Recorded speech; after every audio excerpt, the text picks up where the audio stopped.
consume but never feast. Metal wings slice the void apart. A funeral pyre, a rocket's heart. Does the air terror, does it yield?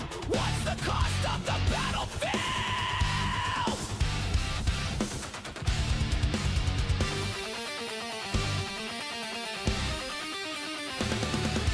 Polkasonic retro propulsion. Fire fights fire in the sky's combustion. The plasma storms and blackout seas. Gravity's chains snap with.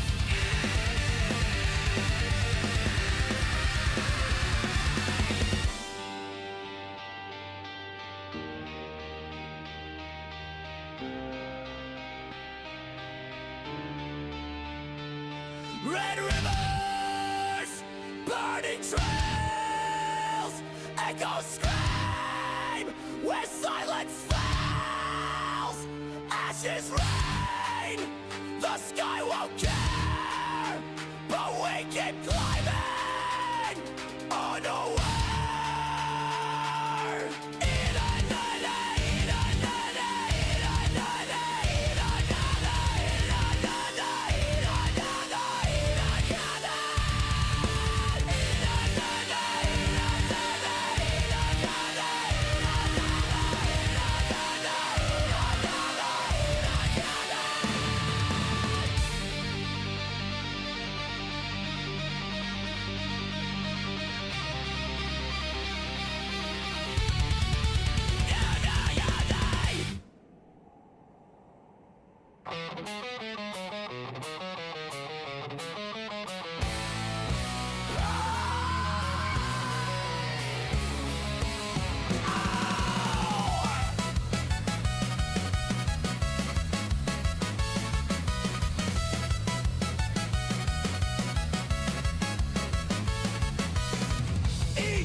Yo, what's up, everybody? How you doing? Merry after Christmas or something? Is this all working right? Yes, it is. What's going on? How you doing? Hey, Tori, you're at Toulouse in the next couple of days to go to visit the City of Space. There's a Lemurian 5 and even a copy of the Mir Space Station. That's cool, man. My Christmas was great, everybody. How are you? What did I get? Oh, I got a bunch of different things, dude. Merry Crisis 2? Oh, yeah. Yeah.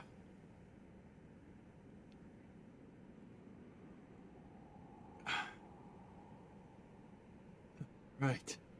How are you guys all doing? Hope you had a good one. Yeah, you know, after everything that happened, Bree and I wanted to low-key Christmas, and we got one. Oh, also, yes, I got, Bree's parents gave me this shirt. And I figure it would be an appropriate shirt to play Beam with. Yeah.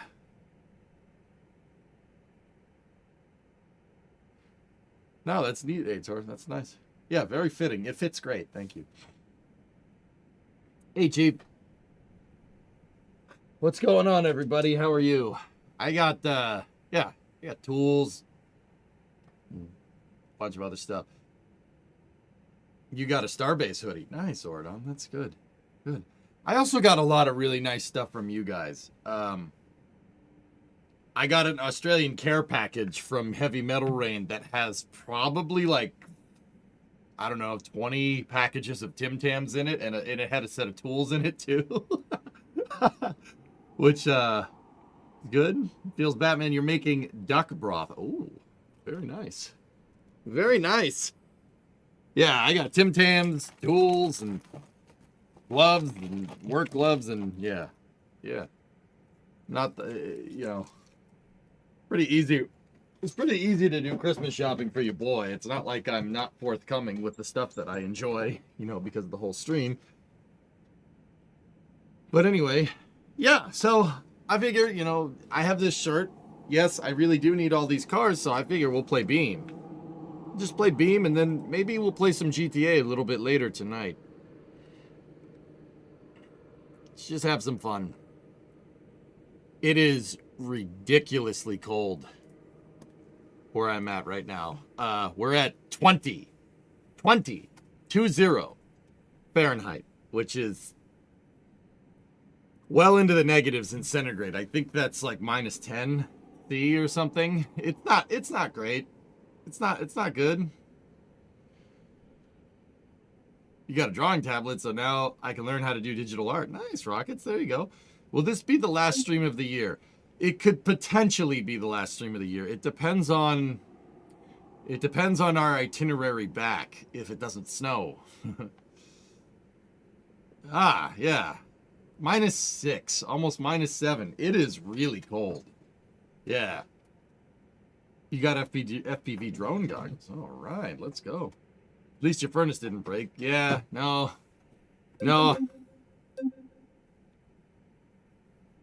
Oh, nice, weather guy. You got the METAR thing working. That's cool. Whoop, there we go.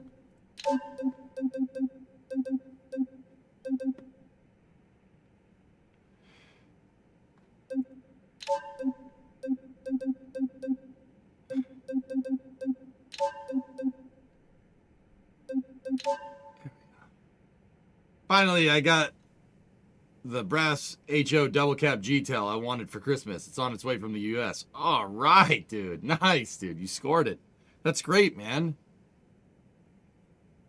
We were at 0C and I thought it was cold. How was my Christmas? It was fine, Noctrolux. Yeah, I didn't really ask for anything. Got a bunch of small things, but I'm good. Everything's good. Everything's fine. No crazy things happened. Good. But yeah, this could potentially be the last stream for the year. Just because Bree and I have to go to Michigan. We have to go to Michigan for family reasons this weekend. So probably, I mean, I might be back for New Year's Eve. It depends if we don't get snowed out, and depends on how the airlines work. But yeah, we'll see. But for now, let's just play some Beam. I wanted to drive around in my car.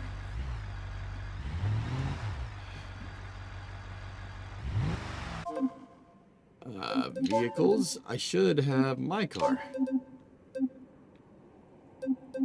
68 sedan, 69.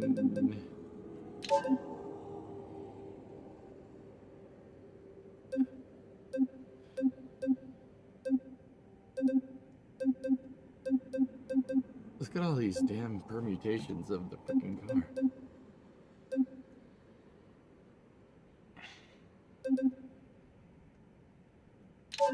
Discovery, go and throttle up. That's a 1970. We don't want that.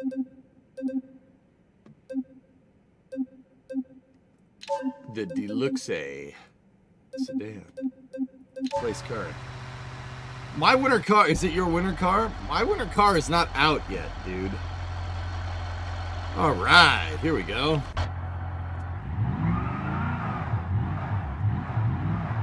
Figure we'll just go cruising. So we're not gonna break stuff? We could break stuff, Mats. Yeah, we could do that.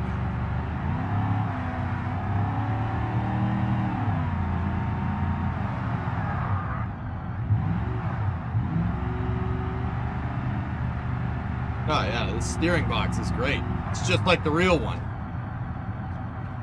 Just like the real one, dudes. You notice how we're not going. We're turning a wheel, but we ain't turning a car.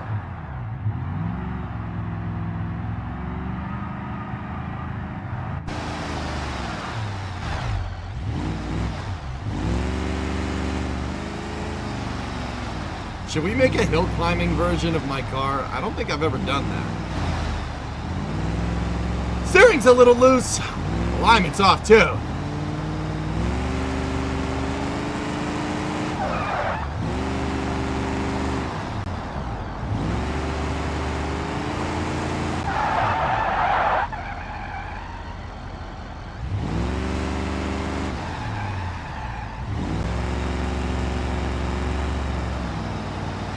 How would you go about fixing that backlash, especially with power steering? Backlash?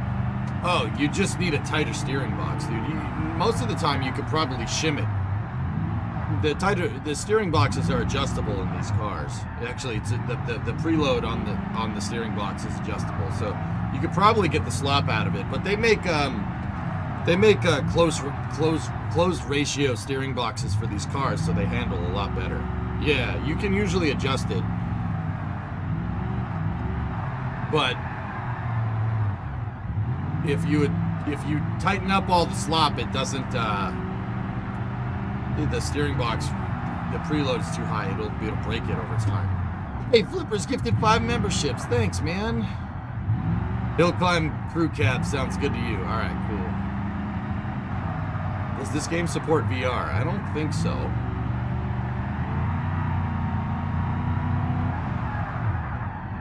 Breaking news from Blorgen. What's up? Ooh, I remember this tunnel being there. Whoa! Hold on a second.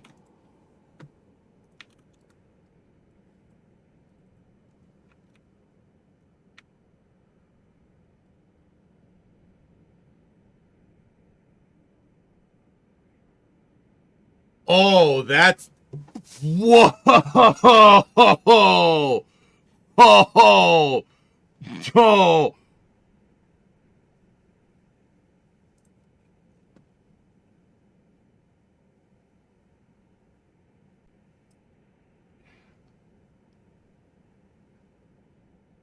Tory Bruno will spearhead our newly formed national security group.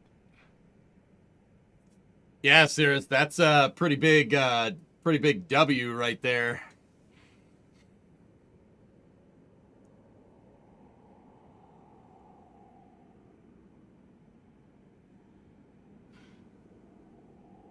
Would it also mean the back drive is more sensitive? Like if you hit a bump and it turns the tires, then turn the steering wheel. Bump steer. No, not with this type of steering. It's just the steering box, dude. Tory Bruno.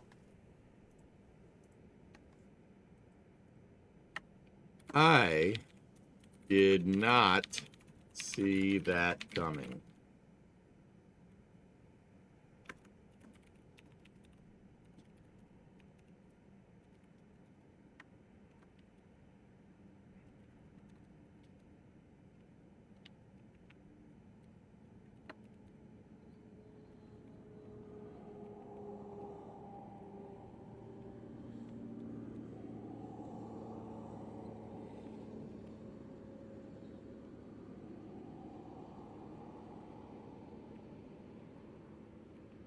They're national security things. You got to spend 10 minutes composing the tweet. Blue Origin's working on Zaps now. Yep.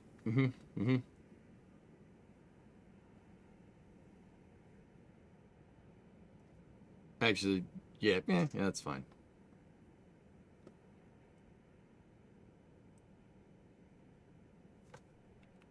Let's just, we'll call it like it is. Tory Bruno to Blue Origin to form national security group.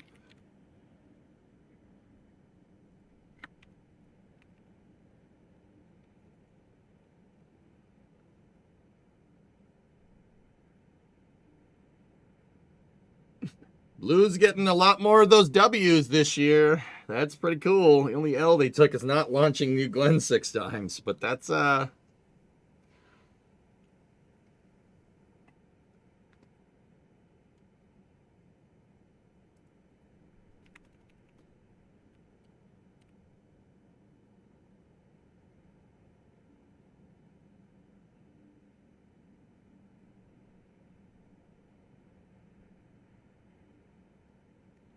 Golden Dome, perhaps? No, I don't want to do that. What's that mean for ULA? Yeah,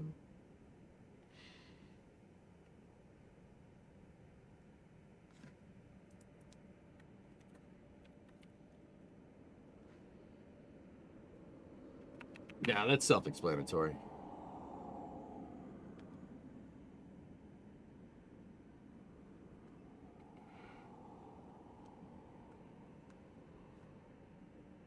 Yeah, that's fine. That's good enough. Let's get back to Beam. That's very interesting, dudes. Didn't see that one coming. I mean, I did say a little while back that you're gonna, whoever, like, if you're not building reusable at this point, you're gonna get, unless you have a business strategy for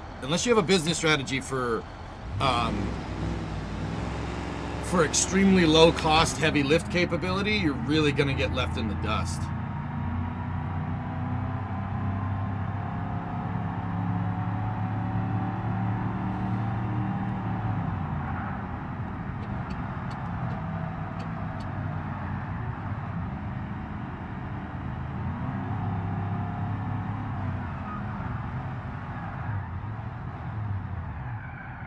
This corner's a lot sharper than I thought it would be.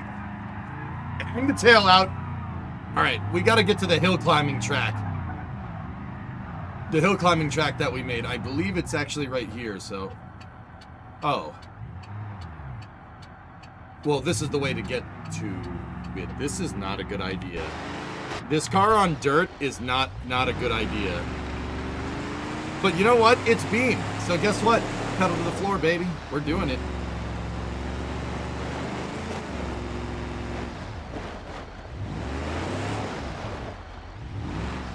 Try the rocks instead?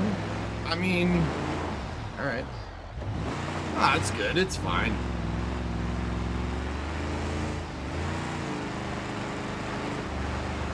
Oh, man, if we fall, we are toast. Okay, all right. I'm turning the wheel, and it's not turning the car.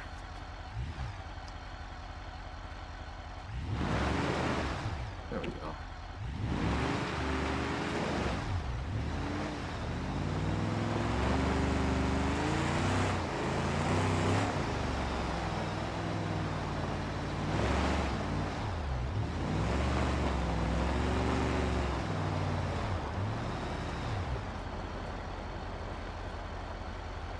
See, we got to go up the hill to get to the right spot. Pedal to the metal.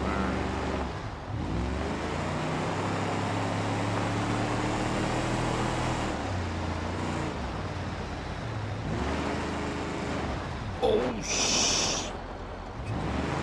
It's fine. This is actually fun, man. I can't wait, dude. Like, this is what I mean when I say I'm gonna build. We're building the real one out to be really strong. 'Cause I want to do this kind of stuff in it. That is a wall.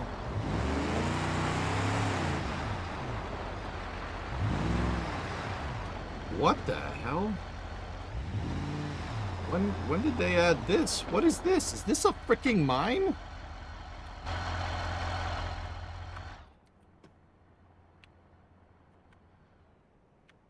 It is. Huh. I don't ever remember them putting this here. That must be new. Better wall than the cliff. This is from the latest update. Holy buckets, man. Look at all this stuff. Cool. Yeah, the other way was the road up the hill. That one led to the mine. All right, we'll just get up there. So I have a hill climbing track that we kind of made. The finish line is right here. You start down there in the cove and you work your way through up this canyon, and then that's the hill climbing track right there. This is a tough track to drive, dude. There's a lot of twists and turns. Are there any kids in the mines? Why would... No. No. No, there is not. No.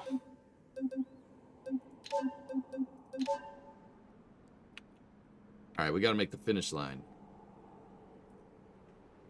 No, hey. All right. No, oh, no.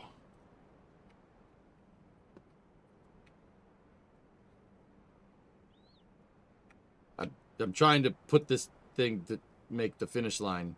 I always mark the finish line right here. Actually, you know what? I don't... Yeah, we don't need to use jersey barriers. I mean, we could. But I'm having some trouble, you know, getting this jersey barrier to jersey barrier. They yearn for the mines. That's why they're called miners. Yeah,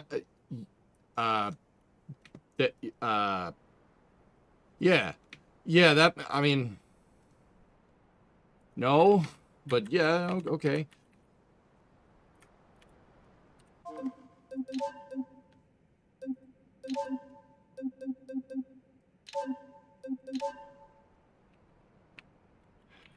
Hey.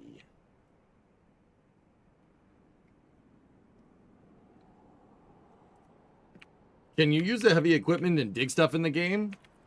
I don't think there's destructible terrain. I think you can use them to move stuff around. You can spawn raw materials, Rarest, if you want.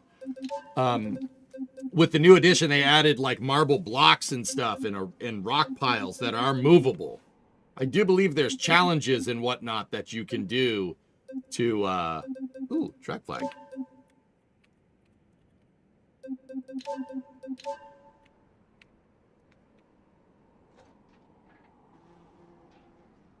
Oh, that's super cool. Yeah, let's put another one down. Not click out of the game.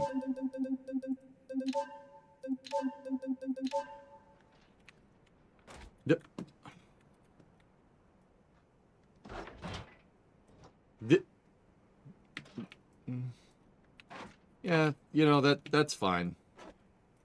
That's fine. You get the idea. Okay, so it's bent. Yeah, I think I broke it.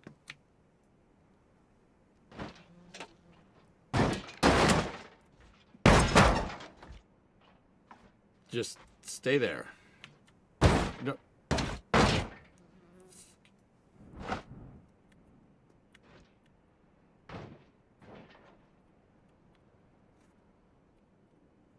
Get out of here. Let's try this again. Checker, spawn. Nope, no, no, no. All right. A little bit of a lighter touch this time. There we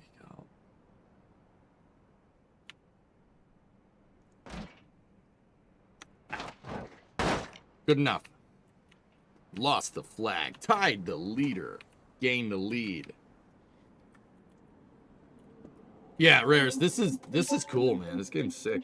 With the new construction vehicles, I'm like, all right. You can do some cool stuff. And once again, I really dig it because somebody down the road, some autistic Mopar nerd, decided to build every single permutation for every single 68 to 70 Coronet in the game. Like, I don't know why somebody would do this, but I'm kind of about it, man.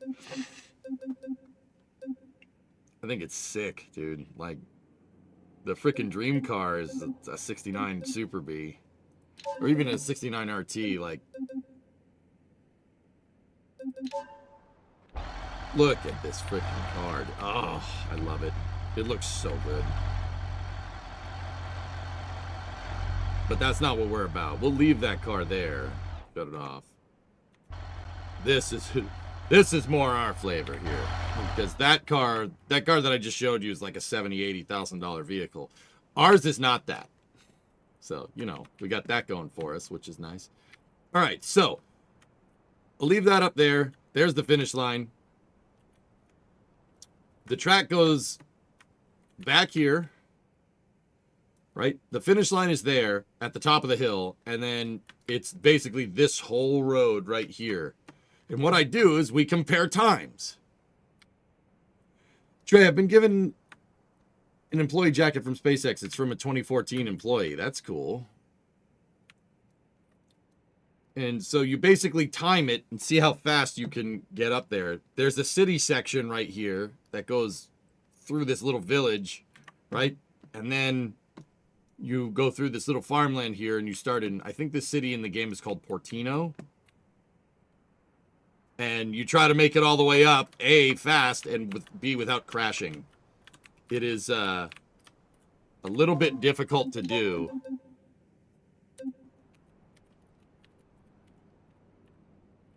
Here, we can...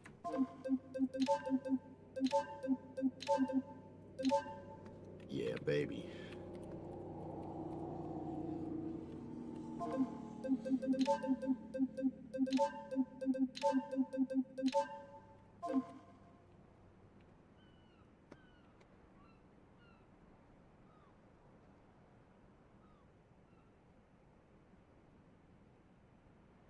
There we go. All right. Drag spec. Oh yeah, there's a bunch of cool cars here. So let's F7. Oops. I was set to the wrong vehicle. We must F7 right here. Yeah. Mm-hmm. Okay. That, you know what? That's fine. All right, so let's go here, F8, and then we need to spawn that car all the way over there. Yeah, I don't think the Jersey barrier is going to hill climb very fast, so. Trey, that's really cool, man. So this is tough. This is a tough hill climbing track. It really will beat the snot out of a vehicle. And, yeah, we spent a good amount of time in Beam trying to get... There we go. All right. It's okay, Rocky. You take all the time you need. All right, so let's get a base time.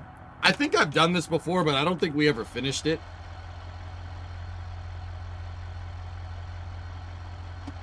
Before I ran out of time for space news or something, but I do appreciate it.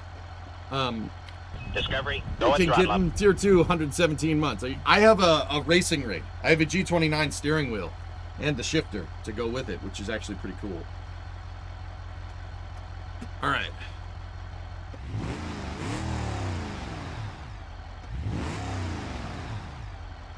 This car looks goofy with European plates.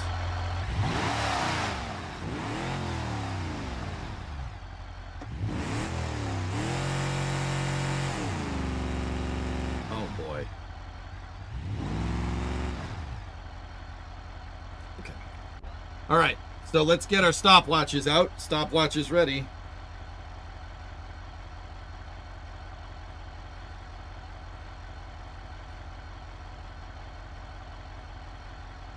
All right. Okay, here we go.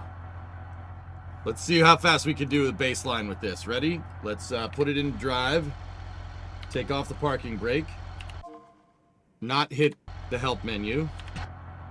Okay, Creeper, you ready? 3, 2, 1, let's jam. Doot, doot, doot. Okay, you got Tasty Cola here. And then you got an uphill to the right. Oh boy. I think my back right tire is not happy with me. And you got a hairpin right here. And then you got more or less a straight shot all the way up. So the idea here is to not like go crazy on the spec options here. The idea is to make slow and gradual upgrades to upgrade your time. But in order to do that, you have to put down a baseline. So I'm just going to baseline this. I'm going to drive it as fast as I think we can do here. This car is very squirrely. It is a big old American car. It really has no business doing a hill climb, but we're going to do it anyway. Okay, we're into the city. These curves are death. If you hit the curbs, your tire's going to fly off. Just like real life. Then you got the cobble here. There we go. Thinking of doing World Rally with a co-driver? I'm not cool enough to do rally racing, man. I'm not gonna lie to you. So what we'll do is gradual upgrades to the car to show the difference. Show the differences in what upgrades do what.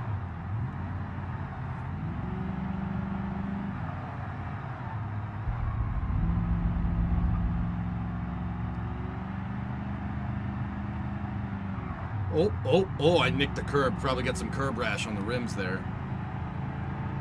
No race fans along the course? They're here, they're stealthy. They're here in spirit.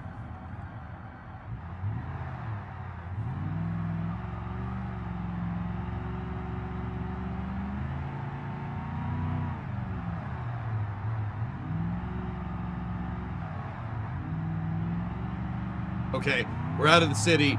Now this is the straight hill climb parts. This part is very treacherous because some of these roads look like you should be going fast and you really shouldn't. Like this part right here looks like you can send it, but it sends it right into a hairpin corner. Oh, I changed the view. I fat fingered the view. All right, no, we gotta go inside. All right, we good. Now this one's a little treacherous here. Okay. Then we got a hairpin here. Okay. Now I know this track, but I'll tell you guys, out of all the attempts that I've tried to go up this hill climbing track that we made, I have crashed a lot. One wrong move and you're gonna bin this thing, and if you bin it, it's not gonna be pretty.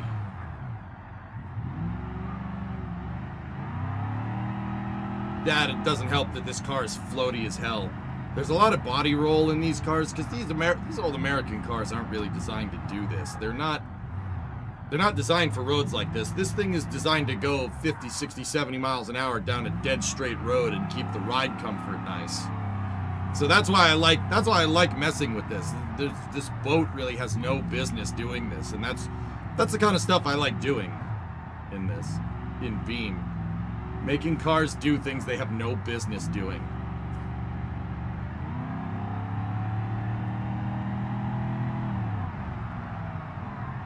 Keep it out of the gravel. stiffen the suspension. We're gonna need some sway bars, I think, Mats, and probably some better tires, dude. This thing does not get good traction. In fact, I think if giving it a wider tire would probably be a good idea.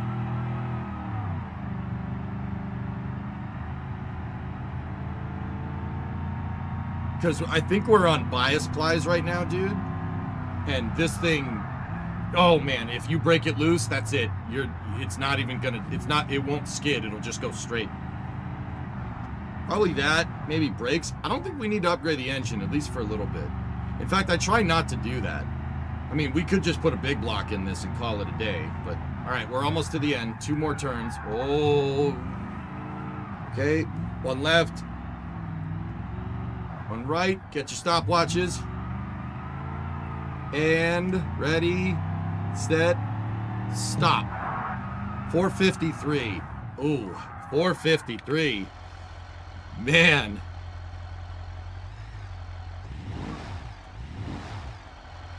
.453 is not bad. We were inside of 5 minutes. That was pretty good.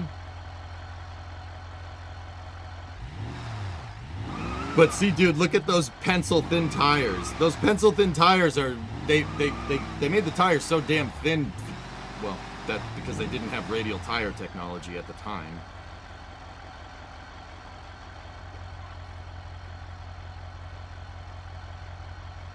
There we go. Nice. Alrighty.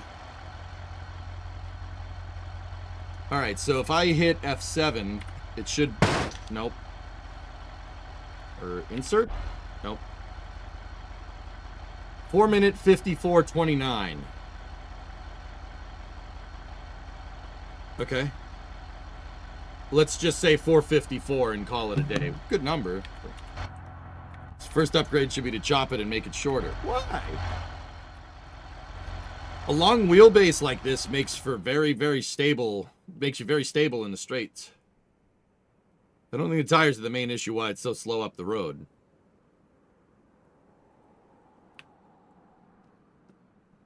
Oh, it's floaty, dude. It's floaty. We gotta fix it. We gotta make this thing nice. All right, so we're back down here. So now we upgrade. I like doing slow upgrades. Now in Beam, the cool thing is, dudes, is that you can upgrade your vehicle. You can modify it. You can change anything you want. So the first thing that I'm gonna do is, we have 80 liters of fuel. How about we don't have 80 liters of fuel? But then again, there's a flip side to this because Beam simulates this. So check this out. Having 80 liters of fuel, this thing has a big old fuel tank in the back of the car. I know because I have that same exact fuel tank sitting in my garage. It's, look to the left when the screen pops up. See it over there? On top of my trash can. I have that exact fuel tank. That is a big freaking fuel tank. It's huge. Yeah, we're messing with my car in Beam because it's in Beam and I love doing this. This is really fun. So, the fuel tank is in the way back of the car. Now, that can affect handling in 2 ways. All right? Well, actually, it'll affect the performance of the car. If we take all the weight out of the back wheels, we're going to get worse traction. But the car will overall be lighter. But our back wheels won't. There will be not as much weight over the rear wheels because this is a big old damn fuel tank. Do you still have the fuel from the tank? I used all of it in snowblowers and weed whackers and stuff. Ding dong. Ding dong. Eyeing the Mount Washington climb to the clouds, hill climb with the quad cab Charger, huh? That's a thing? Magical truck? There's a hill climb up Mount Washington? I don't think the crew cab Charger should do that, but also that would be really cool. I wouldn't want to risk it after driving it off of a cliff, literally driving it off of a cliff after I put so much damn work into it. So something we could do is kind of meet it in the middle. Let's go 40 liters of fuel in there. Put 40 liters in this bad boy. All right, now we can adjust toe on the front tires, which I don't really want to. And you can adjust the ride height. We could lower it. We could lower the front ride height because this thing is using torsion bars. We have torsion bars like think of Volkswagen Beetle, guys, but it's not. They're longitudinal torsion bars. They're not transverse like a Volkswagen. See that right there? That's a torsion bar. And that's what's holding, that's your spring. That's holding the suspension up. Mine has torsion bars. So what this does is it's a piece of metal. It's basically just a metal rod that's made out of spring steel. So spring steel is kind of a type of steel that you can bend. It's used for making springs, right? And what it does is it has a key at the back, so it locks in here, and then you hook the front up to the control arm. And when you set the car down on its suspension, it'll bend, it'll start twisting. It'll give you torsion on that bar, and that metal bar is going to want to spring back. And that's your spring force for the vehicle. Now with torsion bars, you can set the height on the real ones. And you can do it, and it's cool, like I said, that Beam did that because it understands it. We have our control arms here, and there should be a bolt in the bottom of the control arm somewhere. Here, let's just get the car upright. You know. Oh, there it was. I saw it. See the bolt? You can, in real life, you can just adjust this and it'll change the height of the car.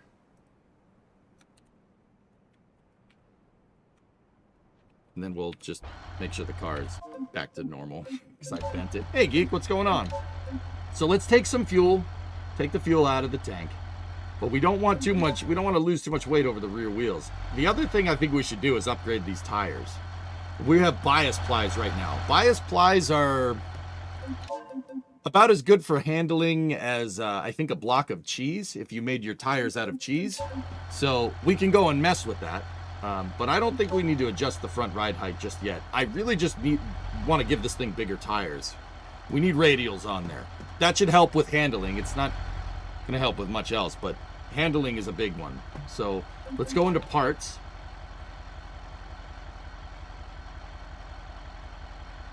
Front suspension. Yeah, see, we got torsion. Oh, nice. I could just do the exploded view. I totally forgot about that. So look, there's your torsion bars. Yep. And like, once again, this is a fan-made mod, so that's actually pretty right. That is exactly what yeah, that's exactly what it looks like. It's double wishbone torsion bar. I know people are looking at this and compared to like a modern suspension, you're looking at that and going, that's actually pretty good. It is double wishbone. It's double wishbone with a torsion bar and a shock absorber. That's pretty damn good suspension for 1969. I will say, these cars can actually handle. You can dial them in, which is pretty cool. My buddy's old rock bouncer had torsion bars. He said they're a pain in the butt to get off once they've been in the car for so long. They settle in a position and act like a garage spring. Yeah, like an arc, the crew cab Charger could probably do with new torsion bars, considering I'm pretty sure those are the original ones. But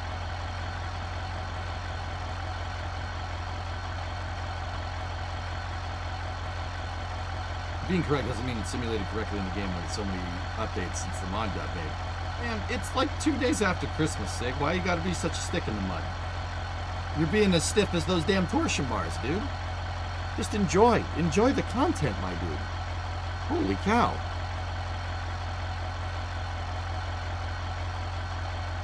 Alright, so what do we have? We have a 14x6. That is the stock wheel. That is the wheel that I have, the set of wheels that I have out there. Used to be stiffer than the frame, man.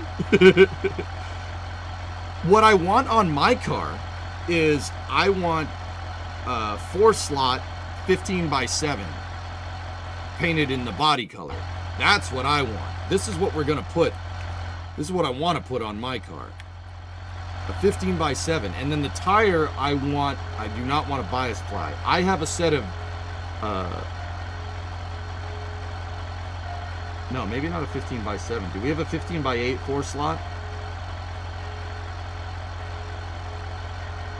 We don't.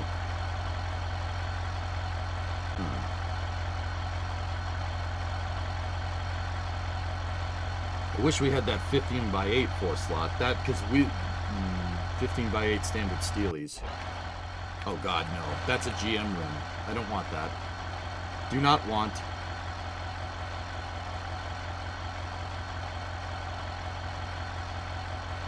$15x8 basket weaves? Oh, wait a minute. Whoa. I do not want a 225 on there. I have a 275 60R15. I have those tires out there, but I do actually kind of like those. Maybe a 15x9. We'll take the 275. 15x9 4 slot steel front, and then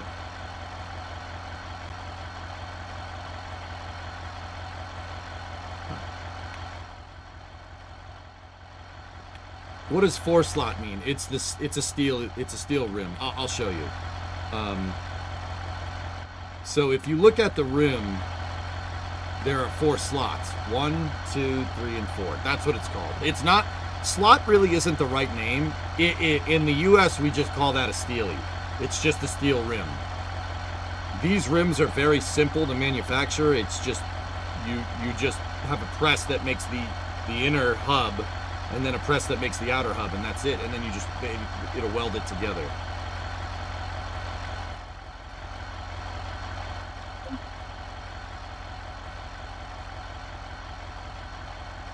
It won't let me mount 275s on what's 15x10s.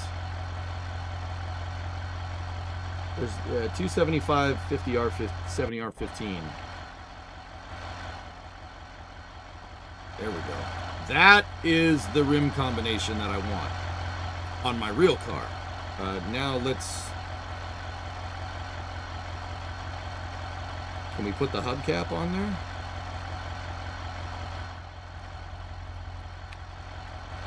It needs the poverty cap. That's a, yeah, exactly, dude. Where's the poverty cap?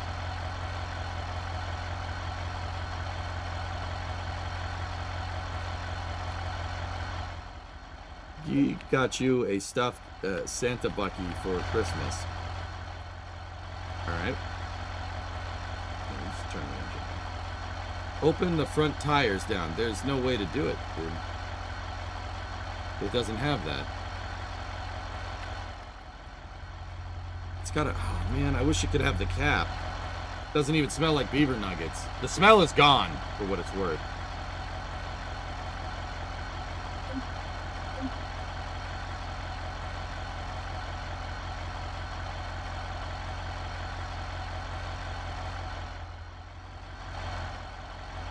Yeah, see how that tire fills out the wheel well a lot better? I guess we can't put... Discovery, go at throttle up. It won't let us put those on the back, or the hubcaps on, which is kind of lame, but the wheels that I will buy will allow the hubcap to go on. The interesting thing here is that this has the piece, that the steely rim, see this rim right here on the inside of the hub, or the inside of the assembly? That's where you attach the cap. That rim is modeled to attach the cap, it's just not in the game. All right, so the thing about this is that it's a trade-off here. This is a much bigger tire. It's much heavier. There's more mass to turn. So the car won't go as fast, but it'll handle a lot better. Because a wider tire will allow you to put more rubber on the road. More rubber on the road means more traction. So let's go into the rear suspension and let's see if we can get the same thing. I don't know why it wants me to mount. In real life, you can mount a 275 60R15 on a 15x8, but I guess it wants 15x10, so whoop-de-doo.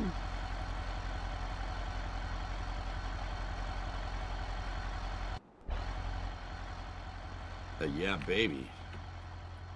Look at the difference that made. See, that looks a lot more right. 110-month resub. Tory Bruno news. I saw it, Drew. Can you believe that? You believe that, man? Freaking Tory Bruno to freaking ULA. Or out of ULA to Blue Origin to head their national security. Dude, I did not see that coming.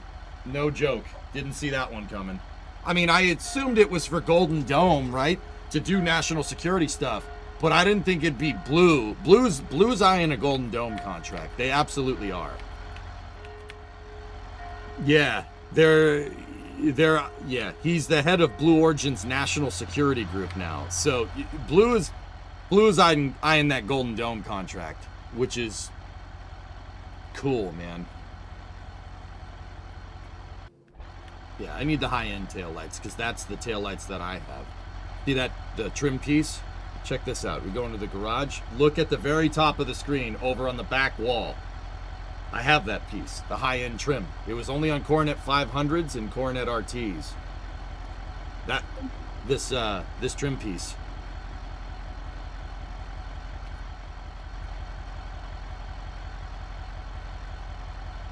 Nice. We got to get the high-end trim. Dude, even this car like that, dude. Look at that. That's pretty good, man. No racing flames? No. Also, I do not want the vinyl top because we don't have that in real life. And we also need the 500 grill. Hell yeah. Yep, mine says 5. See, it says 500 in the center because we're good like that. I don't want the vinyl top, dude.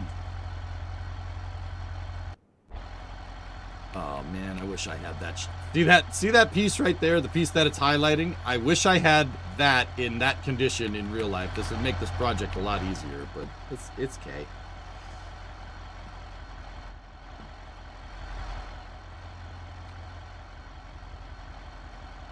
Can you cut out the rear panels to match yours? We could try to bend it into position, weather guy, but no. No.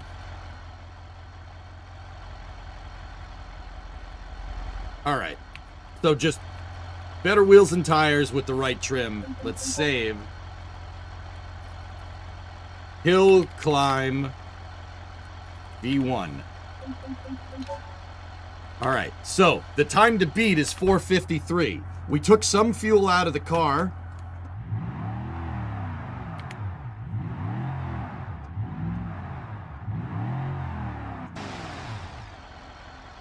We took some fuel out of the car and we gave it a little bit bigger tire. And it should make it handle a little bit nicer.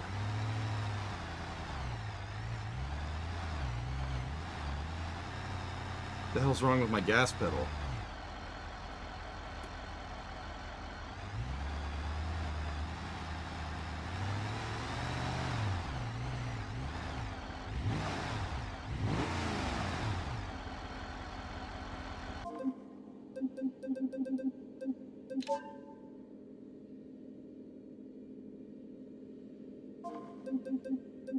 Yeah, we can also add the apps.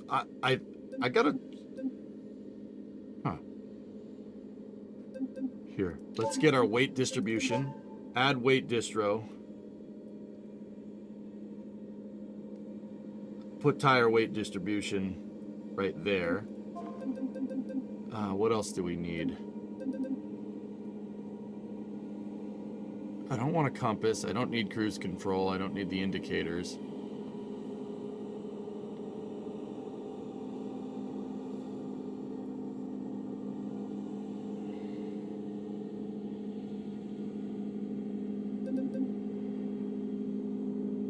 Torque curve. That's what we added that one in too as well. So we could see where the engine is working. You know what? Put these on the side so we can see what the heck's going on. There we go. Oh.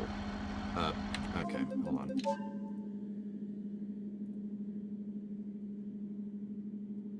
So this is good to see our weight distribution and how much we load up tires. And then I'll just put this kind of right next to me. We're not going to need that so much later. This one is really important. So that's the console. When we're going around corners and stuff, dudes, this one, the wheel, seeing how much we load up is going to make a big difference. You know what? We'll put that, just put it right there.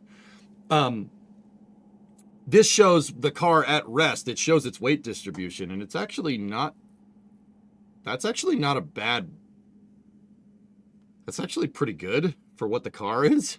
Like, it's pretty good weight distro. So, all right, this shows where the load is being exerted on the vehicle. Like, okay, so think about it. The force of gravity is pushing down on this mass, right? And the only parts that are touching the road are the tires. So how much weight is each tire getting? This is called weight distro, okay? Now, obviously, so what do you guys think? Like, for the people that don't know, if you know the answer to this question, don't say nothing. What do you think would be good weight distribution for a car? You want 70-30? 70 to the front, 30 to the back?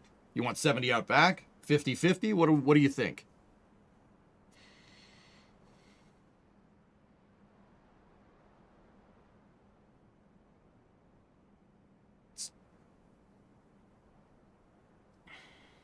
$10.90? You want 10 and 90? It's not a dragster, man. Damn. So this 50-50 weight distribution, fellas, is better for handling. That will, if you have equal parts on each tire pushing down, that's pretty good. But also 50-50 means that it's hard to get 50-50 weight distribution in a car. The reason why is because most cars have the engine right there, and having a big block of metal at the front of the car means that, the weight is usually biased towards the front. Now, with this, we have 27% on the front left, 28% on the front right. I don't know why the front right is carrying more load than the left. It might be because the driver is over here and the battery is over here too. That's very strange. So we have 4,200 newtons. 4,300 on the front right. And then the back is 2322. So we do have obviously, because this has a boat anchor of an engine up in the front, we have a little bit of a... Release the hood in the interior first?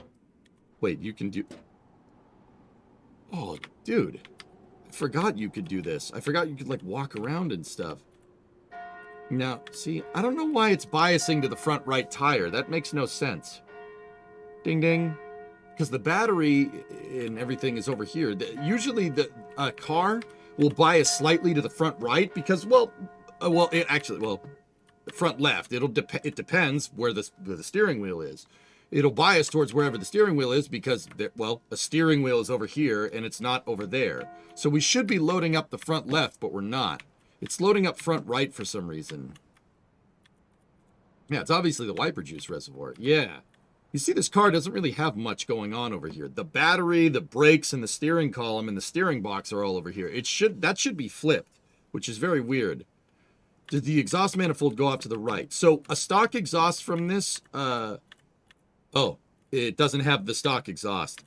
Rarest, the stock exhaust on the Coronet should be, it is biased right. It is biased right, but we don't have that exhaust here, which is strange. The alternator and the air conditioner. So the alternator is on the passenger side in the real car. It should be right here, but it's not modeled. And if this thing had AC on it, it would be right here. It would be up just to the left of the upper coolant hose, but this doesn't have any of that. Oh yeah, no, it's there. Yeah, I see it. It should be, it should be over here. The alternator picks up on the head bolt. I mean, I could show you on my car if you want, but... Does the fuel bias to the right for the pickup? No, pickup is dead center on this car.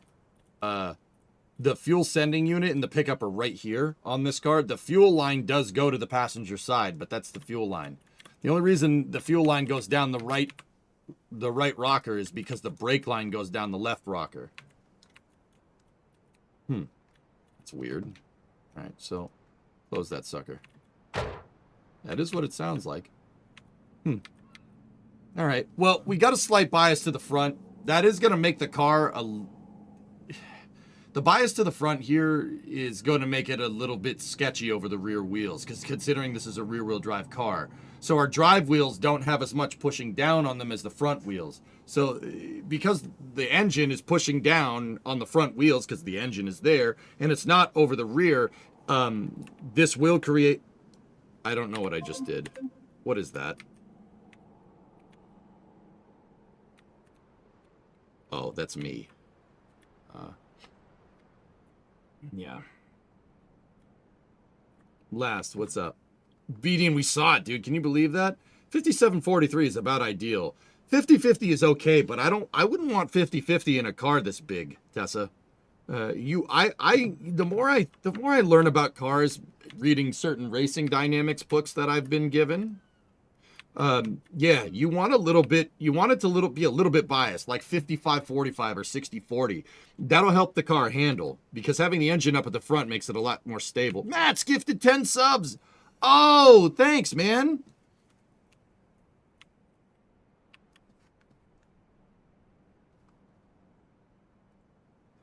Don't you want the weight bias to the rear wheels for traction? Yes and no, Rarest. Okay, so we'll talk about something called moment of inertia. Moment of inertia is basically, okay, think about it like this, dude. If I have a pivot right here and I have a lever right here, you know, Archimedes, give me a lever long enough, right? There are certain components that have leverage over the center of gravity of the vehicle. So, okay, think your center of gravity. How do we unpause? Okay. Your center, where's the center of mass on this vehicle? Like, think about it in Kerbal. If I was playing Kerbal and we hit the COM indicator, it'd be like right here somewhere. I mean, it's 60-40 to the front right now, so it's got to be basically over right here. Right? Now, the moment of inertia of the engine. So if you think about the engine's center of gravity, okay? Where's the center of gravity of the engine? Obviously, it's basically in front of all the cylinders. It's in between all the cylinders, right? So if we pop the hood, oh, we gotta.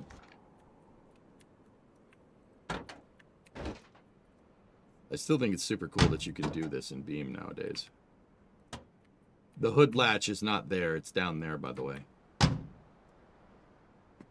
That's where the parking brake release is. So we have a V8. You have 4 cylinders on each side. The center of gravity of the engine is right here, okay? So center of gravity of the engine's right there. Center of gravity of the entire car is here.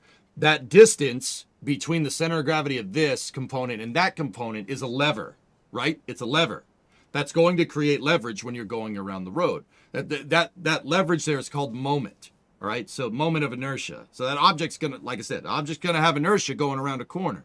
And now how that affects the overall center of gravity, like it's going to affect the center of gravity of the car, right? It's going to have leverage over the center. Now, if you have an engine in the back, like a Porsche or something, or a Chevy Corvair, right? The center of gravity of the car is still more or less in the same spot, right? Probably a little bit backwards because your engine is over here and not over there.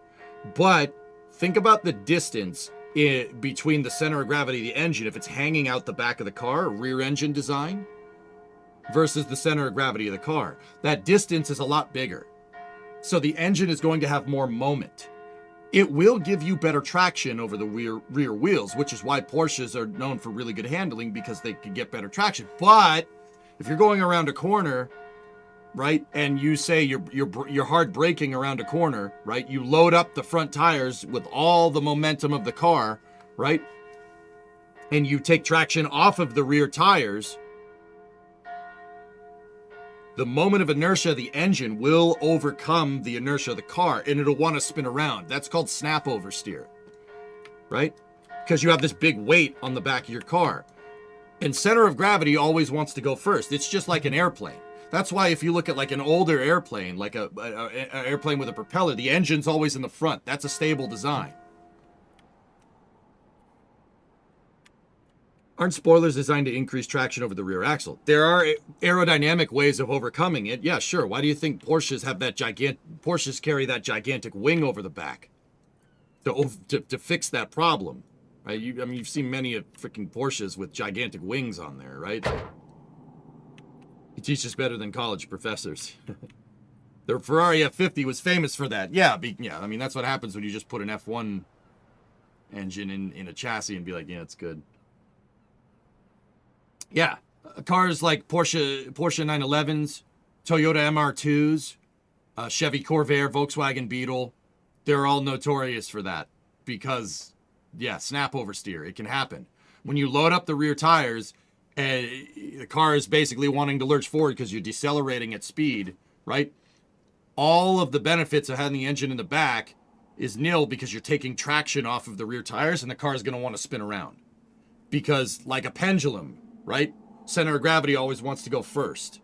So if your center of gravity is biased towards the rear, the moment of the car, the moment of the engine over the center of gravity, the car is going to make a lever and it's going to spin the car around. With this car, we don't need to worry about that too much. This actually, like I said, it has pretty damn good...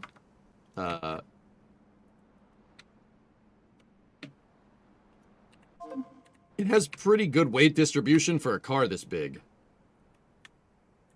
Porsches have gigantic wings over the rear. Yeah, the Porsche race cars have a giant wing on the back, dude, to help overcome that problem at speed. The downforce will push the tires into the ground even under braking.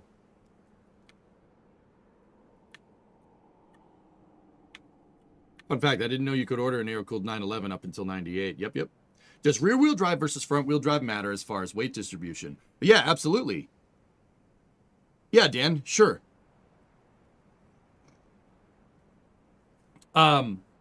So, okay, with a front-wheel drive, front-engine car, all your drive shaft components are up here. That is going to push the bias of the car forward.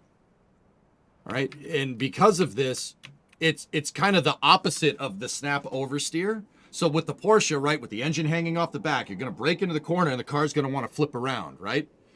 With a front-wheel drive, front-engine car, it's the opposite of that. Instead of it wanting to come around, it's just going to want to keep going straight. The moment of inertia of having all your driveline components connected to the front wheels and all up at the front of the car is going to create the opposite of oversteer, which is called understeer. Meaning you're going to go into a corner, you're going to turn the wheel, and the car's going to go straight. Because you took all the load off of the rear tires. Everything's on the front, and it doesn't really matter what direction those tires are pointing in. There's so much weight pushing down on the front of the car, it's just going to keep wanting to go straight. That's understeer. Now, once again, there is a balance to the design. So, like, this is a front engine rear-wheel drive. I have the drive shaft in here, and then the rear diff in the back. That pushes our bias a little bit further back. This is why a lot of race cars are front engine rear-wheel drive. Because it's good distribution. Like if you look at even not like super race cars, you look at a Mazda MX-5.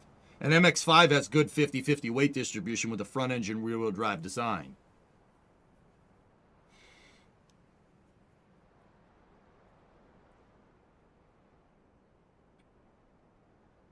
People put bricks in the front of a VW Bug or else you couldn't drive it in the winter. Yep, exactly. So yeah, it affects it. So Dan, think about like every component that goes into this. All those components have moment over the entire center of gravity of the car. Everything is a pivot relative to the center of gravity, and everything will twist and turn. So like, once again, the best example I can come up with for this is if the engine's hanging off the back and your center of gravity is up here, right? That's a huge lever that wants to make the car come around.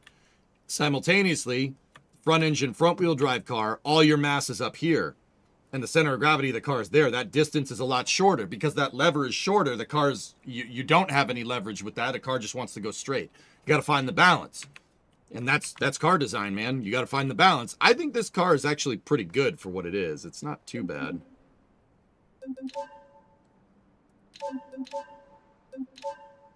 Now, how the hell do I get back in the car?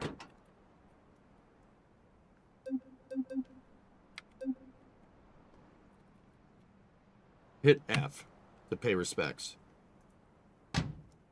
Okay, so watch this when I drive around. We ideally do not want these things going too incredibly high. If one of these things hits 100%, we've fully compressed the torsion spring, or the spring in the car. If you fully compress the spring, yeah, your car is not going to handle very well because now you've loaded up potential energy into your spring, and that potential energy is going to want to release at some point. Just on a quick side note, when we're watching, watch this indicator. We do not want that to go up. We do not want that to get crazy. But here, let's this should have the key right here. The key in 69 should be on the dash, but whatever. We'll just. All right. So our time to beat here is 4:53.96.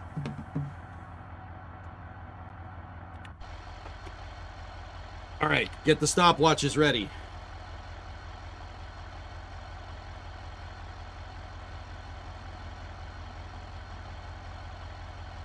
All right. 3, 2, 1, let's go.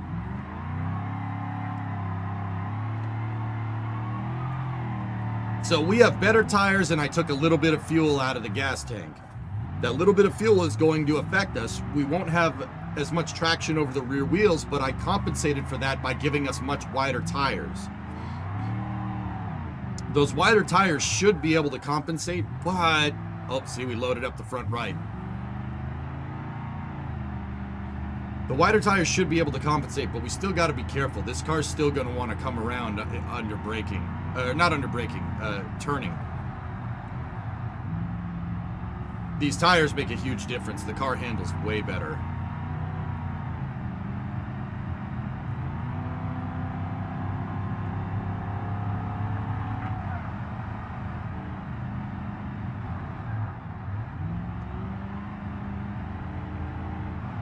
Oh, dude, this is great.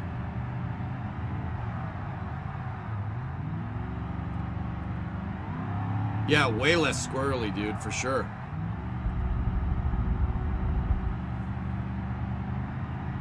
Much smoother of a ride. This is why with my car in real life, I want these 275/60R15s on it.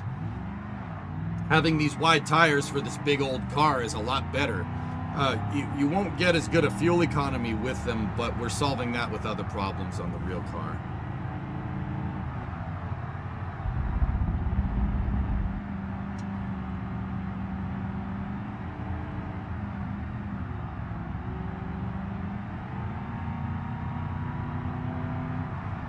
It'll have fuel, Max, mine will have fuel economy when I put a 5.7 fuel injected Hemi in it and an 8-speed transmission behind it. ZF makes an 8-speed transmission that'll bolt to the 5.7 Hemi, dude. It's actually also in... It's also in BMW. Stop it, I screwed up. Oh! I didn't see that wall there. I was looking down the road. Oh, no. Oh, that's toast. All right, well, we have to... We're going to have to... We have to get rid of it.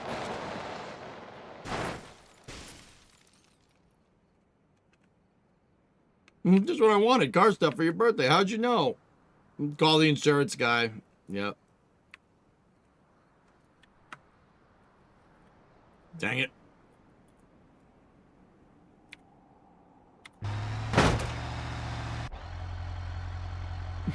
Okay, start it again. I will focus a little bit more this time.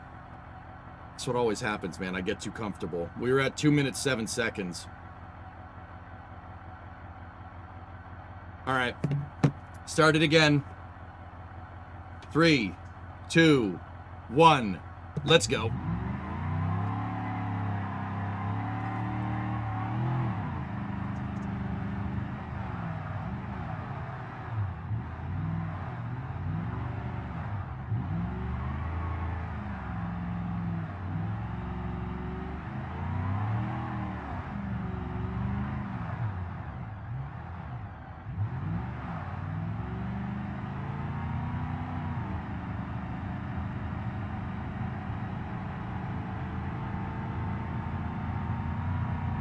We gotta lock in.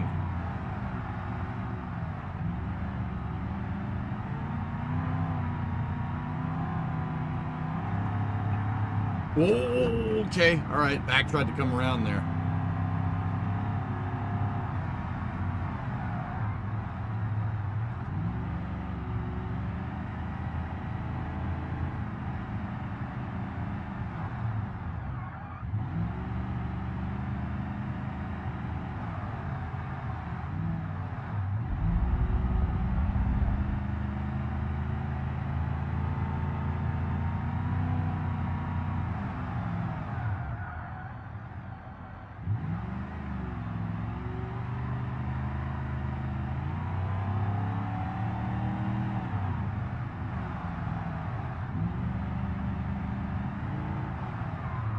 Gotta be careful. The cobblestones will make you lose traction because they're bouncing the tires. Vamp just went to Broken Yoke to get you breakfast. Nice. Nice. See, we loaded up the front right there. Oh, man. Yeah, loading up the whole suspension, fully compressing the suspension is really bad because if your suspension's fully loaded up, it's not doing anything. That's where I bought it before. We've made it past that point.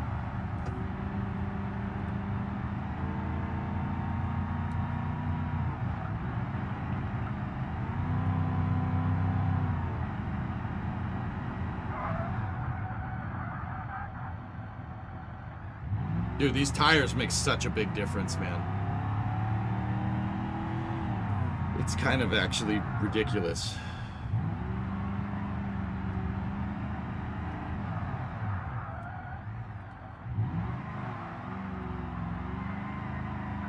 Remember, the time to beat is 4:53. Much better than the rubber coasters. Yeah, those bias plies are like driving around on frigging hockey pucks, dude. 50 kph. Well, my speedo's in miles an hour, so we're gonna have to, yeah, 50 miles an hour. That makes more sense. That was the speed limit indicator on the right. Whoa!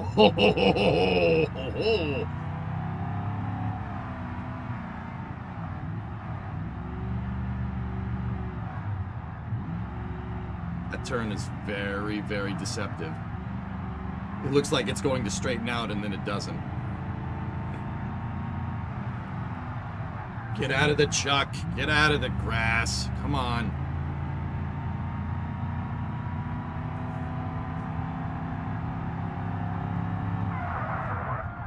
Oh, you gotta pump the brakes. There's no power brakes in this thing. Oh, boy. Come on. Oh, it's freaking it's a boat. I can't turn. Come on! No! Get into drive! Let's go! I'm good. I'm good. I'm good. Freaking Austin Powers myself, man.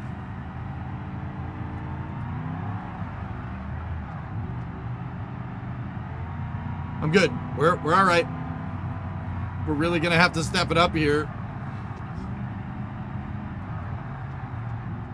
I loaded up the brakes too much.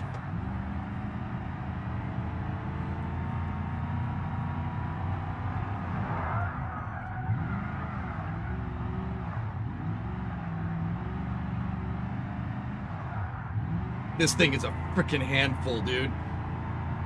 And stop. Still beat it. 441. Hell yeah. Woo! Did I damage the car at all? Nope. Car's okay. Damn, dude. If I didn't bin it in that damn corner, we would have been, this thing would have been like 4:20 or something. How much gas did you use? Not a lot. See? Tires, man. Tires make all the difference, dude. And that's pretty much the exact tire combination that I want to put on mine. Do you think stiffer suspension would be better? Chief, I think the big problem to solve with this car is body roll. Body roll is what's getting me here. Where the torque and the power lines intersect is the ideal output. Right? No, not necessarily. Torque and interesting thing, Rarest, it's just one of those mathematical anomalies thing. For every engine, torque and horsepower always cross paths at 52 RPM. Every car, every engine, doesn't matter. 4 cylinders, 8 cylinders, 12 cylinders, 6 cylinders, 2 cylinders, 3 cylinder. Torque and HP always cross at 52. Yeah, weird, right? That's just one of those, 154 things. That's not necessarily the best point. Like this motor, because it's a V8, because it makes it's high displacement, but it's not. So okay, that has to do with like bore and stroke on the car, bore and stroke on the vehicle. So like how wide is the piston? So bore, and how far does it travel? This is a big bore, big stroke V8. Or well, I mean, it's not the biggest. A big block would have a bigger bore and bigger stroke. But like, here's the trade-off. The trade-off, if you have a bigger bore and a big stroke, you have this big, heavy freaking piston. That that piston has to go up and down, right? And you have this big heavy piston that has to go back and forth and back and forth and back and forth and back and forth and back and forth. Big bore and big stroke are going to make you a lot of torque, right? But they'll make a decent amount of power, but not a lot, because it's this big heavy piston. At higher RPM, it's harder to move that piston all the way back and forth really, really freaking fast. So a different way to do this would be like, you could, if you wanted to make more torque, you could go more, you could do a bigger bore and bigger stroke. Like diesels have a huge bore and a huge stroke because they make torque. That's just what that thing is for. What you could do is, if you wanted it to make more power, you could make the bore and stroke smaller, but add more cylinders. That's why older Ferraris have like V12s in them. Because but the thing is, with a short stroke and a smaller bore, you're not going to make a lot of torque on the low end, because that little tiny piston isn't going to, it moves back and forth really quickly, but it doesn't push a lot on the crank, right?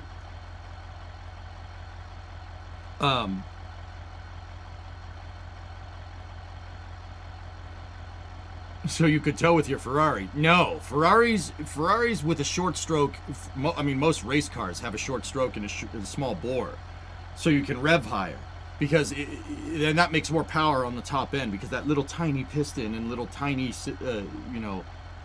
piston moving back and forth is going to be able to do it a lot faster.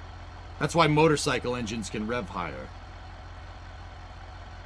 This thing has a 5.2 liter engine with like probably, I don't know, 3-inch bore, 3.5 stroke. So it makes a good amount of torque, but it's not, doesn't really make a lot on the top end. I mean, that also has to do a lot with the heads. Piston design, as far as bore and stroke, really makes the difference there. But also how much fuel you're putting in there, how much air you're getting in there, that makes a huge difference as well. There are ways to overcome this kind of thing, like turbos or nitrous or something. The old V10 for F1 engines had almost no stroke. Yeah. They did 17,000 RPM. Yeah, I mean, a 5.2 liter is good, but the heads on these 318s that came from the factory are doo-doo. But what did we get on that time? 441, even with a spin out. That's pretty good. This is Beam.NG. Dan, yeah, Beam.NG is a fun game, dude. Can you put the engine you want in the car? Yeah, you can. Sure. Oh, nope, I hit the wrong key.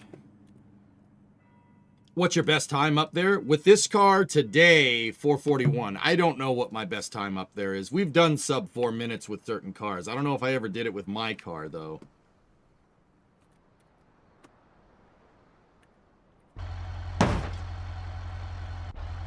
So, I'm not sure we need to change much. The next thing I'd probably want to mess with is body roll. So, when you're driving around a corner, right, the car will want to roll, especially with this. They figured this out in the late 60s and into the 70s, that the roll is not very good, because body roll will load your suspension up big time.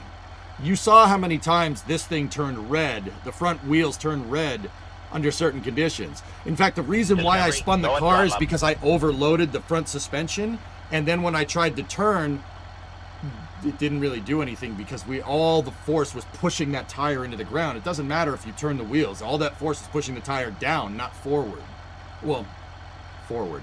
So that it doesn't really do anything. You could turn the, this happened, you turn the wheel, but because you've fully compressed your front suspension, that force has to go somewhere, and it usually goes into the ground. The car just has the momentum, it just wants to go straight. And that's why I tried to compensate with the gas, and I ended up spinning.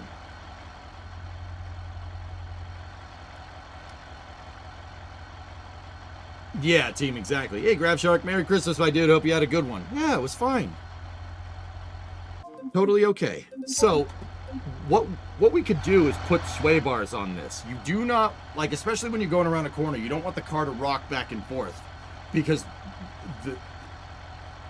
once again, it's the moment of inertia of the chassis now, the unibody actually, you know, swaying around. If you add sway bars, or what's called anti-roll bars, they call them anti-roll bars everywhere else in the world. If we put anti-roll bars on this, it'll help us prevent us from loading up the suspension. It'll make the car handle a little bit better. So we're going to go back into front suspension.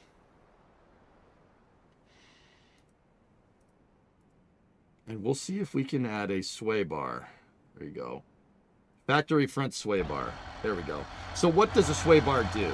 A sway bar is a piece of metal that on bushings that basically connects the suspensions together. Think of it, if you watch my Kerbal streams, it's a strut. It's like it's a strut. A strut, you can attach two things together to prevent them from moving a lot relative to each other. A sway bar does that with the suspension. Now, don't get me wrong, sway bars aren't like a straight rod that just attaches. They're on bushings and there's pivot, so there is a little bit of play. But for the most part, it prevents the front suspension from getting loaded up too much. It'll try to pull the other. It prevents the front suspension from moving too much independently of each other.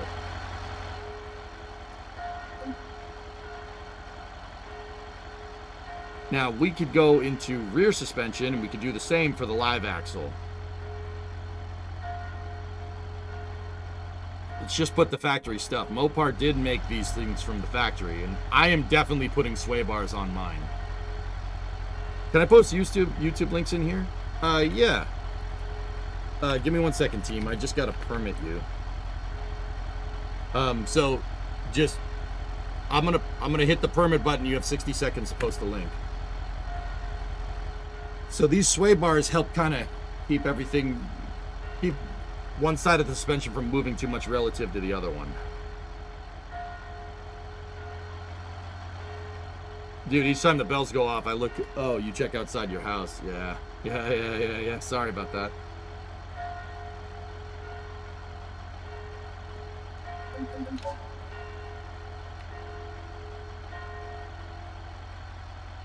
Let's do hill climb 1.1 because we didn't really change much. We just added sway bars. So let's step up to the plate here. The sway bars will prevent the car from rolling around a lot, dude. Reminds me of the Majora's Mask belt holes. What's up, Ian? How you doing? Merry Christmas, buddy. All right, we ready to send that?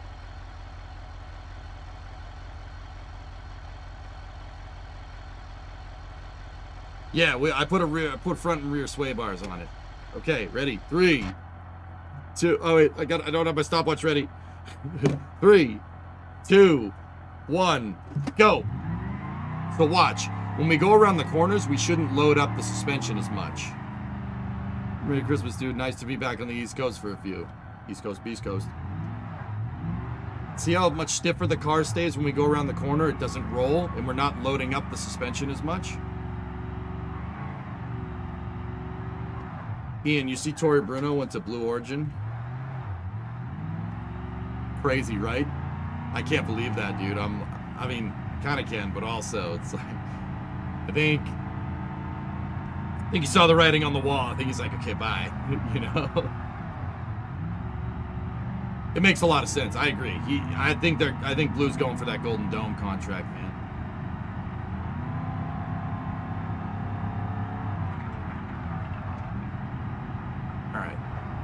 See, the car doesn't sway nearly as much. Even when we go over those bumps, it stays a lot stiffer. Oh, shit. Too stiff, even. Ow! Oh, my poor car. It stayed too stiff, dude. I was expecting it to roll around the corner, and it didn't. It just went straight right into that conduit box. Oops. Sorry. You think it's gonna be okay? No, the unibody's bent. That's a write-off. Discovery, go at throttle up. Does it start? Hello? EJ, look out, there's a box there. You know, you're right. You're absolutely right. There was.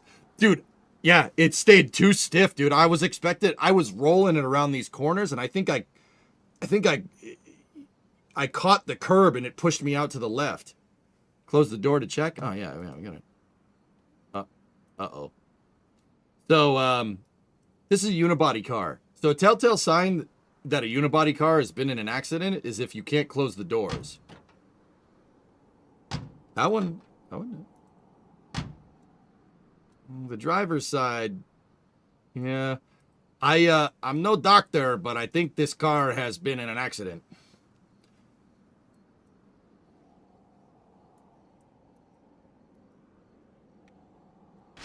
Oh. Okay. Oh. Oh. You know what the crazy thing is? Still looks cool. Oh man, I clocked that dang freaking conduit box, but the conduit box decided to clock my car as well. Oh.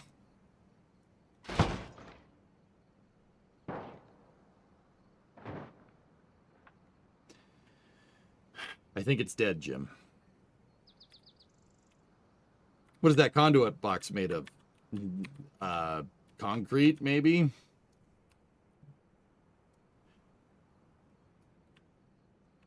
Blue, SpaceX, Stoke, and Rocket Lab are going to control the launch industry, it feels like. Dude, Trey, I said, anybody that ain't doing reuse at this point... I love how it brought the bumper with me. Anybody that's not doing reuse at this point, gonna have a bad time. Thanks for the Beam stream. I love this content. Absolutely, dude. All right, let's get the stopwatches ready. Let's just pretend like that didn't happen, and you guys count me off.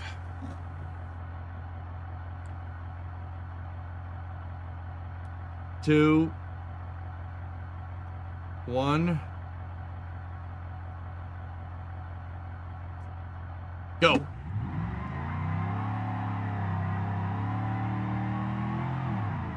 right, let's try this again. Ooh, rear end got a little squirrely, but dude, see how stiff the car is around the corner? That's because of the sway bars, dude. I'm telling you, these B-body Chryslers, they're big. They look like big, ridiculous cars, but these, you can actually do a lot with these chassis. It's a pretty damn good design.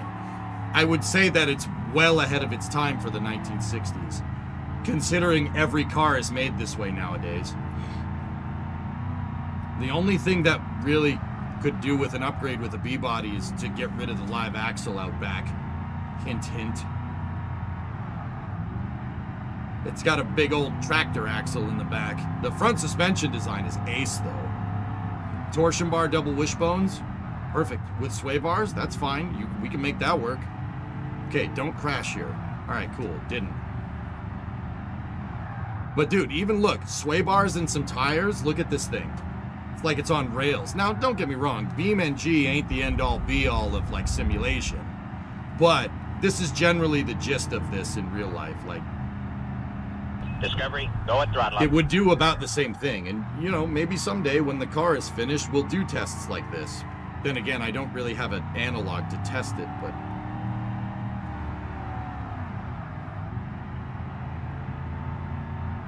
But then again, if I just build the shell out and we work with the stock car with just the stock radials on it, we could probably make it work. We could probably do an A/B test once we start upgrading it. Space Pop! 14-month resub. What's up, dude? Do you have a good holiday?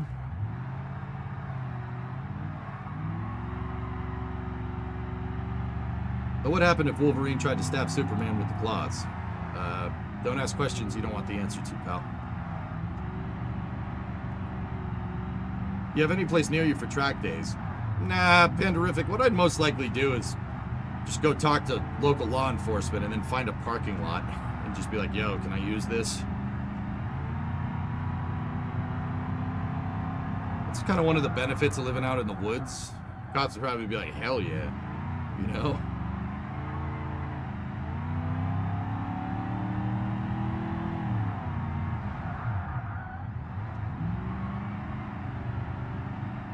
Discovery, go at throttle up. Hey, Hoth, 9-month resub. Thank you.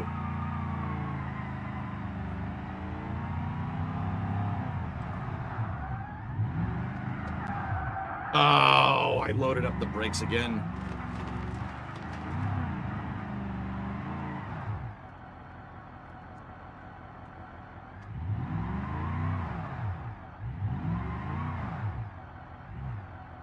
Brakes are really killing me right now, dude. It's Austin Powers moment.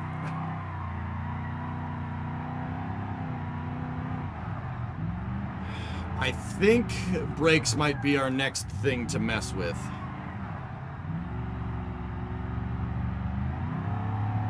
No, this thing has manual drums on it right now. If we gave it some power brakes and some discs, it'd probably be a little bit nicer.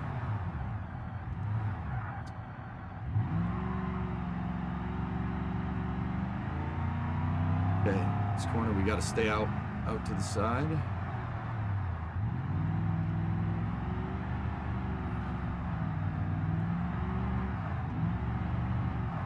Tried to come around on me there. I corrected, though.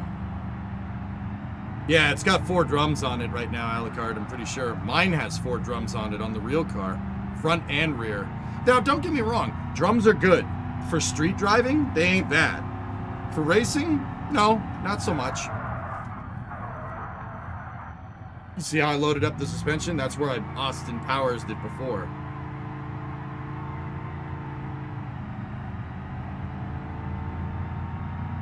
Drums are actually really good. They have great stopping power because you have more surface area touching. The drum has more surface area to clamp. But the problem is that drum brakes, because they're an enclosed system, there's no place for the heat to go, which is why you don't see drums on modern cars, because they'll overheat. But then again, like I said, for street driving, it ain't that big of a deal as long as you're not doing this. All right. 1, 2, 3, stop. 454. 454 again. Ah!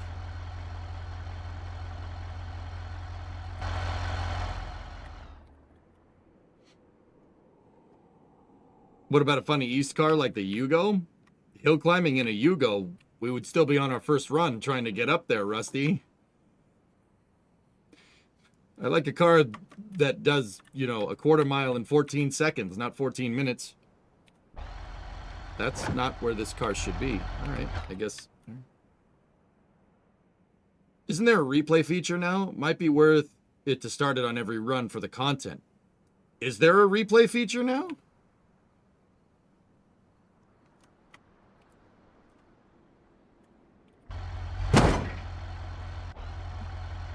Really? GM used aluminum drums on the 85 to 87 G Grand National. Yeah, that's they're for the rear brakes though, rarest. The rear brakes, once again, when you're in a car and you step on the brakes, all of the force gets transmitted to the front wheels. So all that stopping force, so you're gonna stop. That momentum has to go somewhere. It goes to the front wheels. And it goes, you know, the front brakes are clamping and so they're trying to stop you, and that momentum, your kinetic energy gets transferred to heat energy in the brakes, right? Aluminum drum brakes are not bad for like rear brakes. That's fine because your front brakes do most of your stopping force because, like I said, when you step on the brakes, all the force goes to the front. You know, when you step on the brakes, it's a deceleration, so you load up the front. But yeah, I wouldn't do aluminum drums on anything. Is this the Amalfi Coast? It's just Italy, all systems. It just says Italy. This kind of, yeah, this is definitely modeled after the Amalfi Coast or something like that. It's definitely, yeah, definitely something.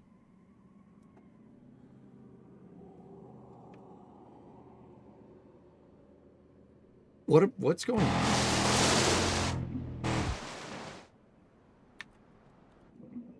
Just a general side note.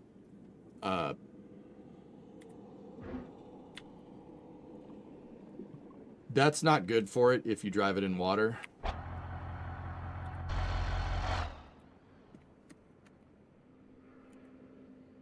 Yeah, salt water is not good for cars. Sodium chloride is very corrosive to iron and steel.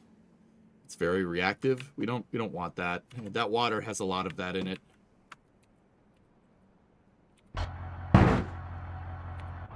Okay, let's put the parking brake on. And set the gearbox to realistic behavior. Yep. How can you detect water damage? Rust, usually, is how that manifests itself.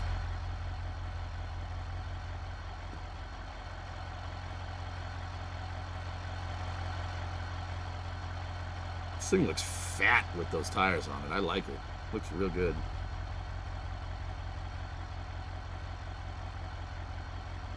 All right, how do we do that replay feature? How do we do that? Do we have to tell it that we're starting a replay or what?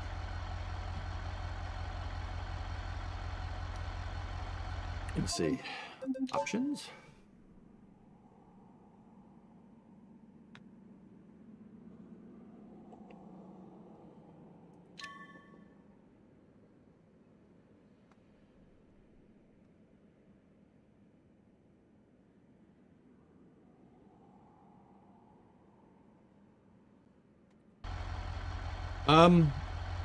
I don't really necessarily want to do any driveline modifications, Alucard, just yet, because I like showing people that, you know, a bigger engine and a better transmission isn't necessarily your end-all be-all.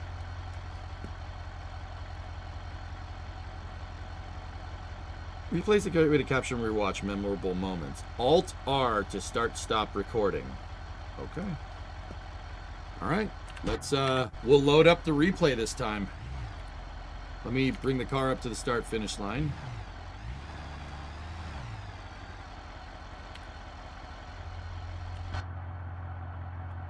All right. Let's set the timer. I don't want to necessarily change something until I get a good run up with this configuration, Runar. I want to get a good run with this configuration before we go messing with the brakes so we can see the slow and steady progress. Right now my best time was what, 4:30? And that was with just better tires and no sway bar. I probably shouldn't have even put the sway bars in, but it's all right. All right. Ready? Alt R.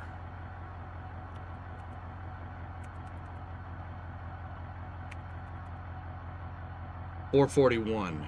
Okay.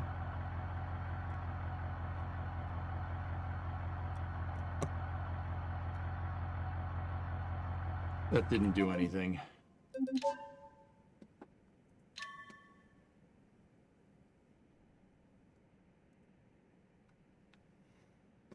Start, stop recording. It says it's F2.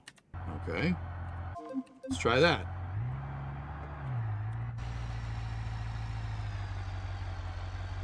Ready? Okay. 3,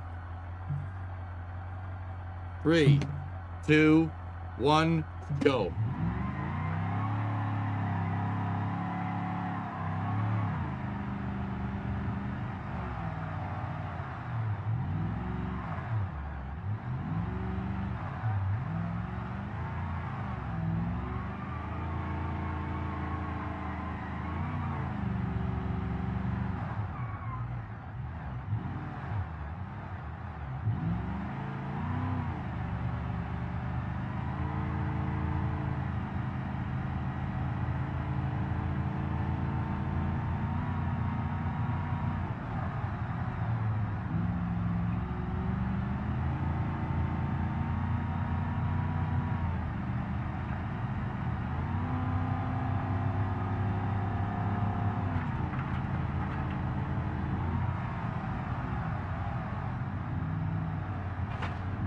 Nicked the curb a little bit, but we're all right. Hit the wrong button again, but cool. The view change, there's a view change button on the steering wheel, and my finger keeps hitting it when we do a tight turn.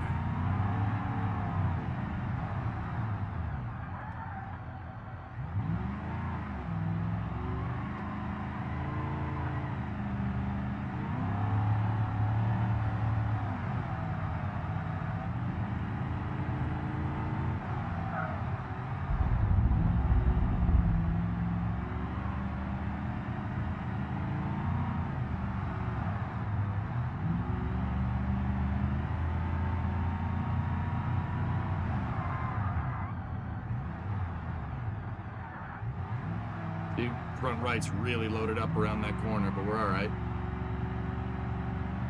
Checkpoint.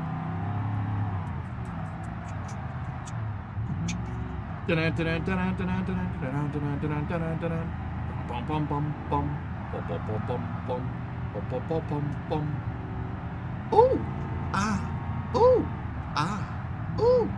Cruising? No? All right. Yeah.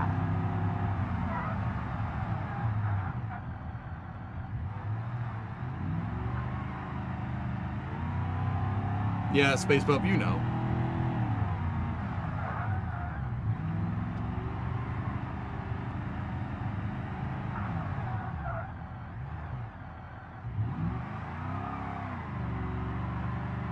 Bum ba bum bum bum bum bum ba bum bum. Ding ding ding ding ding ding ding boom ba ding ding ding ding ding ding ding.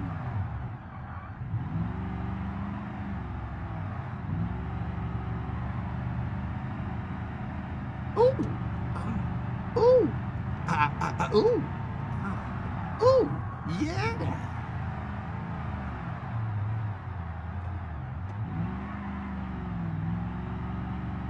That song's awesome, dude.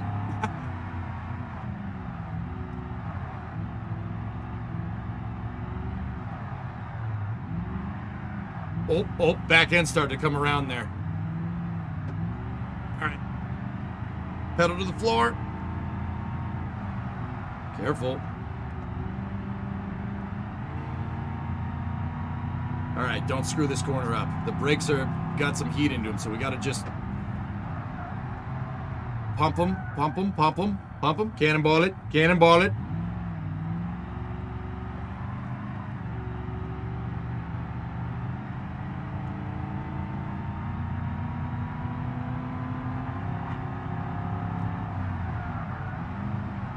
You gotta be careful. You get into the weeds here, you can hit a bump.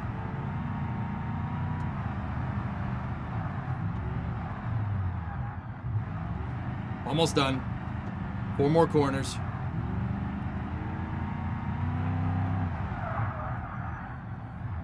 One, 2, 3. This big rider. All right, ready? And stop.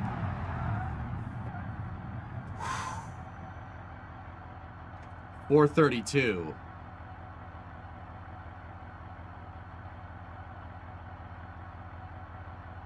Wait a minute. How was... Didn't I do a 431 and mess up? Oh.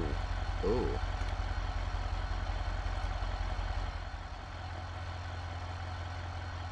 Huh. And the replay. Oh, yeah. Replay saved. Huh. All right. Wasn't the mess up a 441? Yes, it was. Yes, it was. Yes, it was, Darky. You're right. You're right. You're right. Yeah, cool. All right. Excellent. Hey, all right.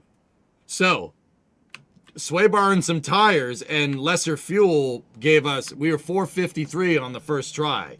We shaved 20 seconds off of the climb. That's ridiculous. That's a lot just for tires and stuff. We should probably get the brakes going now, too.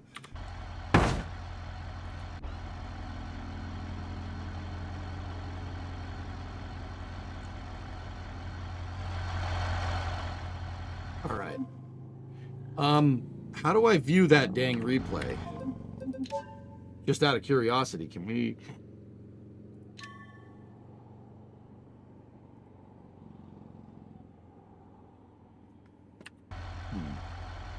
Can we view it in here? No, I don't think so.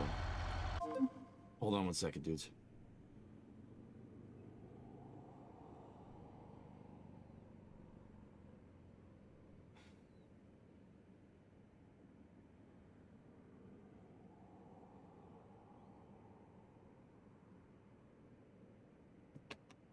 Said UI app.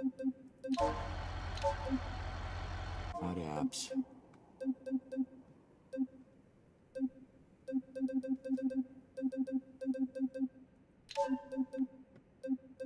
And replay sends all the following shots to the same location.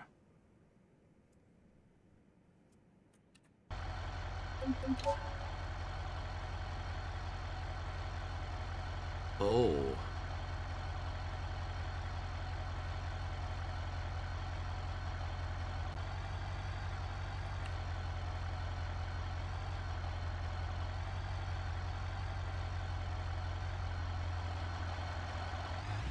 Oh, okay, this isn't me driving. This is the replay. Can we, like, slow it down and we can change the playback speed? Oh, that's excellent. Oh, this is going to be so helpful.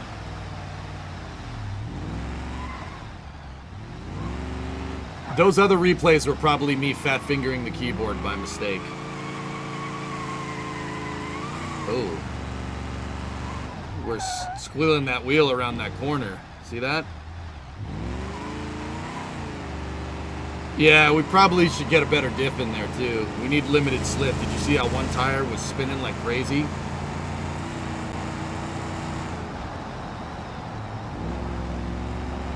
I can actually watch the freaking telemetry and stuff, too, which is cool. Here, hold on. Let me go into UI apps. I need one more. I need throttle. My throttle control.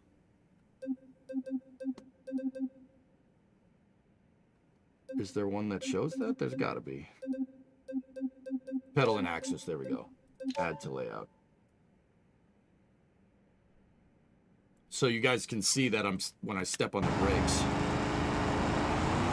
So that's the gas pedal, brake pedal, clutch, don't worry about it. It's just gas and brake with this car because it's an automatic.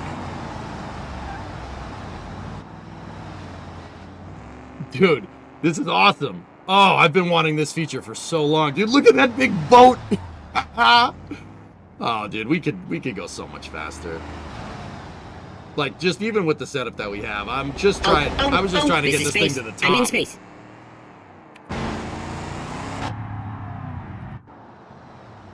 Look at this thing. It looks like a freaking action movie. That's awesome.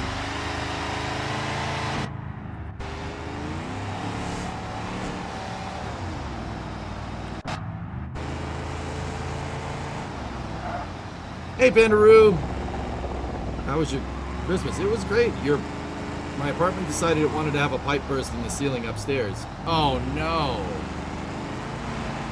Oh, I'm sorry, man. That sucks. Citia Vecchia.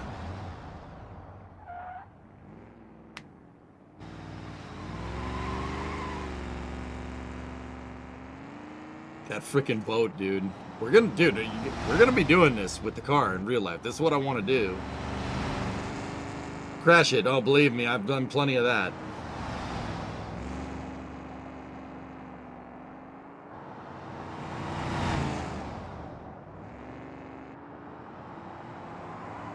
Man, this is some star in a reasonably priced car stuff, dude. It doesn't look like I'm going too incredibly fast here, but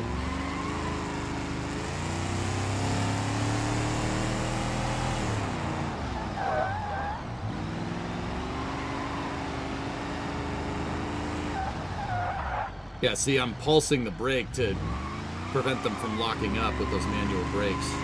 Yeah, oh yeah, we need a limited slip. Limited slip will help us a lot better.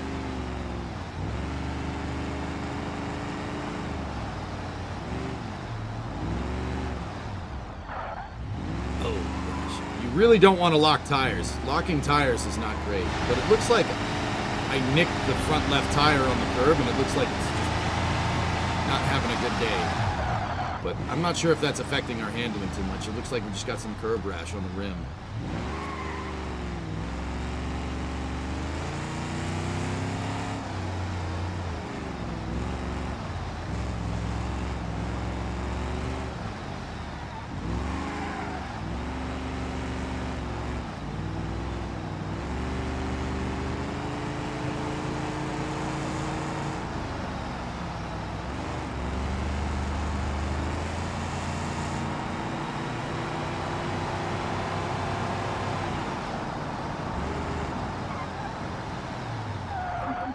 Alright, I wanted to see this part in slow-mo.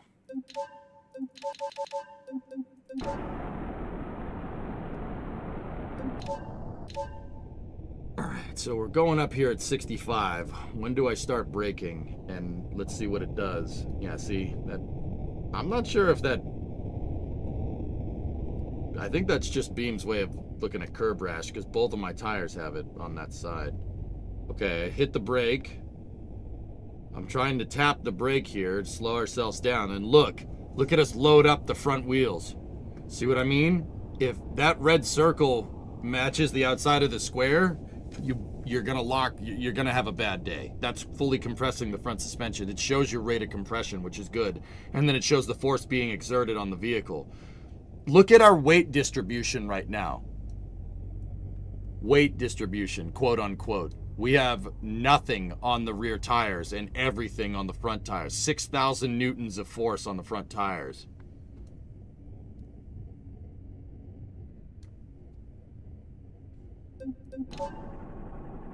And now when we go around the corner, look, see?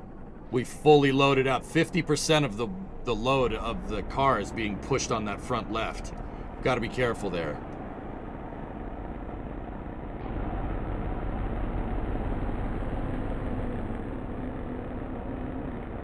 Doing a nose manual around the corner. For real, dude, for real. Better brakes should be able to help us with this, but... Cool. That's really good, man. Super useful to see this. Buddy, she freaking goes, dude. Oh my goodness. What a boat.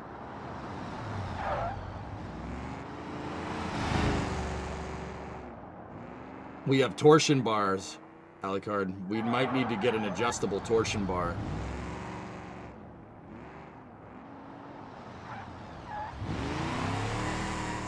Yeah, see that? See how we're squealing one tire? I'd say a limited slip is probably better.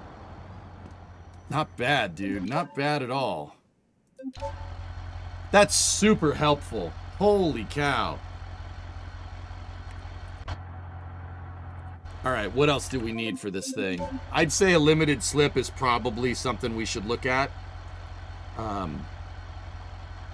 And maybe put some disc brakes on the front. I'd say we'll do disc brakes first. Let's just put discs up in the front and... Let's see, do I have something for the master cylinder? Can we change it to power brakes? I don't even know if it has power brakes. Hold on. Oh, hold on.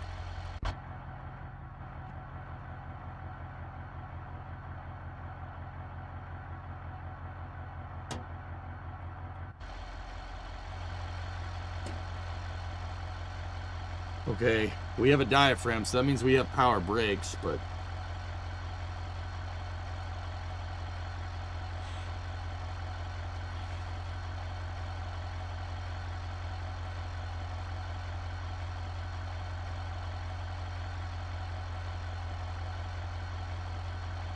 Oh, we could put the battery in the trunk.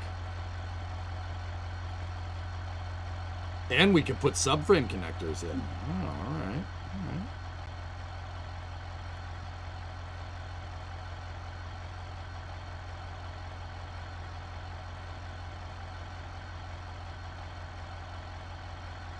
You'd cage it. That'll really stiffen it up, but I don't think we want to do that. Stiffer shocks and springs.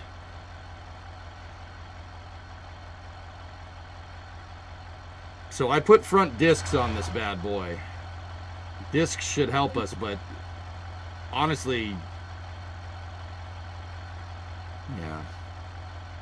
Weight distribution go. That's right. I'd say upgrading the shocks would probably be a good idea too. Roll cage adds weight. It's all a trade-off, dude. Sorry, that's the game bell going off. I don't want that.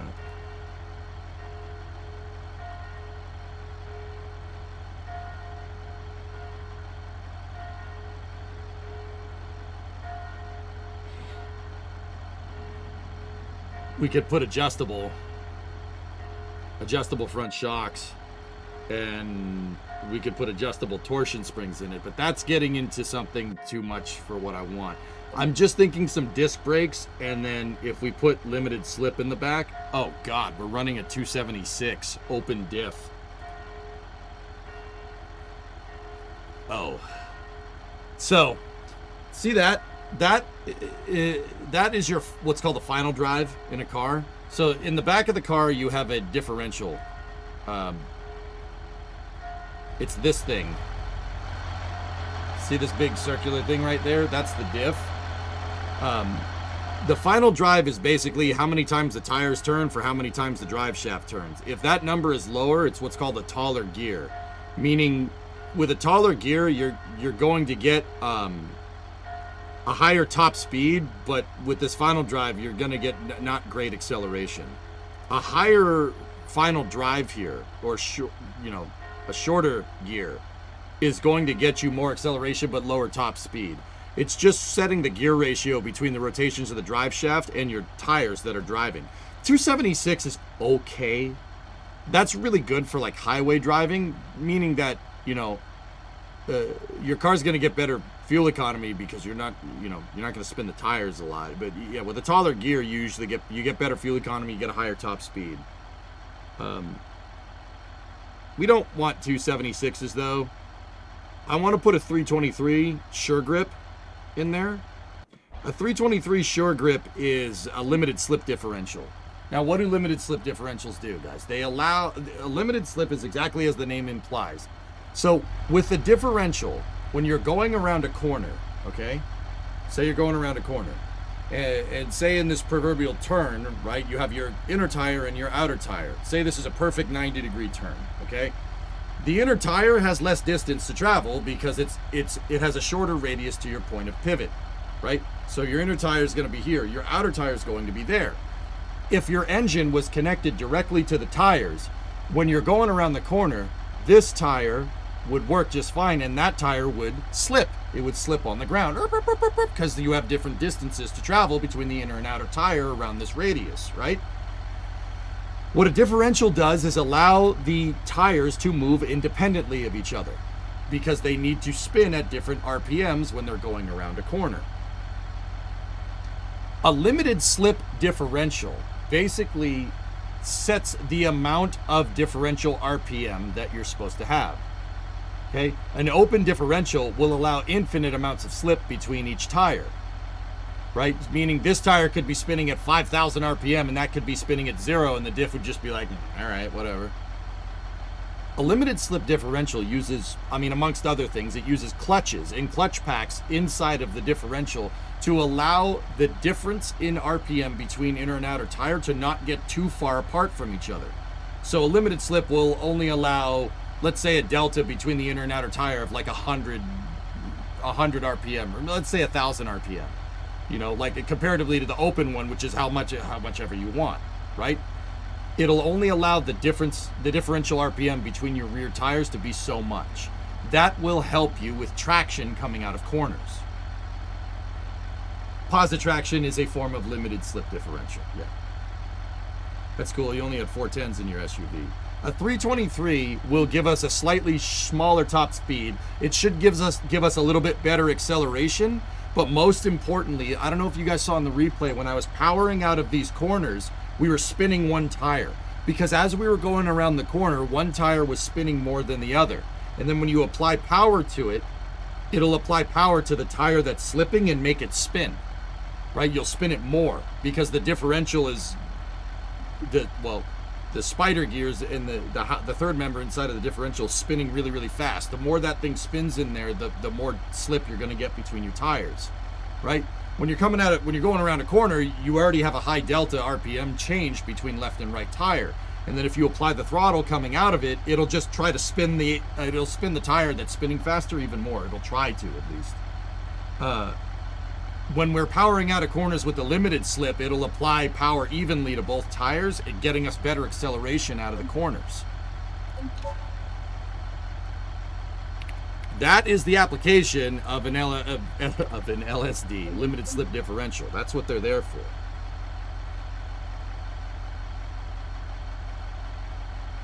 Why don't you just build a drag car? This car isn't made for, like, you're trying to use a spoon as a fork. That's the whole point. Smoke. Can we engineer this thing to be able to do it good enough? That's the whole idea, man.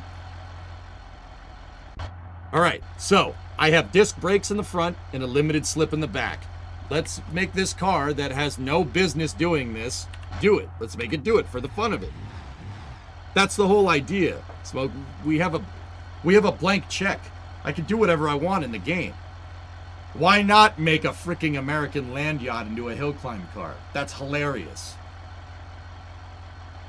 And then what we should do later is go take like a European touring car and make it into a dragster just to piss everybody off.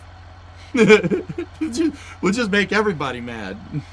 Eats yogurt with a fork. How dare you, Shatter? How dare you? What's up, man? Hope you had a good Christmas. All right. So, put her in drive. Discovery, go at throttle up. Pull up to the line. Hey, Tech, what's going on? All right.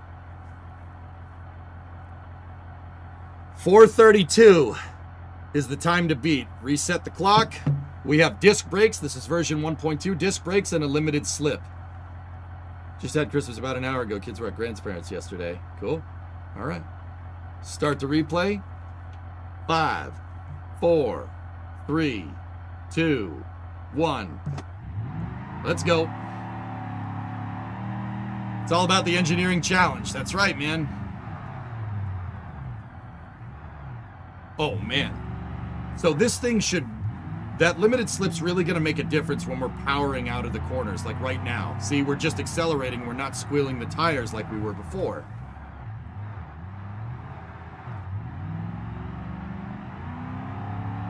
Oh, man, that's so much nicer. This thing goes so much faster out of the corners. You can really get on the throttle there.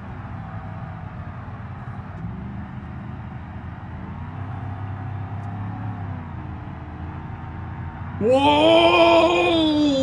Jeez! All right, stop.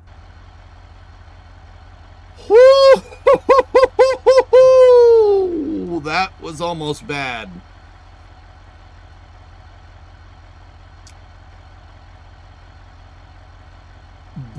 Dude, pucker moment. We almost went off the cliff. That's a long way down over there. See, I'm not sure what I did there, so let's load that replay up.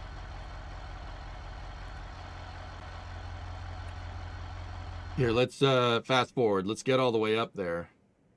What the heck did I do here? What happened?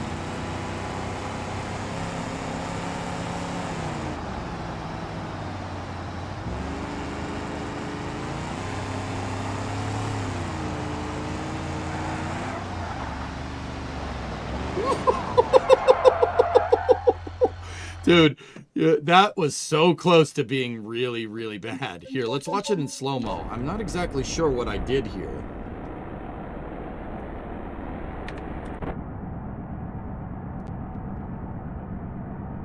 Okay, I'm full throttle here.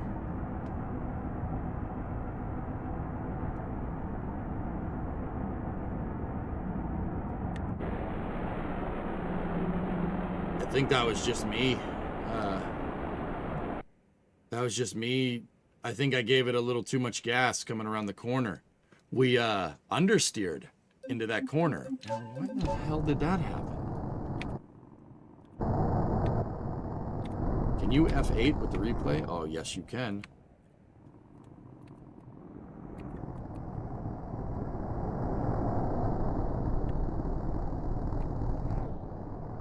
Well, right here, when we were into the corner...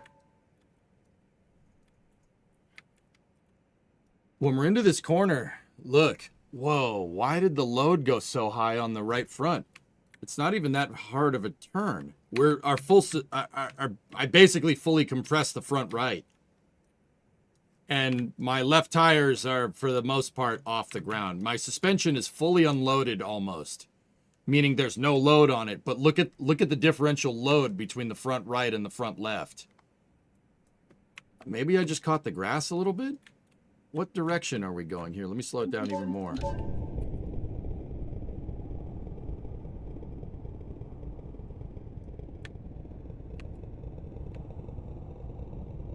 I think I just applied the throttle too early.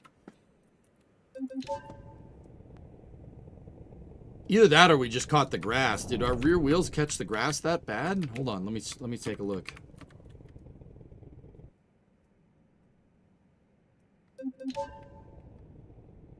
Yeah. Yeah, I think it might have been... Oh, are there bumps in the road right here? Oh. Hold on. All right, so I'm at full throttle here.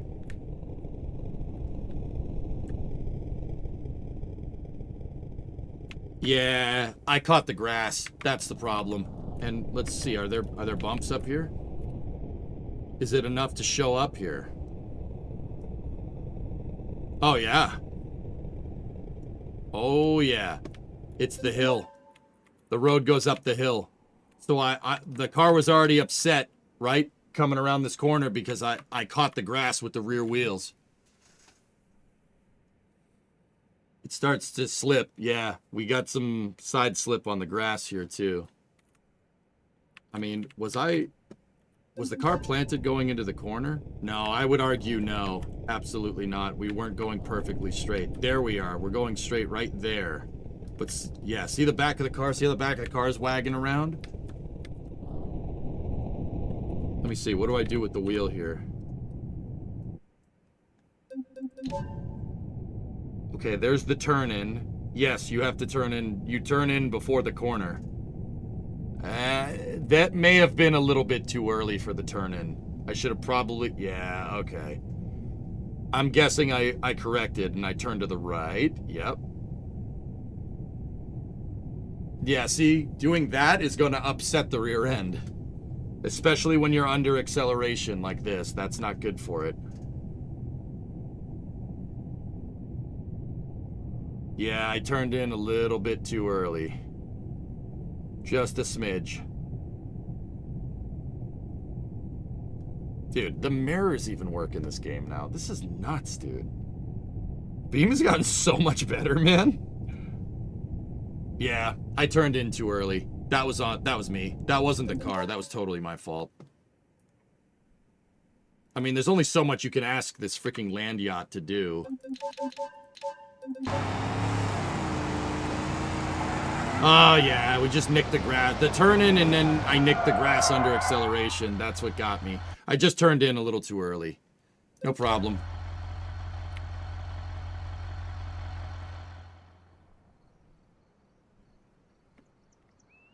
Yeah, I was under acceleration during the correction. That was driver error. That was totally me. I turned it. If I just waited another half second to turn in, we would have been fine. Oops. It's okay, we're under the map. Yep, I'm flying through the air. This is not good. I rewound a little too far. Between the shadows of the trees, there's a slight bump. Well, yeah, I could see... We could see that we loaded up the front right, Anderson. Yeah, for sure. Yeah, going up the hill. That was just a perfect storm of fail, and that all branches... It all started with me turning in a little bit too early, because that's an uphill. Guys, when the car is going uphill, if you're accelerating going uphill, you're going to go into the hill, and the car's going to want to go down, but the suspension is going to push you up, and you're going to load the suspension up. That was just a perfect storm of caca.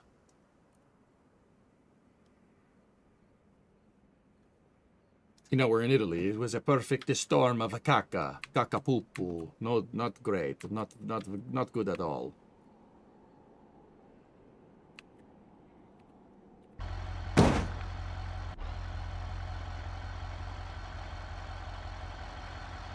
Okay. Anything we should fix? I don't think so. Let's go again. Oops. I hit start replay. Don't do that. Alright. Instructions unclear. Car now on escape trajectory. Alright. Brakes in the better diff. Let's try this again. Start the replay. 1, 2, 3. Let's go.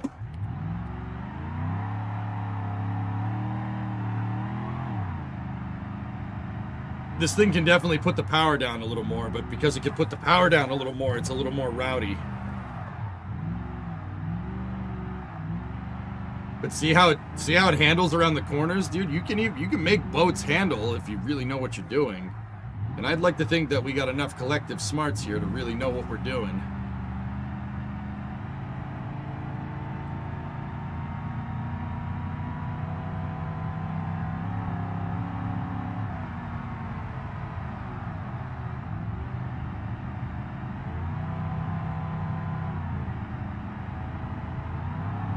Here we go. Open it up, let it sing.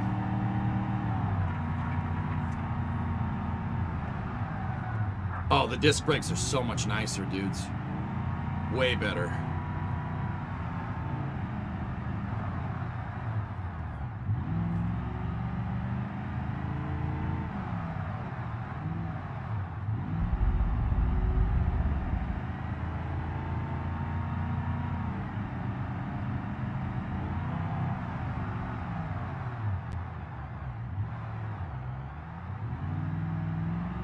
Yeah, we're not squealing the tires coming out of the corners. That's that limited slip doing what it's doing.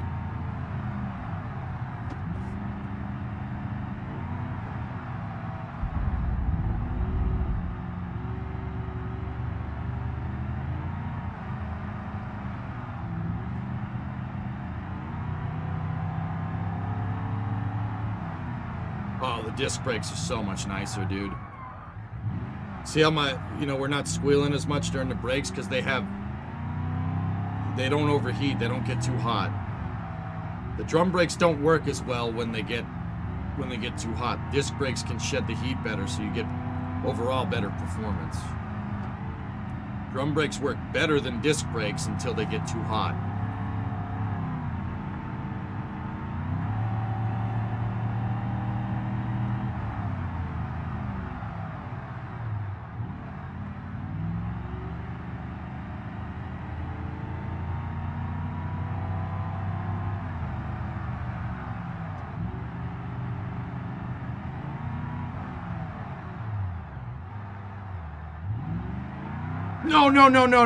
No, you pissant.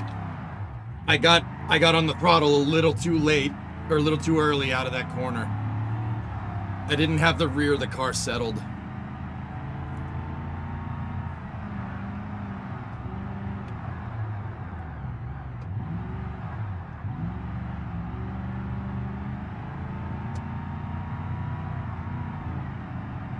Just past 3 minutes anyway. We should be able to get this thing.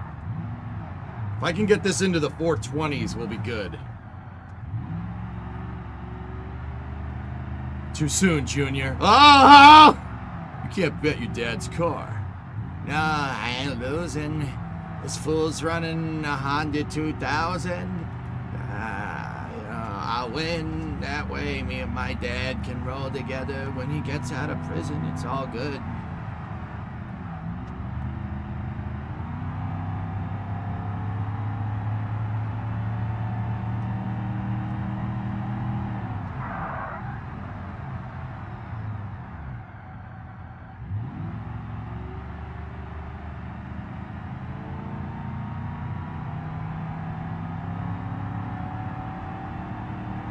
Whoa, the grass caught it for a second.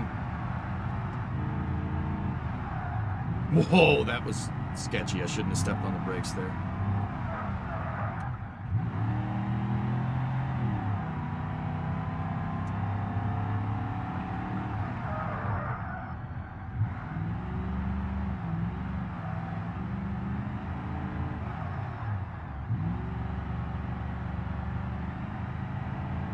And stop. 428. I got 428. What did you guys get? Hell yeah. Hell yeah. Hey, 58. Everything's fine, man. How's everything with you? 432. 425? The other car we passed was just another Coronet. That was the two-door, though.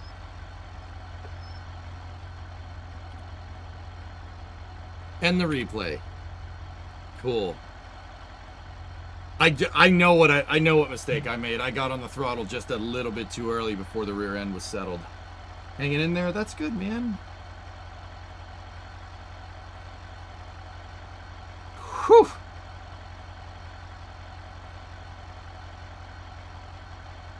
This thing boogies, dude. It boogies pretty good.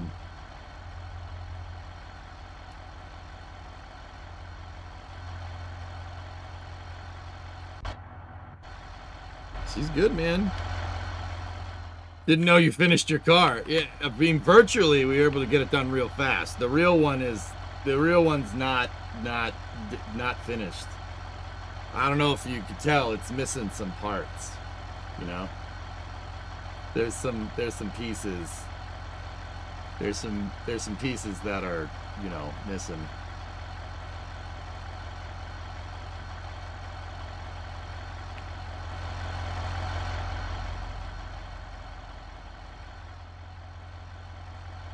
Missing parts of weight reduction. Yeah, fit. Yeah, there. Yeah, that's right. That's right. Man, this thing goes, dude. It's pretty good. Pretty good. That's pretty fast for this thing.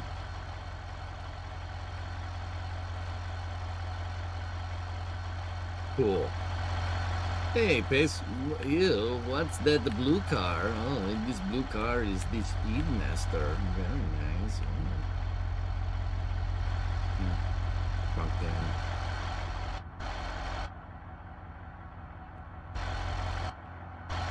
Not gonna lower it a bit? I haven't even gotten that far, Sig. I haven't even really delved into the suspension too much. This is just diff. We're still running the stock suspension. That's just a better diff, and so that's what a trunk looks like. Yeah, I know. Hey, mine looks like that. Wait a minute. It's what we like to call a sleeper, dude. That's right. She's gonna be a freaking wicked sleeper. No one's gonna see this one coming.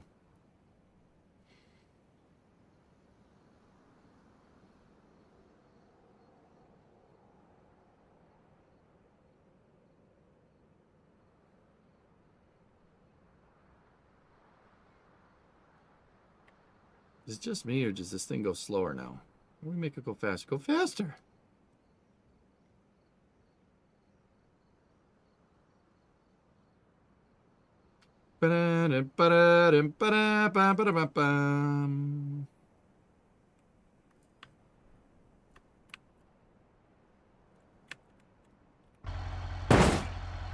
Alright, we're back down. Just needs to roll a little more, though. Not for handling, but for good cinema. Yeah, right? Dude, she's pretty good. Let's see. Can we go into the tuning config and mess with anything more? We can mess with the stock front suspension. We could lower the ride height just a smidge. Give it a little bit of a rake. Rake will help us with high-speed corners if we lower the front just a little bit.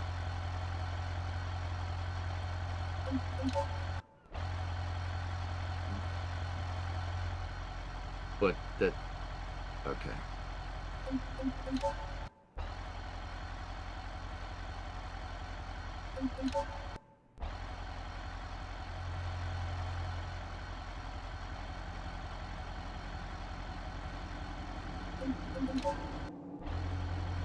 We already took half of the fuel out, dude, Fred, but like the thing is that taking the fuel out will put less weight over the rear wheels. I kept fuel in there for traction. I'm trading, you know, overall weight of the vehicle for traction over the rear wheels. That was the idea there.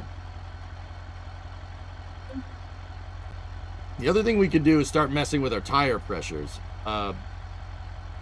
Does this thing...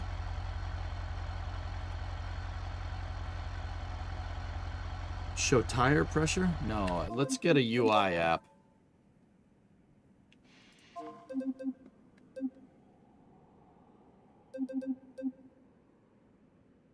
You put roll there, that's funny.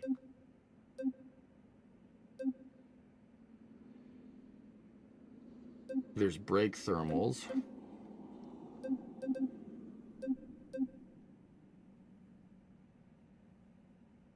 Don't tell me that's the same model as the one you're trying to repair in the garage. It is.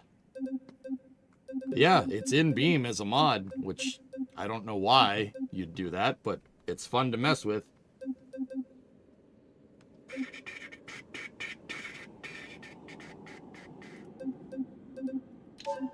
Should probably put the steering position in there as well, just so that'll help with replay telemetry.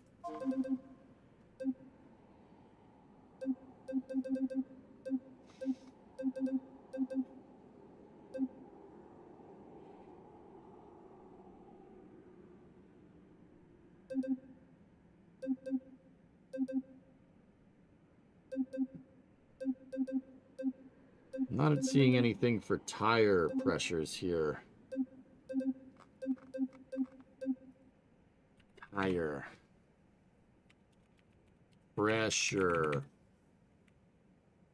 Is it not wheel debug?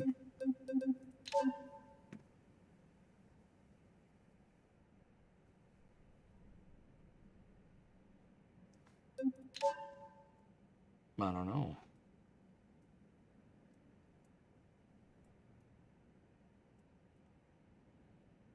It looks like wheel debug is giving you wheel speed.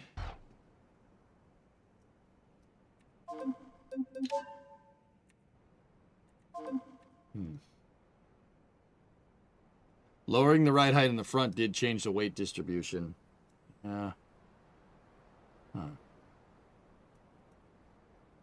Interesting.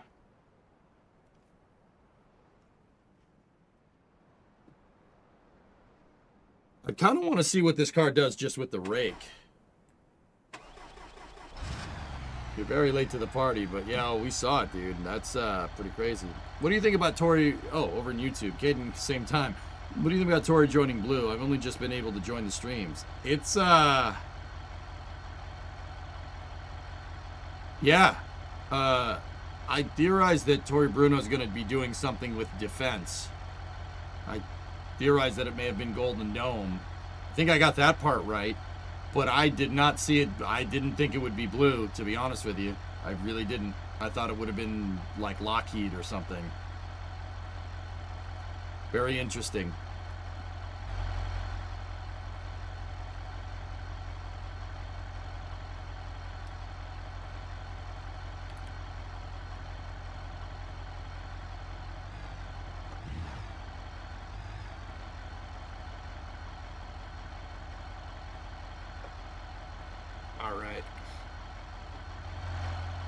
All right, we want to try this thing with the rake.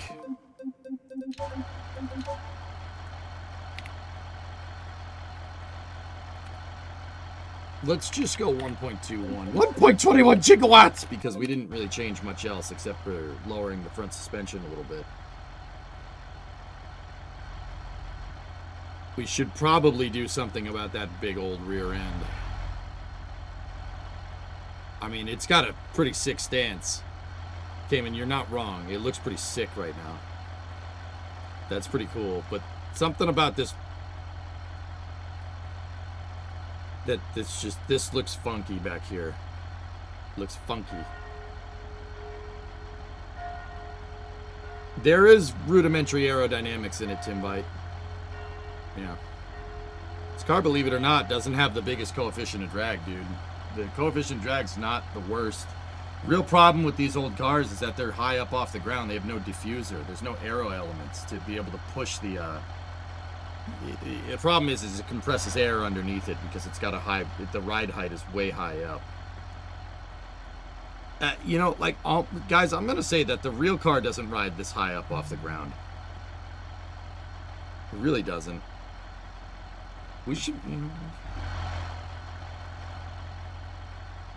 kind of want to mess with the suspension, but you know, we'll just go with the rake, see what it does with the rake from there. It does look right though. It definitely looks good. All right, we're lined up on the line. Let's go. This is with the rake. So time to beat is what 428.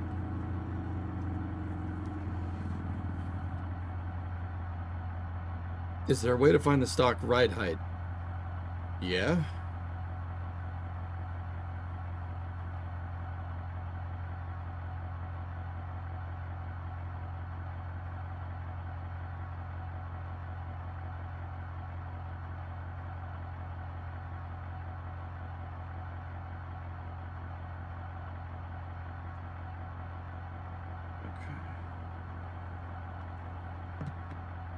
425.03. All right.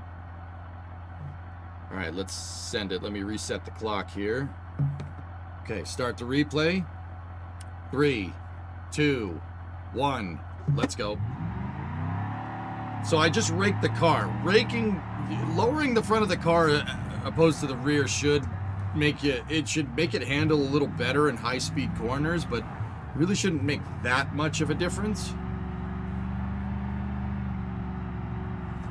It'll definitely make it handle a little better when we're going fast around corners. Just not much. It's not really much to make that big of a difference.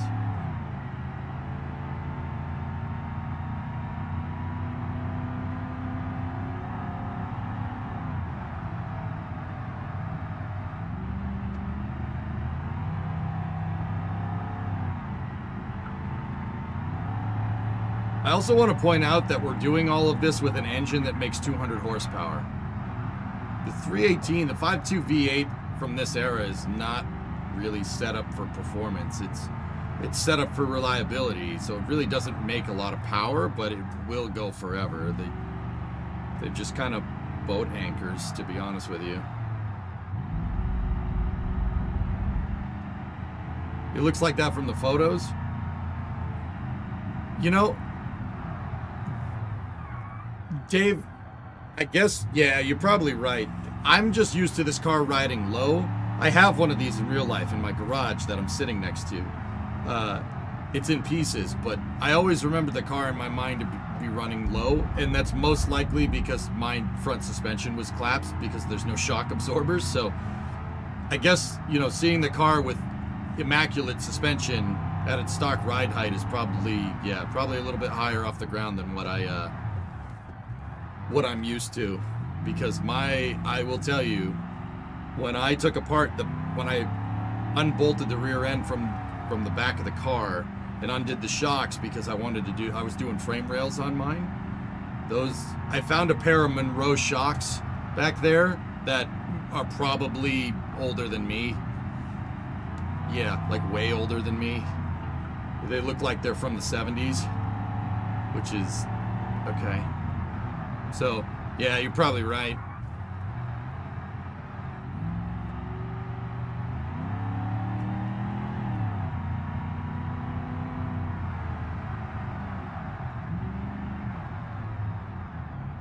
Car got a little squirrely there, but I went through that corner a lot faster than I usually do. I didn't brake.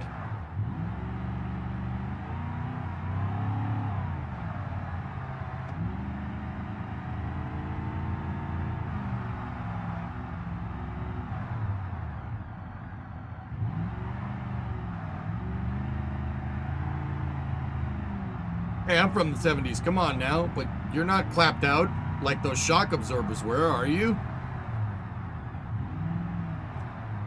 Buddy, I'm building a car from the 60s. I like old stuff. Nice saves there. Thank you.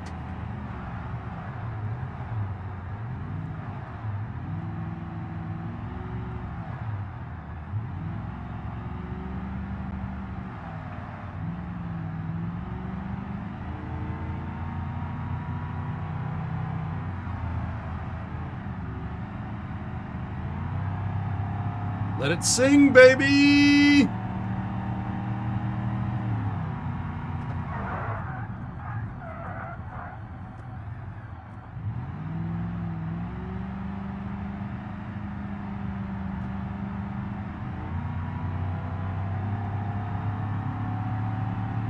That's right, Stavros, I'm with you.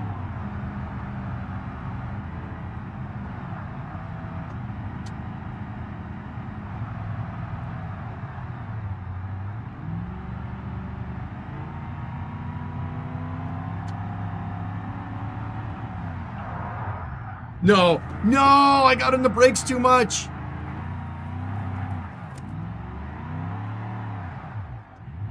Dude, I never screw up that corner. Come on.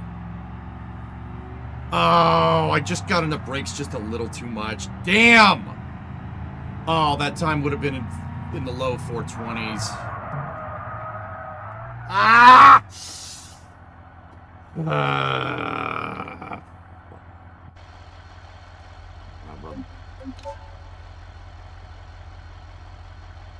And I hit the wrong button and just deleted the replay. Nice. Good job, idiot. The rear door open? It's having a little bit of trouble there.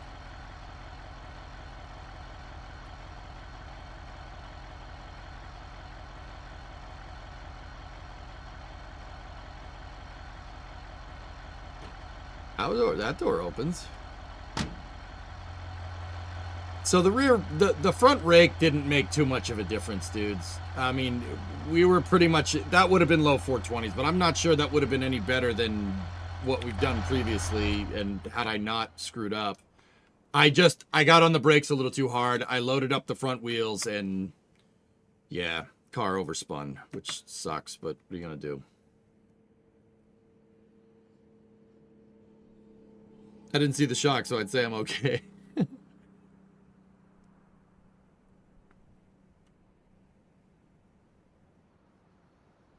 Yeah, Sledge, that's what happened. Yeah, absolutely.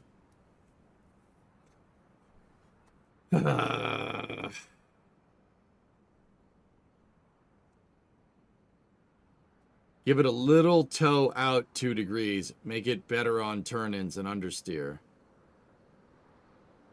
Toe out 58? You think so?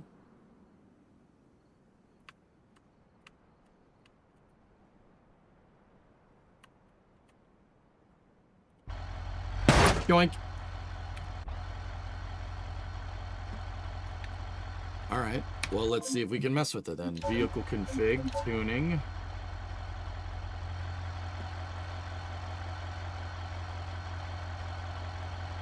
Here, let me just put this all the way over here. What does that do? Okay, so the higher percentage is more toe in.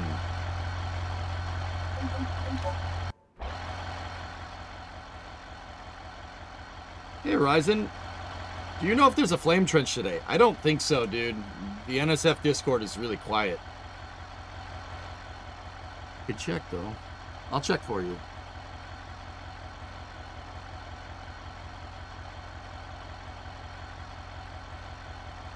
No flame trench? Yeah. That's what the YouTube chat's saying. Yeah, I don't think so. I didn't think we planned on it, dude. See, NSF is smart. They were thinking nobody in their right mind would want to work today. Hello there. Hello there. All right, so I don't know how this is measured in terms of degrees here, but what's the percentage range based on? I have no idea, dude.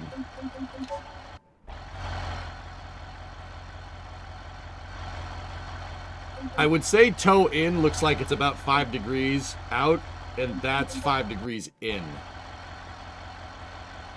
So I would say 0 toe is probably right here. So that's the wheels facing forward. What we're doing is we're adjusting how far the tires are turned in or out. Doing that can help you with cornering. Generally, a regular car would want a slight bit of toe in. And just like what this was set. That toe out like that is... Toe in's going to help you with stability at high speeds. But yeah, toe out can... What? I mean...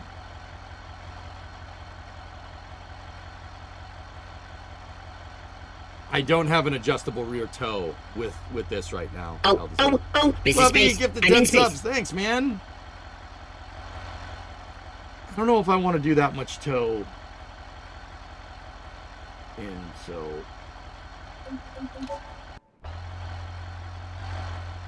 I think more toe in would help us with cornering. No, not toe. I'm not sure if toe out is going to do it.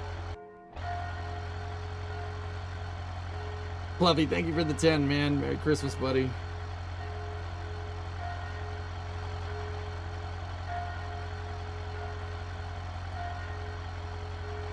I think 0 to 100 is about 5 degrees. So if we were at 50% positive, we'd be 2.5 degrees toe in. I don't know why they do it this way, but yeah. Look at racing and toe out. You know what, 58? I'll believe you. Let's go...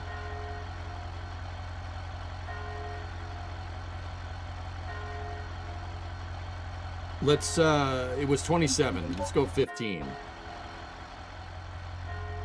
right. And then the other thing we could do is lower the PSI over the rear tires.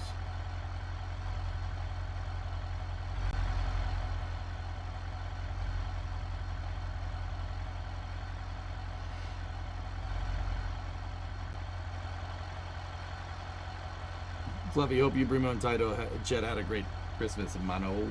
I avoided social media like the plague. Crew cab charger looks mint here. Now you just need your logo on the door. Yeah. Yep.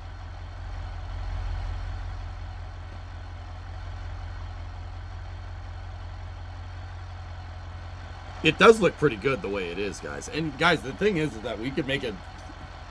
If I get the shell, we could do these builds. I could build it just like this, right? Before we put the big motor, like the Hemi in it and stuff. Like we could do these tests. This is all these tests are with the drivetrain that I have. This is with a 318 and a 904 behind it. How heavy is this thing? Give me a second.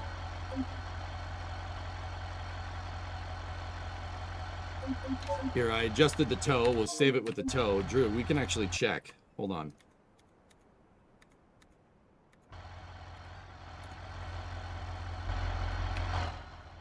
Let's go just down here, right? Vehicles. There's a scale. You can put it on the scale. Weighing pad. Here we go. Single pad. There it is.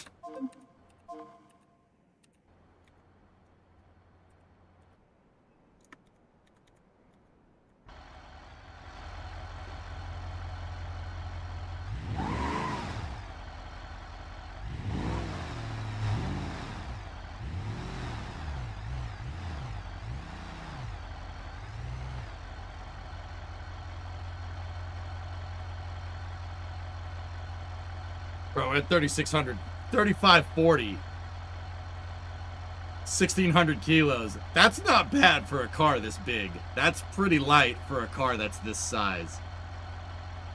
No, 3,550, 1,600 kilos is not bad. That's pretty good, man. These old cars they look big. They're pretty light, fellas. And that's what I mean about V-body Chrysler. This is why they're cool. It's a unibody. That's a unibody.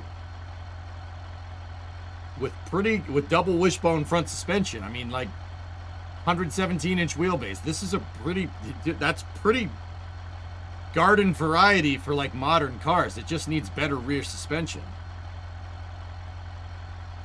Your 91 SHO was 3,200 with me in it, with a full tank. Yeah, weight for safety. Yeah, that's part of the reason why they're so light. There's not much in the way of safety mechanisms on it.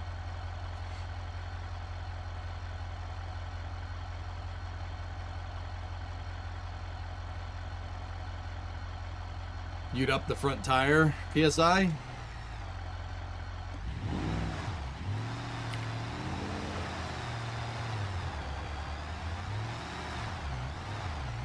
Your FC is about 3,100 with me in it at full weight. I mean, yeah, that's an FC though. An FC is a significantly smaller automobile than this thing, Apex, right? Like, 3,100 is pretty good for that thing. You don't need to worry about crumple zones. All right, let's... Ooh, I had a replay going. I don't need that. That's just... And you know what? To be honest with you, I don't need any of these either. I don't want to know what those things are.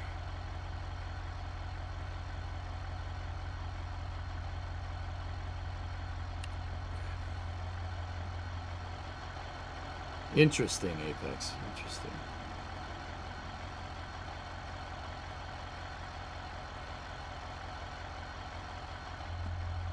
All right.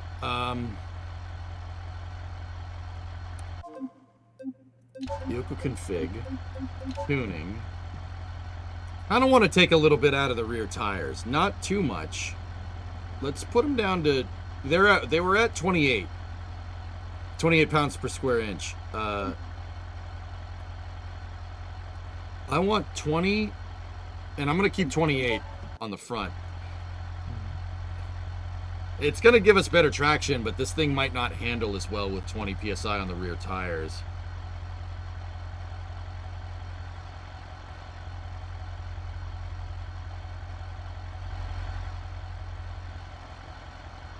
Yeah, so I'm going to put modern safety features in mine. Mine's going to be... I want to say part of the reason why, the other reason why I want to do this build and why this build's turning into this cool, ridiculous project like this is because I want to show people you can put modern safety features in these old cars and you can make a really nice car. You don't have to compromise safety to go fast. That everybody thinks like, oh, it goes fast. It's not that. No. You can do both of those things. It's 2025. We can do both of those things. That's not hard. You know? I'm going to build this car out nice. It's going to be sick, dude. It's going to be a really nice car.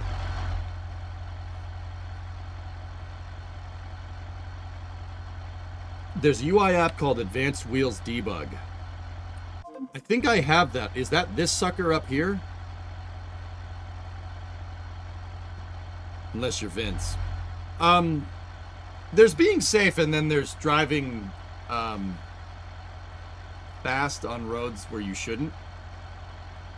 A little too soon, Max. A little too soon, but... I want the most unsafe. Rocket on a go-kart unsafe. Yeah, you roll the sidewall. Yeah, I don't...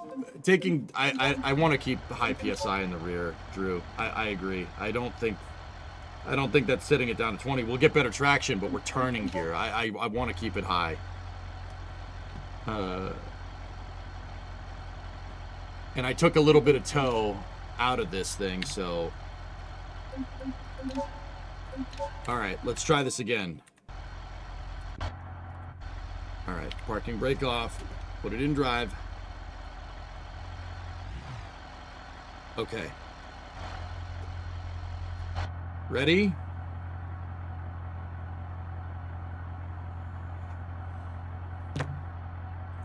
Three, two, one, go!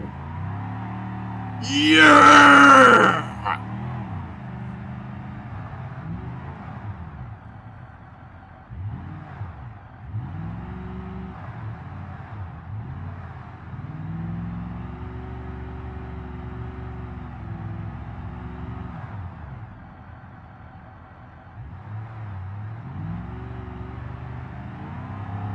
Pedal to the floor.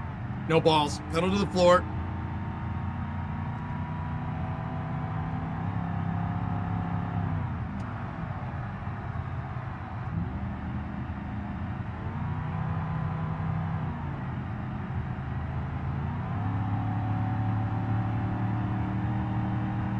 This is a little sketch.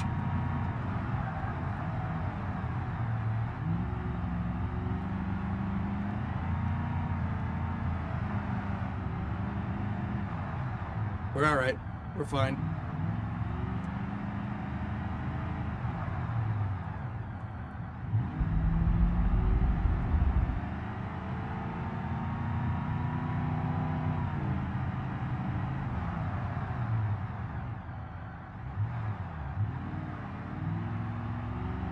Nice. Very smooth. Very smooth through here. Real good. Dude, it planted. It planted into that corner 58. That was pretty good. It stuck going around that corner right before the cobbles. I'm not expecting it to stick, but it's it definitely is, dude. Good call. I can feel the difference. I saw it, Tessa. That's pretty cool. Dude, those little Jeeps are pretty cool. I offered to buy my father-in-law one. I'm like, hey, you want one of those? He's like, I mean, I do, but no. I'm like, all right.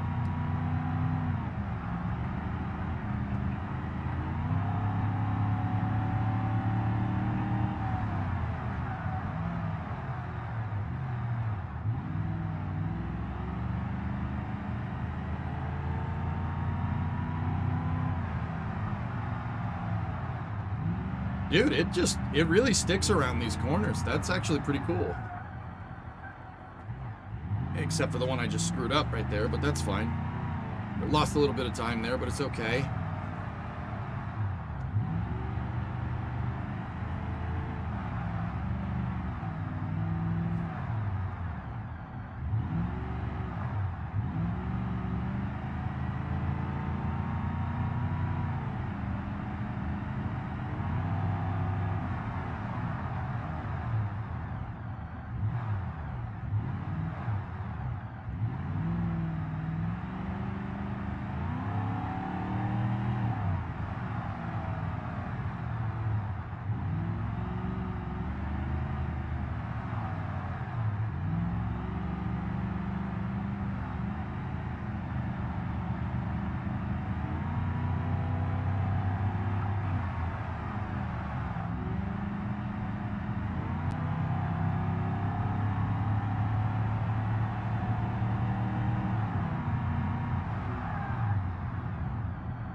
Nice.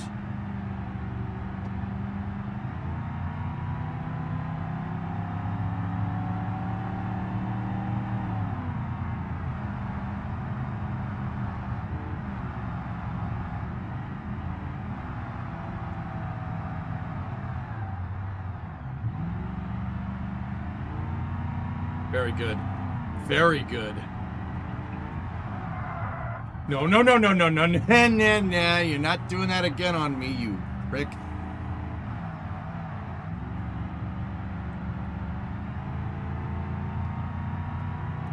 .424. All right. Nice. All right. Very good. With no motor upgrades, just some suspension tweaking and some better tires, we took a lot of time off of that. That was pretty good, man. Woo! He had a buddy with an FD autocrossing, and one of the marshals suggested putting up the front tire pressure. He didn't have an air compressor, so he lowered the rear instead and ended up hitting the wall. Oh, no.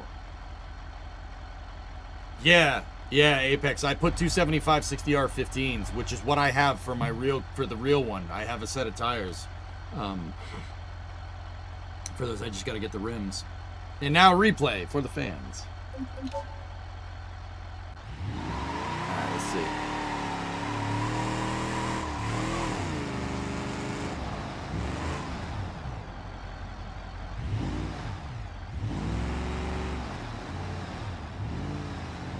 Dude, look at this boat. Oh my gosh, it looks so goofy.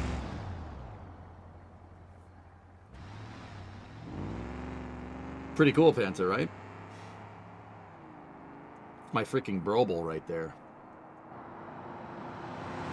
It looks ridiculous seeing a land yacht do this. I love it. That's just like, wait, what? What's going on here? Once again, I want to remind everybody, this motor makes 212 horsepower.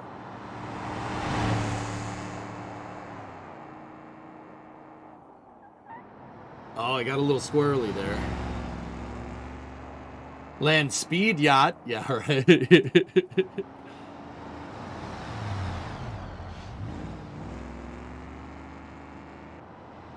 Look at this big old thing going through this village. That looks ridiculous.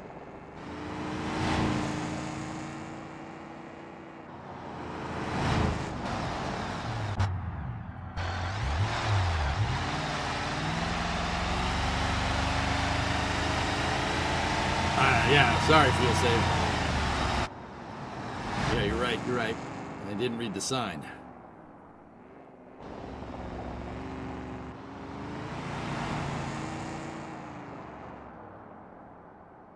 I don't know if they ran Coronets in BTCC, did they, Tessa? Can you imagine seeing this thing next to a Mini? It's like that. It's like when we watch Goodwood Revival. You see the Minis going up against the 62 Galaxy. It looks so ridiculous.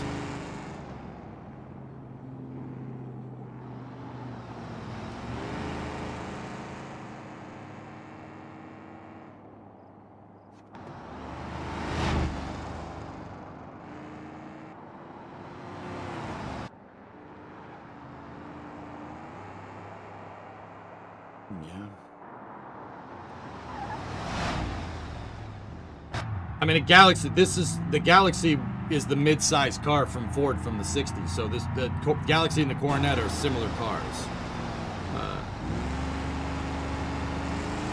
They're the similar mid-sized car. Oh, dude, can I hold on? Let me see that. What caused that? Did I load up those brakes too quickly?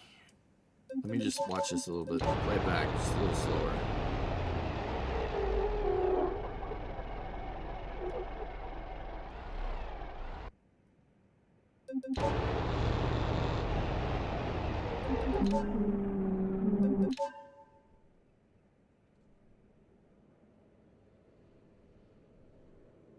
What did I do here?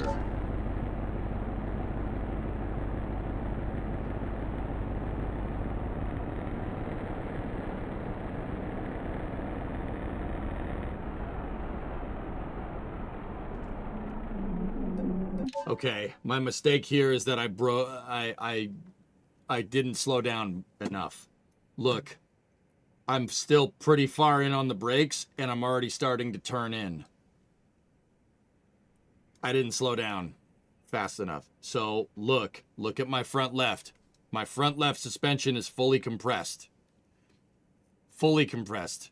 72 newtons a low, 72,000 or 7.2 kilonewtons over the front wheel, and then 13 on the rear right. We have an unloaded rear suspension and loaded up front suspension. That's not good. Because all the spring is, the torsion spring is carrying all your potential energy, and that energy has to go somewhere. The spring has to decompress eventually.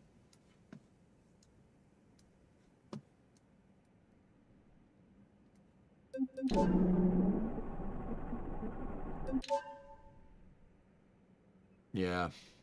It looks like I corrected by straightening the car out. Let me see it again.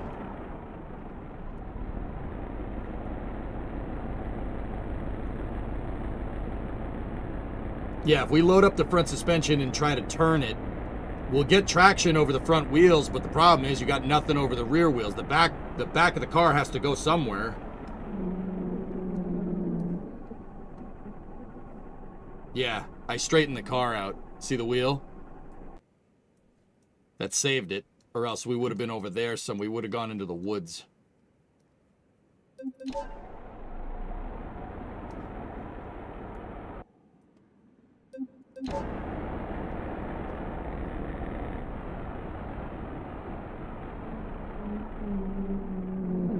Yeah, I turned in a little too... I should have slowed down a little bit more. I turned in at the right time, but I didn't brake at the right time. We braked way too early, or way too late, excuse me. And that almost caused the car to skid around.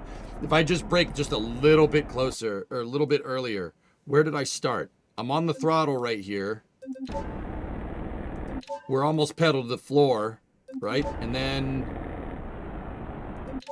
I started braking 65 on right here. If we brake just a little bit before that stone wall, actually, if I brake like right at the start of the stone wall and not just a little bit after, we go through that corner real easy.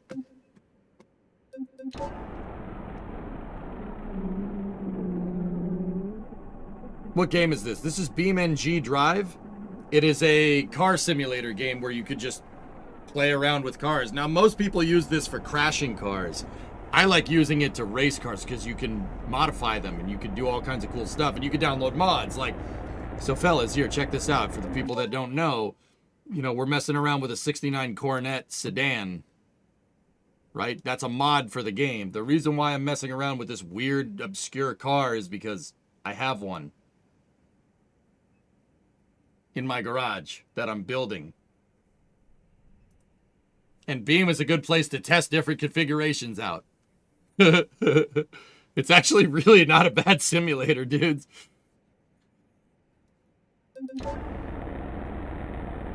That's a car. It's some metal. It's got 4 wheels. It's fine.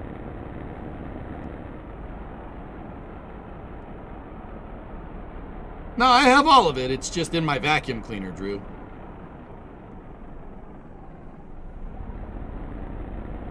Last, what's up, Tessa? If you hadn't corrected, you probably would have had an ideal corner. The rear was coming out just the right amount to float around. I'm worried about oversteer with this thing, Tessa, because especially with loading up the front.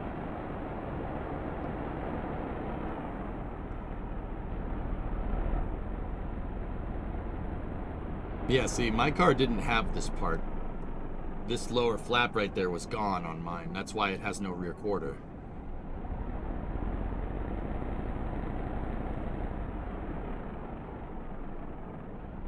That's right, Juliet. Yeah, you got it.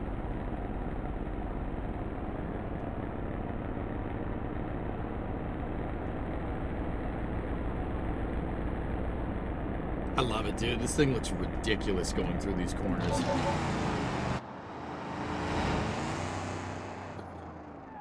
Hey, Tars, what's up, man?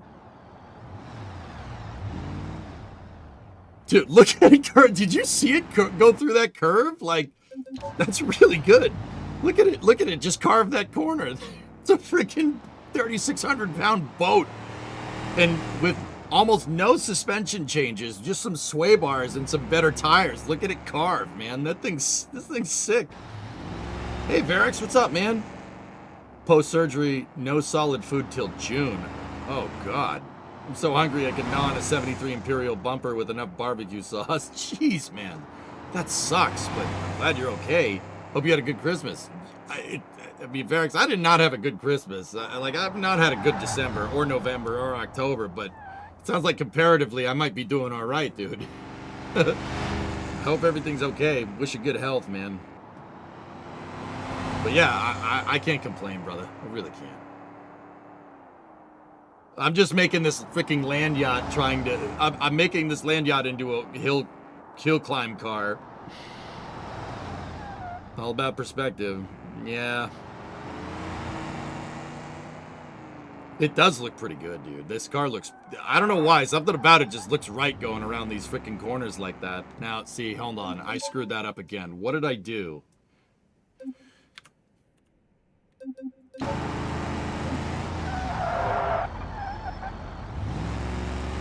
Too much brake, I think. Slow it down.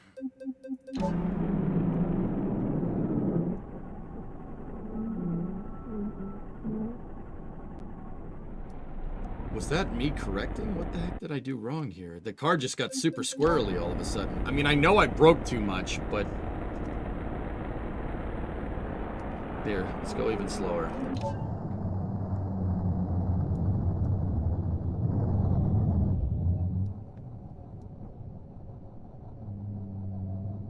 My turn-in, yeah, my turn-in it was too early, comparatively for braking. Either that or just brake less.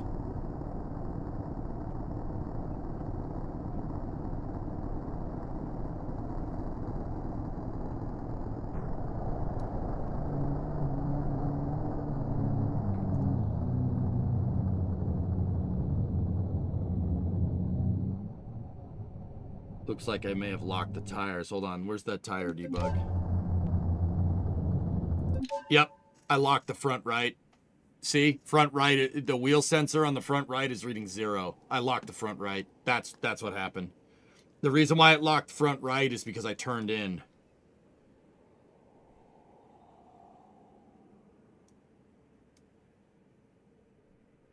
It took part of your jaw? What?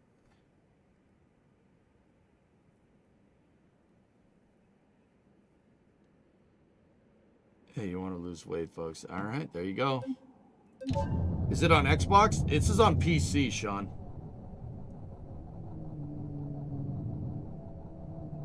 Yeah. We got... I'm assuming these mile per hour indicators are your wheel speed, like how, you know. And if the mile per hour indicator doesn't indicate your mile per hour over here, I think I locked the tire.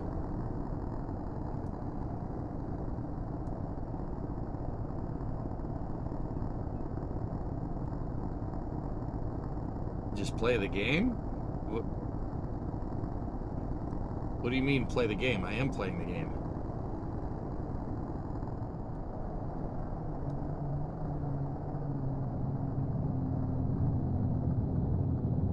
Is this not the game? I don't have the wrong screen up, do I? You're just watching a replay. Well, it's important to learn, dude. I'm trying to set up this car. Trying to set up this car to go faster, dude. You gotta learn.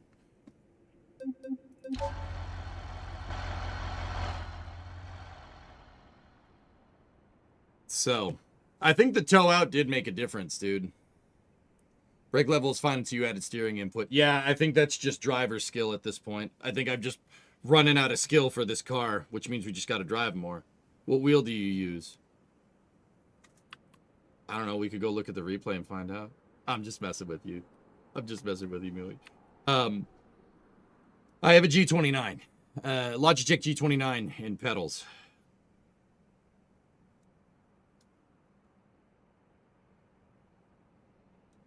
Gonna need a replay for the replay.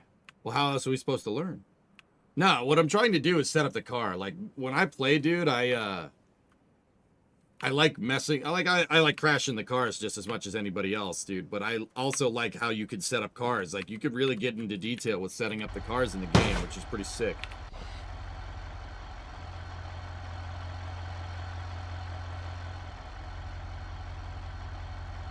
That's a starter. I got an R9 with a handbrake and an H-pattern shifter.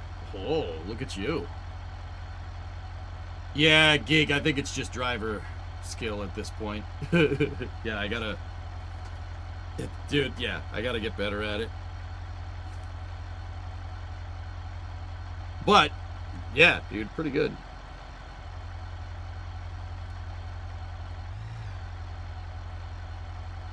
Can you add some front sway bar? Drunar, my front sway bar is non-adjustable right now. We could, I think we've kind of gotten to the point where this is about as fast as it's going to go. Like, I could probably squeeze a couple more seconds out of the time and get it to maybe 4:20. But with the stock suspension, just tires and added sway bars, I think we're kind of at the limits of what we can do here. We might want to start moving to upgrade the suspension.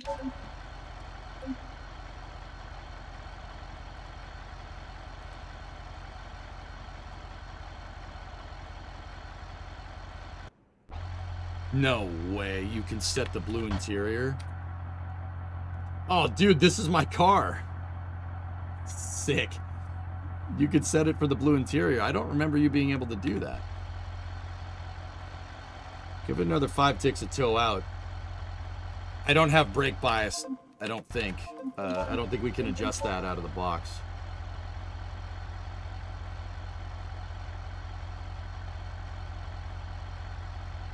That's cool, Chris. Neat.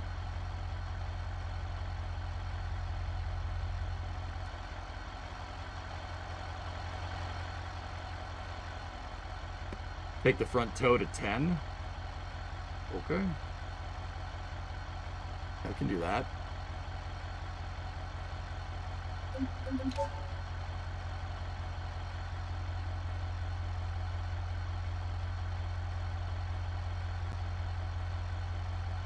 I don't want any middle side trim. We don't do no side trim here, fool.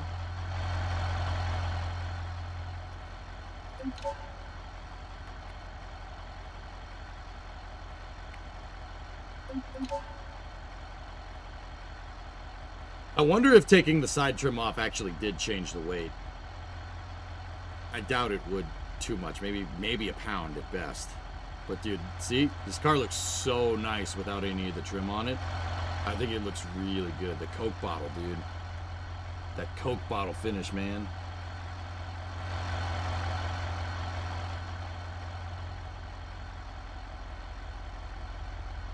Alright. Want to try again?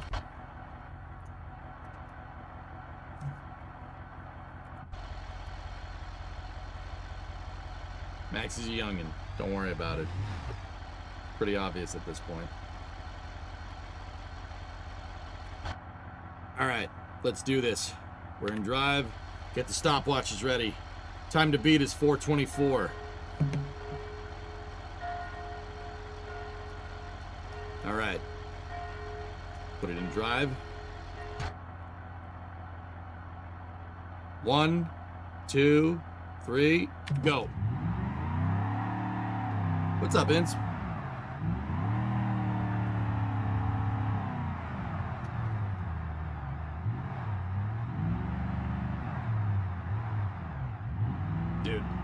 Yeah, no, it's gliding around the corners now.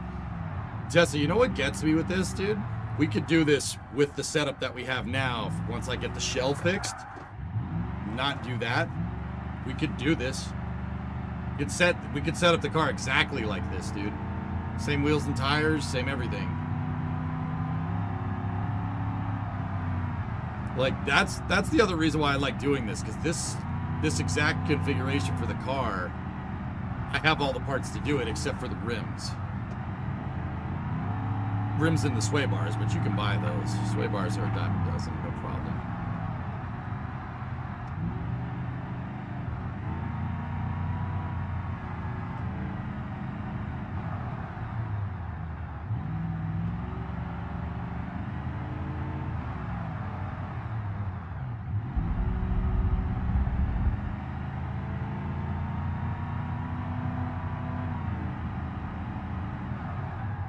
Brake and then steer. There we go.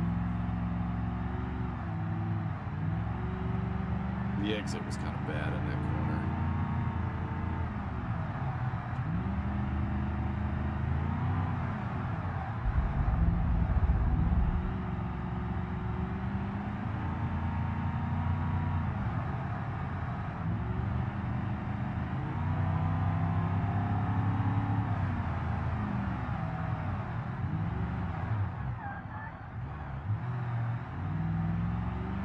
Trip the tire just a little bit.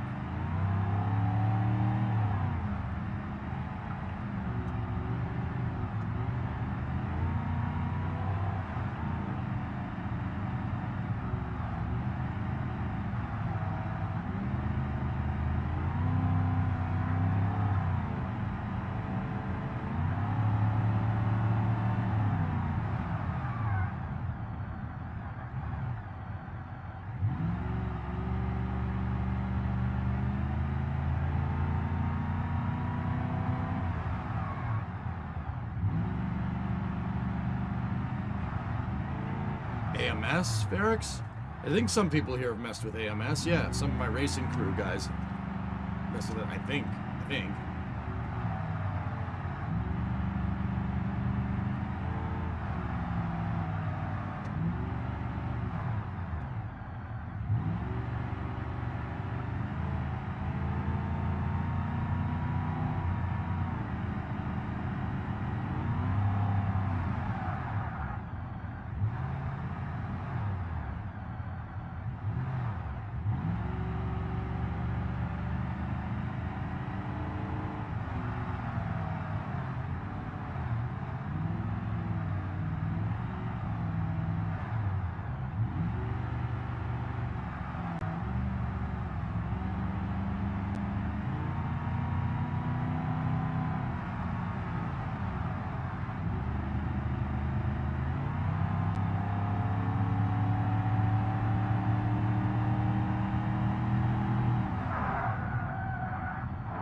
No! Balls!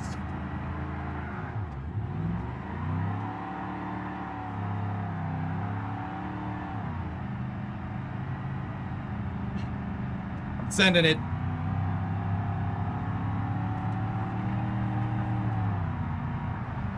Alignment's off. I'm still sending it. One of my tires, left front, I think the tie rod's bent. Oh, that was dumb. Well, we could stop. We could stop the replay. Man, those stones are really, really strong. Ow. Too much weight transfer. Got to lower that back end. Yeah, that's what I mean, dude. We're pretty much at the... Oh, it looks so sad. It looks so sad.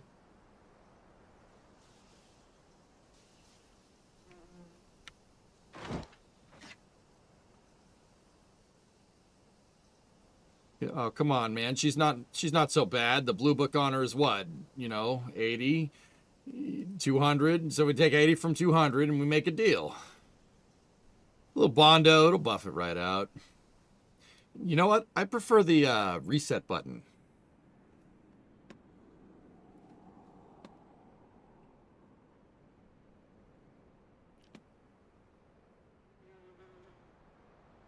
Why, you must know you can't win, Mr. N. My name is Neo. Walk it off. Yeah, that would have hurt. Yeah, I think that, you know, actually, I got an idea. I'm not sure if this is the right application. You guys are gonna have to.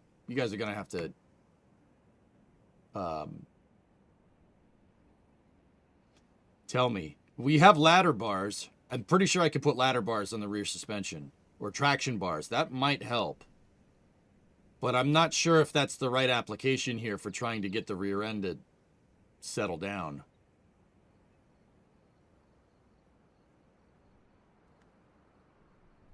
Much better than an airbag to the dome. I mean, what don't kill you makes you stronger. Your time for revenge is at hand. ZF1.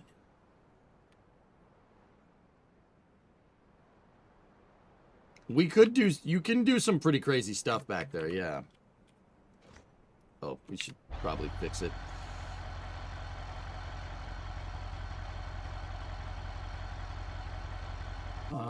I'm not sure. I know I can change that. I know we could probably put ladder bars on the back, but I'm not sure if that's going to fix anything. Hey, Torch, what's going on? It's a 50 cost, not 49.5. Oh, come on. She's not so bad, man.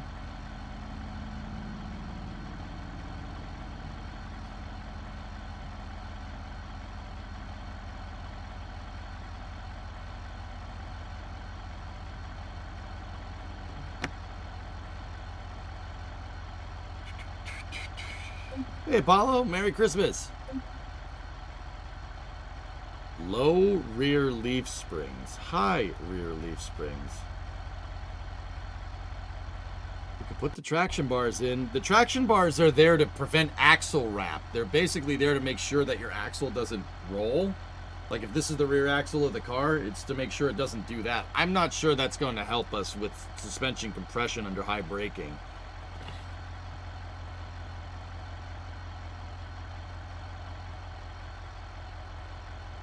Like, I actually don't know. I don't think a traction bar is going to help us here.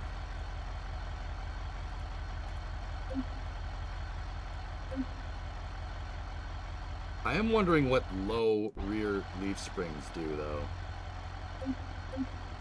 I mean, obviously they lower the car, but...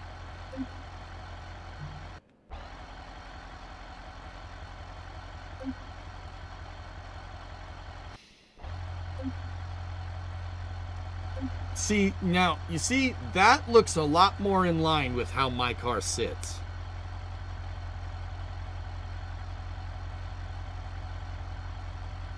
I know what you said, Apollo. I don't care. I get it. A lot of people are typing on their phone. I don't care. You know me. I'm wondering how much of a difference the traction bars and the leaf springs are going to make.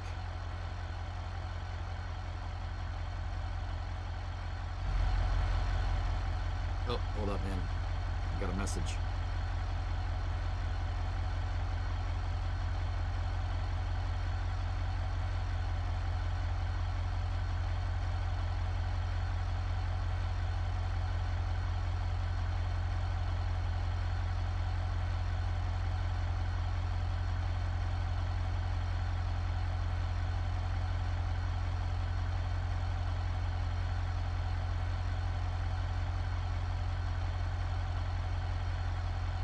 You are fired! Oh, I'm sorry. Oh, sorry. Good for lots of things. Be good and bad. Got a message. Might be important.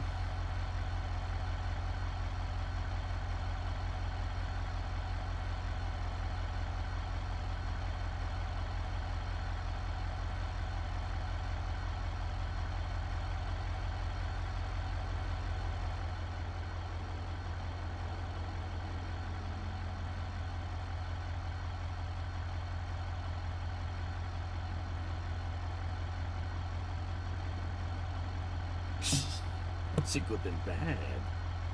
Dude, lowering the... see, I'm not sure if even lowering the rear end's going to help us too much here. Because the suspension is still going to unload at speed. But you know what? I'm willing to send it, dude.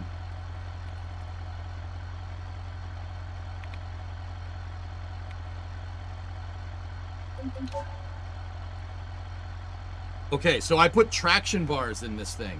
Once again, traction bars are really there to prevent axle wrap. I'm not sure if it's going to help us too much, but... What the hell? The side marker light doesn't show up. The side marker light doesn't light up with the directional.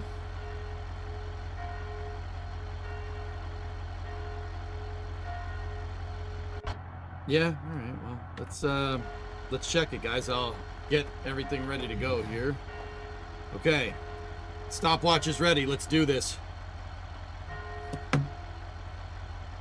5, 4, 3, 2, 1. Here we go.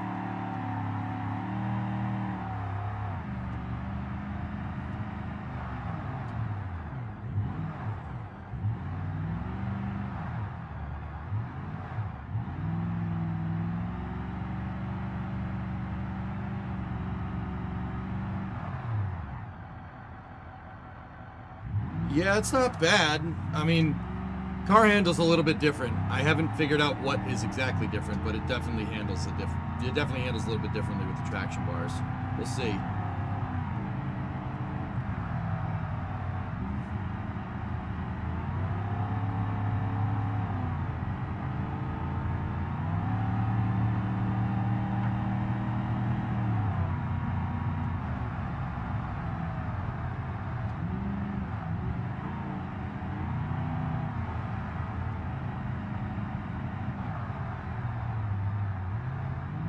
Dude, yeah, no, definitely better. But once again, I don't know how the traction bar is going to help us here. I think lowering it probably made it a little nicer to drive. The traction bars, once again, are just there to prevent axle wrap under acceleration. So it should help us apply power to the ground a lot better because it prevents the axle from moving. If the axle can stay put as much as it can under acceleration, if it can stay more or less stationary, right? That means, you know, more of the power coming from the engine is being applied to the ground and less being applied to move the axle around. Basically, if there's any playback there, it'll start moving. You don't want it to move too much. I mean, but see, then again, it's always a trade-off because it has to move because you have to have rear suspension. Or else this thing would be like riding around in a covered wagon.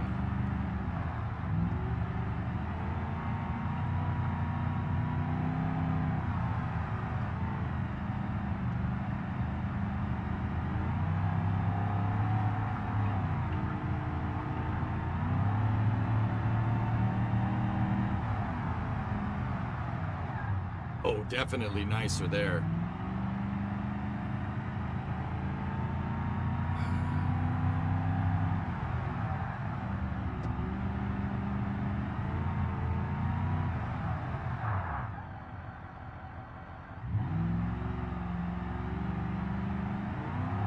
They definitely add some mass to the rear of the car, for sure.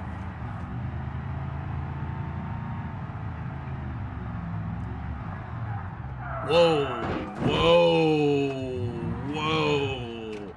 Dude, something went very strange there. The car wiggled back and forth. That wasn't great. Damn, and I'm stuck. Ah.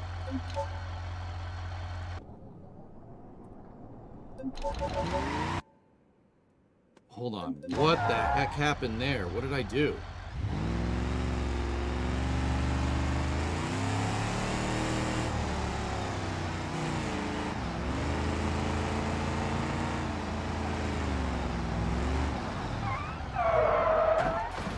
Just got on the gas too early? Or not at the right time? Okay, rear end's coming out a little bit. We went into the grass.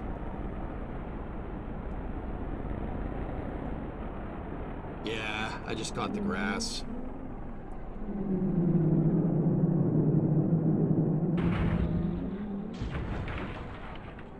Damn it. That's very frustrating.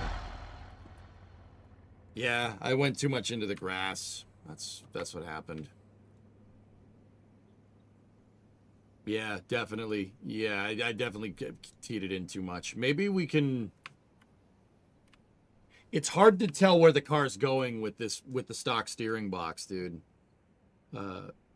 It's okay. You can do body work. Yeah.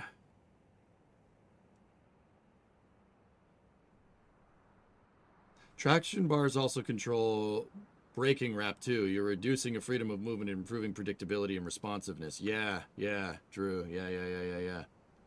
Hey, Drunard, did you see the SpaceX's pictures of the Booster 18 being stacked? And then did you see about how they had the protective covers over the COPVs?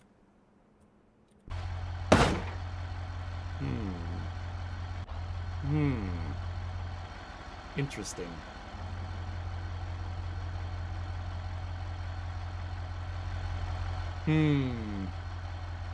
You're also still going too deep in that hairpin before where you wrecked. Slow and fast out. Yeah. Yeah, dude.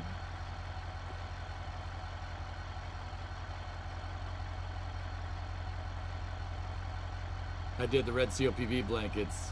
Didn't they say they were adding those after ship 36? Yeah, I think so. Yeah, Finos, the weight distro on this car is not bad. I'm actually curious to see what the weight of the vehicle is at since we put the traction bars in. We were at like 3650, I think, before.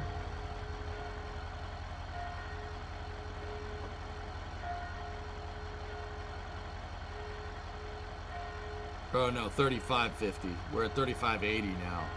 So she's a little bit heavier. 1624 kilos. Dude, that's not bad for this big of a freaking car. It really isn't.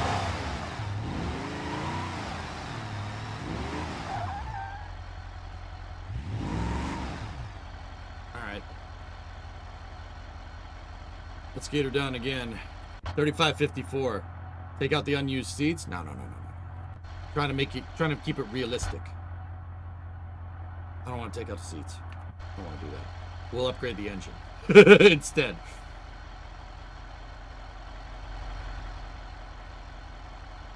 Yeah, that's right, not so fun. You get it, dude.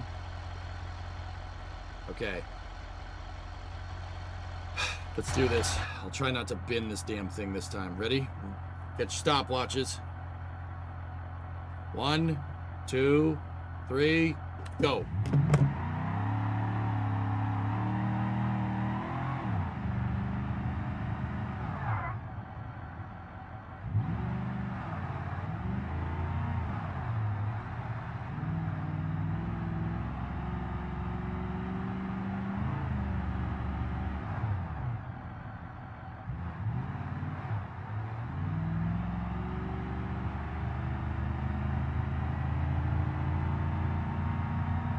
Pedal to the floor.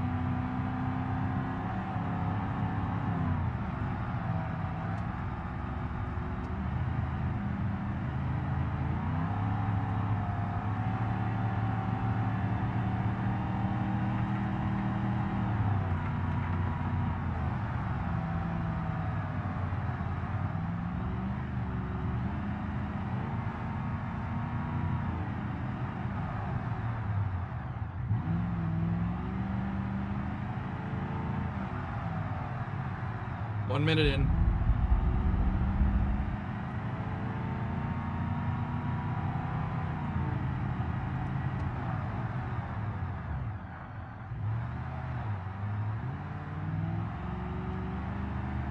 That was clean, dude. Very nice through that corner.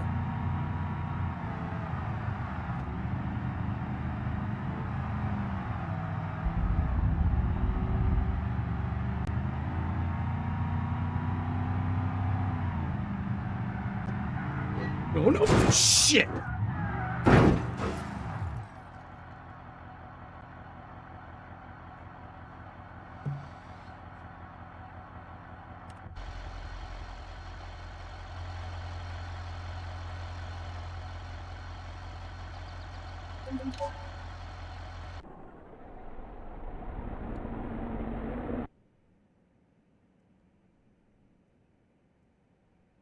I thought I could rub up against the corner.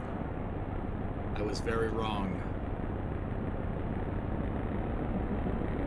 Oh, it's the oh, jeez. Did we hit the hydrant? No. Oh, man. Dude, the back of the car was up off the ground. Oh, that was a bad one. That was a bad crash. That would have hurt. We would have felt that one later. I love replay, dude. This is fantastic.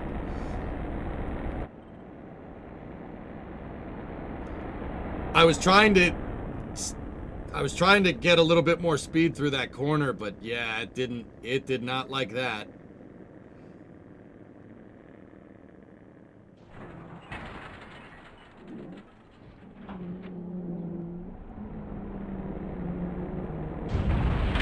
That's what would have hurt. That really would have freaking hurt. That part would have, yeah, that would have been bad.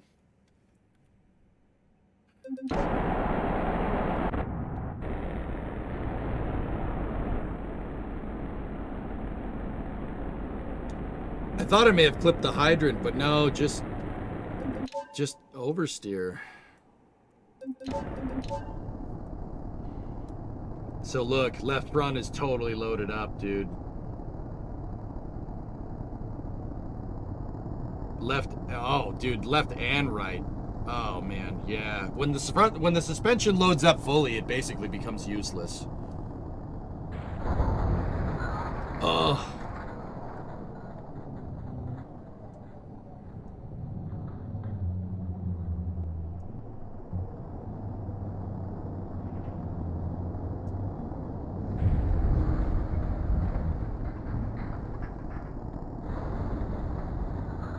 Yeah, dude, that curb really had something to say about getting hit like that.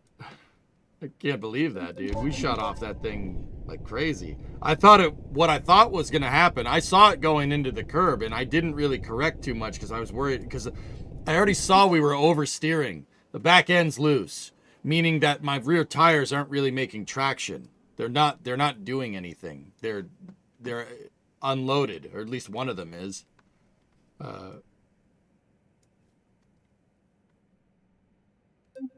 I thought we would just bounce off the curb and keep going, but... Did we hit the fire hydrant? I don't think we did. It was close. Here, we'll see. Fire hydrant view.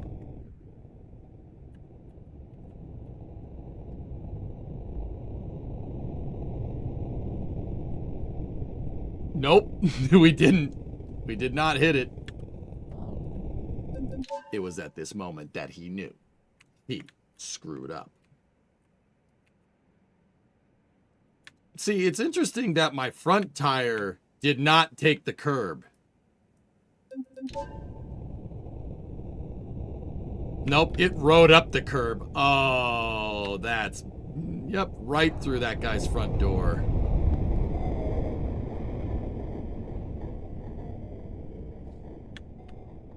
You missed.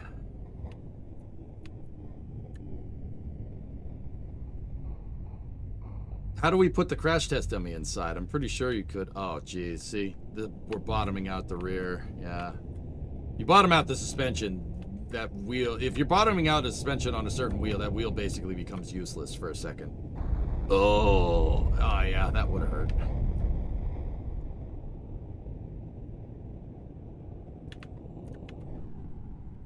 You know what? I want to see this from a fixed camera shot. Like, right? Like, what if we were watching on this balcony right here?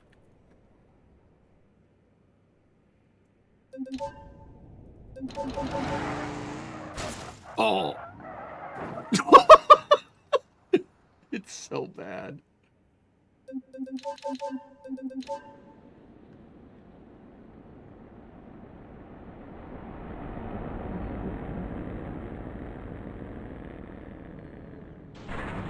Oh! Difficult to watch, Brent. Difficult to watch. There's a lot of pain and shame in those eyes.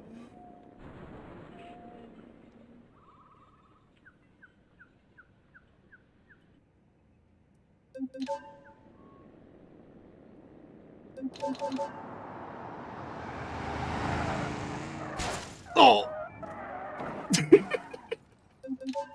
Dude, you know what? You know what I'm thinking? You could make one heck of like a you could make like a police chase movie with Beam with the replay feature. You could do a lot of cool stuff with this.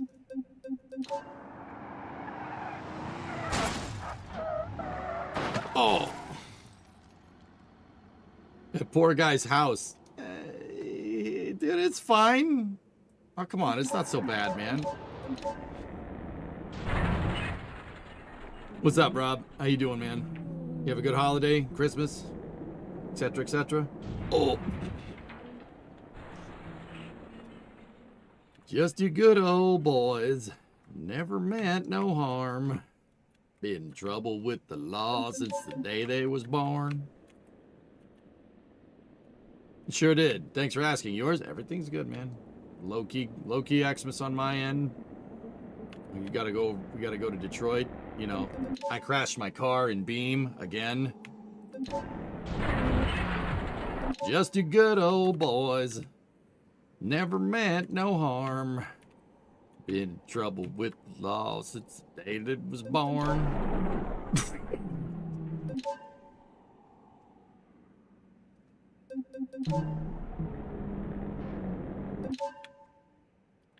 I love this game is awesome. I love Beam. Beam's so fun.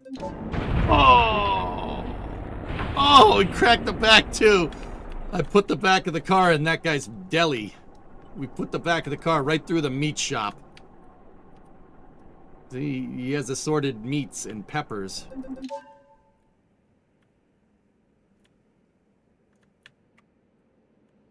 The granny point of view sitting on the bench? Sure, got it.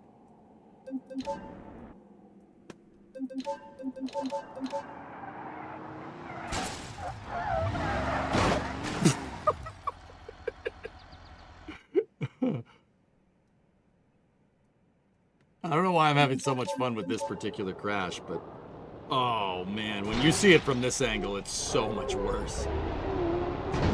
Oh.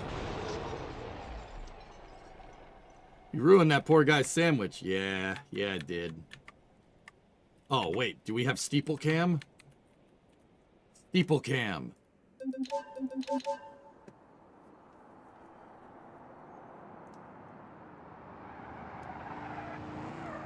Oh. Oh, Marron. Steeple cam. Discovery, go at throttle up. Hey, Squench. Welcome to Mission Control. You're going throttle up. What about from up here? Like I said, dude, you could do with the replay. You could get this from any camera angle you want.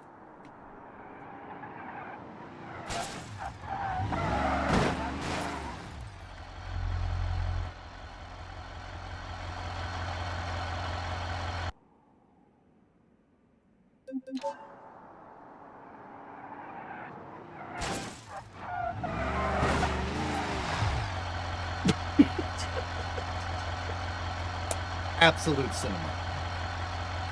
Tell you got any gabago? I think it's got a lot of gabago. Especially around Christmas time.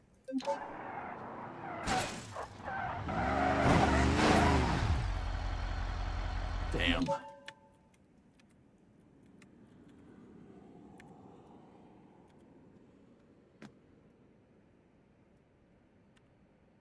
What other camera angles do we have here? Oh.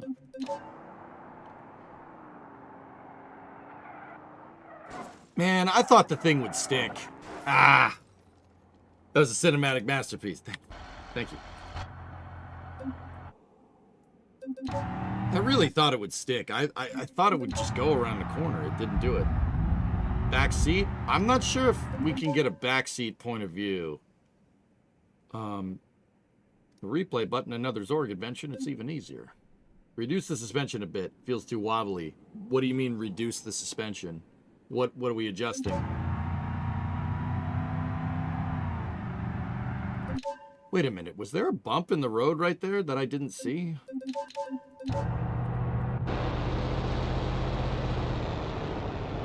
Oh! That's what did it. Look. No, not at that. Here, let me slow it down. I'll show you guys what I see. The road flattens out, and we decompress the suspension for a second. So we're coming up the corner. Oh, wait, no, too early. All right, hold on.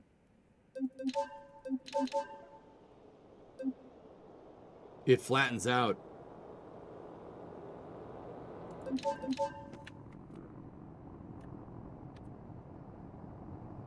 Oh, yeah, that's what did it. It wasn't the building that... Shut up. I mean, hi. Right there. See the suspension decompress? That's what screwed it up. Okay, so, yeah, I tried... That was... I mean, okay, my fault because I tried to carry more speed through there. But you shouldn't because, yeah, the suspension decompresses right here.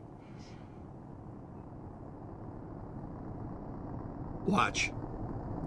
Watch the front wheel in the wheel well. See? Look. It unloaded the rear. It looks like it unloads the wheel. That should be unloaded.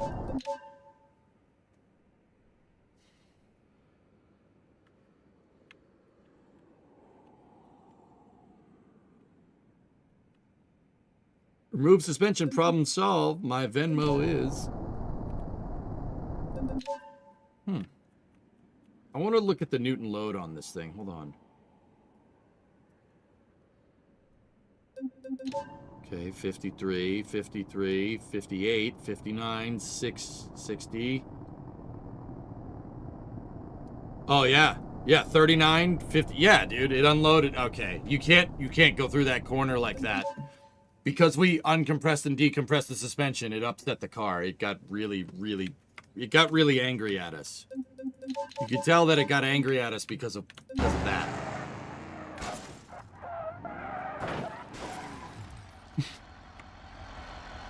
You got that boat registered? It's got plates. Good. What's up, Sea Kraken? We discovered that there are replays in Beam. They added replays, which is pretty sick. If you had walked the course beforehand, yeah. Write the city a letter. I'm sorry for backing my car into your deli.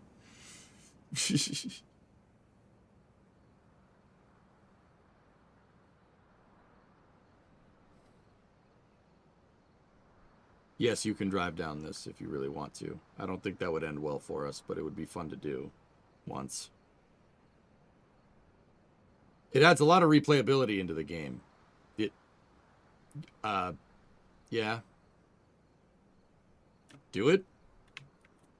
Alright. I mean...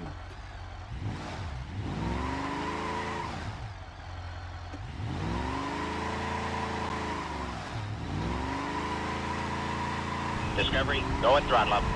Something about this, the front of this, is not wanting to do it. Minion! What's up, man?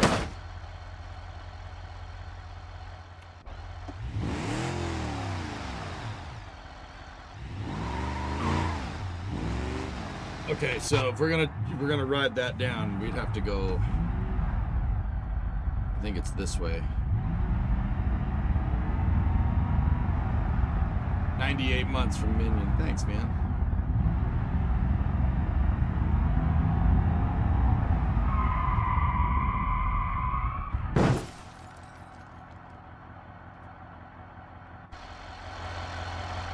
The road turned. It's fine.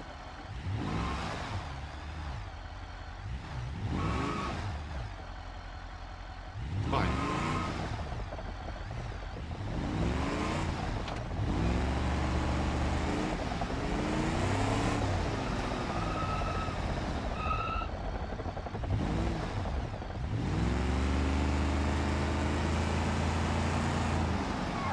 Oh, geez, something is very broken. I mean, yeah.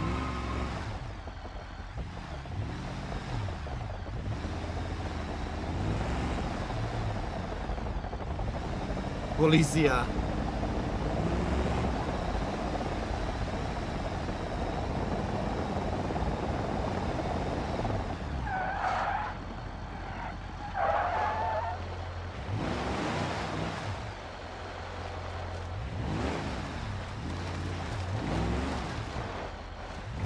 Oh, you pretty chitty bang bang. Pretty chitty bang bang, we love you. Everywhere we go on pretty chitty we depend. Bang bang chitty chitty bang bang, our fine four-fendered friend.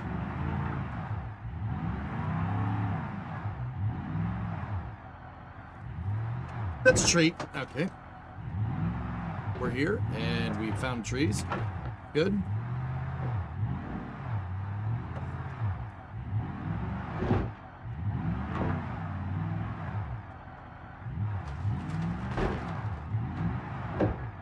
Okay.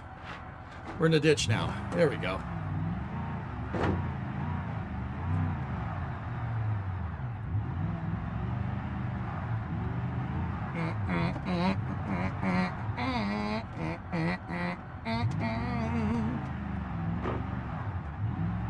It's fine. Everything's good.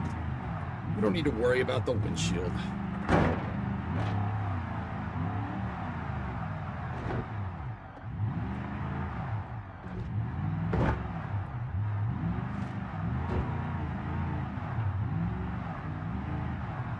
Dude, I mean, all told, this thing is actually doing pretty well here.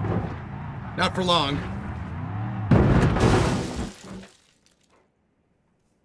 Like I said.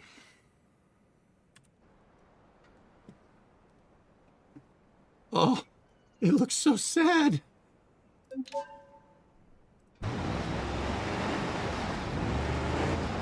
Who left the back door open? Hey, you can't park there.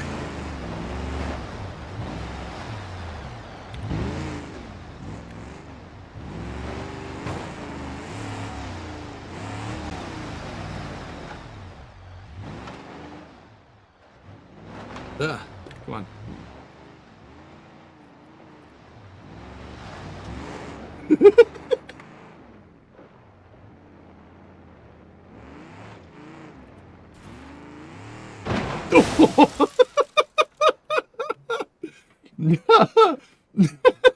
That last part was sick.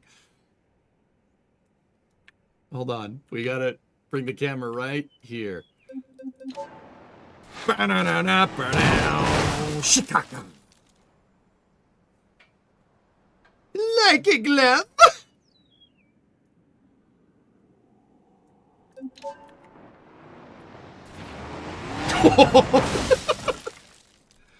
POV, you are water.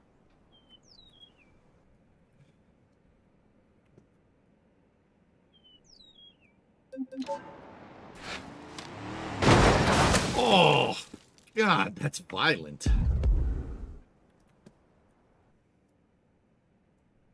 Doing our best Ace Ventura impression. Oh, man. Can you imagine if we had made it through? Seeing it bounce down this would have been fun. Don't worry about it, Max. It's fine. Chicago.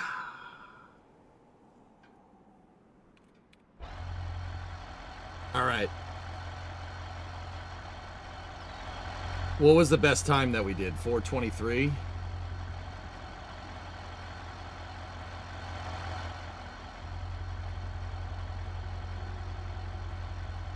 A little bit more than the law will allow.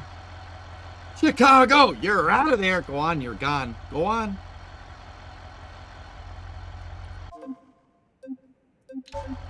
All right, let's see. Shave 3 seconds on that, off that Shirley. All right, let's try it again. Let's try not to crash this time. Challenge impossible from me. All right, let's go. Ready? Parking brake is off. We're in drive. 5, 4, 3, 2, 1. Send it.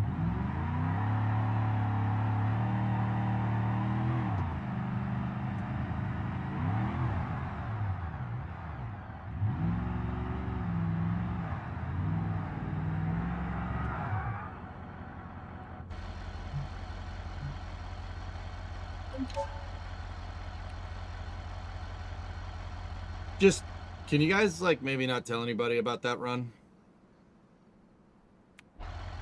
Oh, Too far. Too far. Too far. Church.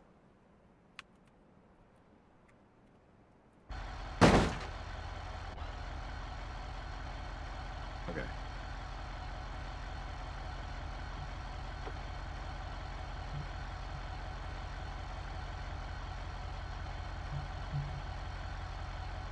All right. Ein, zwei, drei, schnell. What run? He was the best driver around. What about the car he crashed? What crash? They said he crashed a car.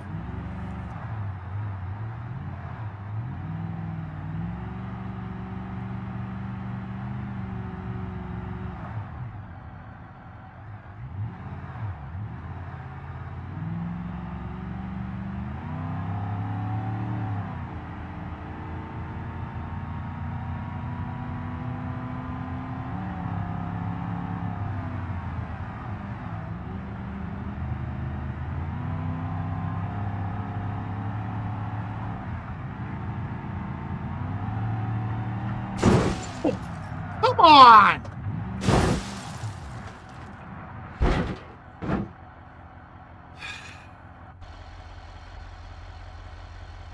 What am I doing? Why can't I drive this all of a sudden?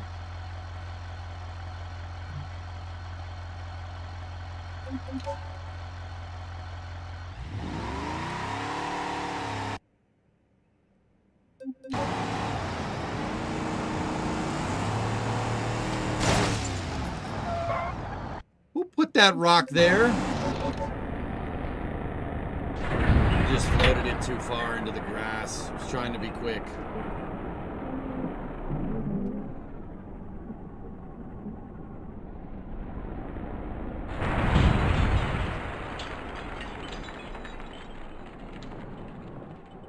Nah, Tessa, I think steering is the problem, dude. It really is.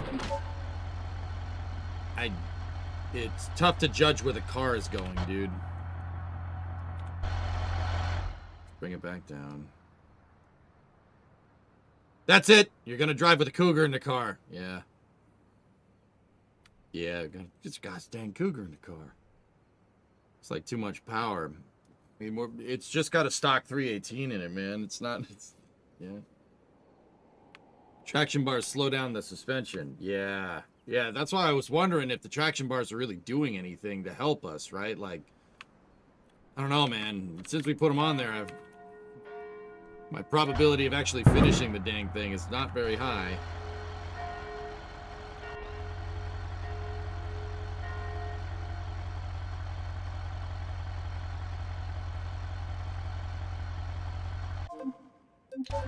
What I'm really thinking, Tessa, let's see. Can we get to the steering box in this?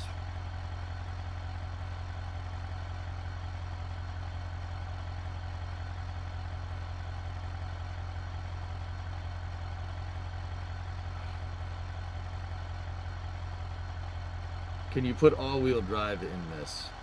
Not without more mods.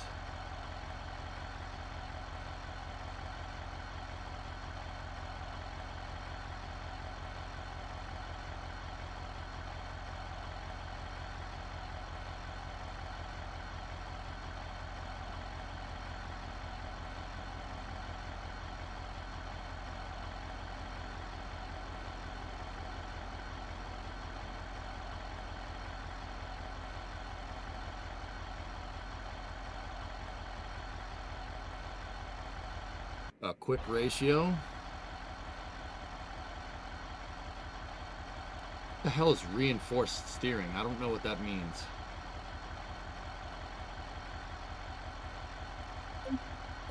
Yeah. See, the quick ratio should be a little bit nicer for application here. Oh, yeah. Yeah. Yeah. Yeah. All right. Let's put the quick ratio. We have the quick ratio box in. I'm going to save this config.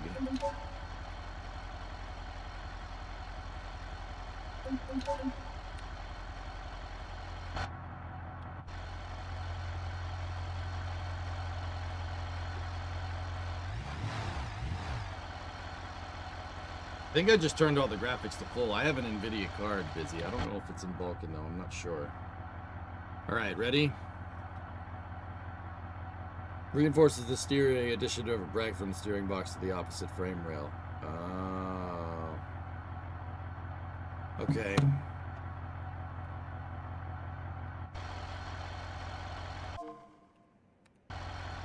One, two, three, go. We're not going to need as much steering input with this steering box, guys. It should allow me to place the car a little bit better.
So nice, dude. It's so much nicer.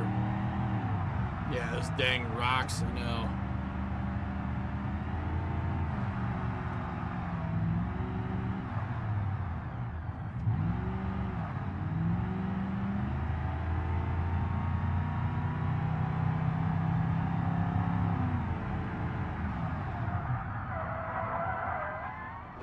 I gave it too much steering input.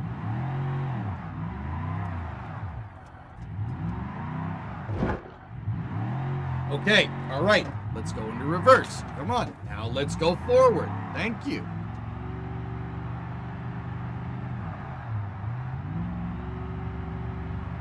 Still gonna finish it. We're already in.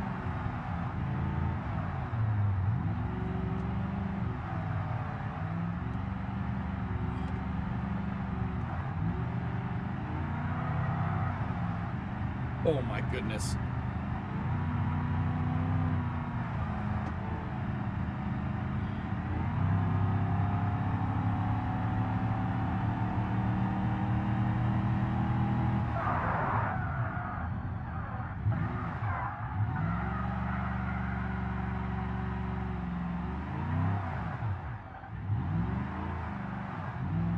Great content. You like it, Fuel Save?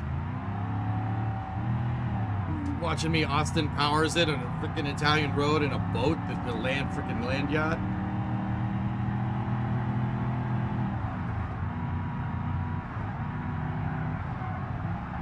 Dude, the car is doing something different. I don't like this. I don't like it. It's not. It really, really likes to snap back at you. I don't like it. I don't like whatever we changed. What did we do? I mean, the quick ratio steering is nice, but I really, really do not like 444. I really don't like how it claps back at you. If you put too much steering into it, it'll snap back.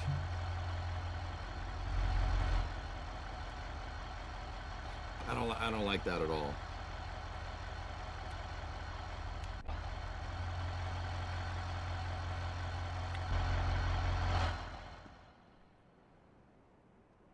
Yeah, I think the traction bar is what's getting me, dude. Left the trunk open. Ugh.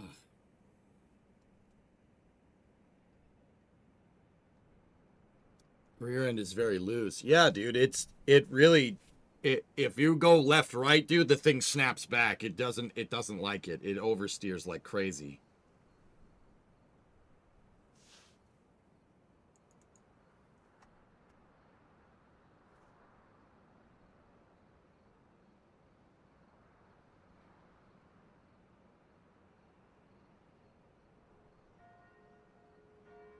Yeah, I think we might take the traction bar out. No flame trench today, George. No, NSF ain't doing it. They're not doing it today. Everybody working. I'm still here, guapo. Oh, okay. Guys, yeah, honestly, I'm gonna take the traction bars out. I don't like them. It just snaps back at you. It's really not great.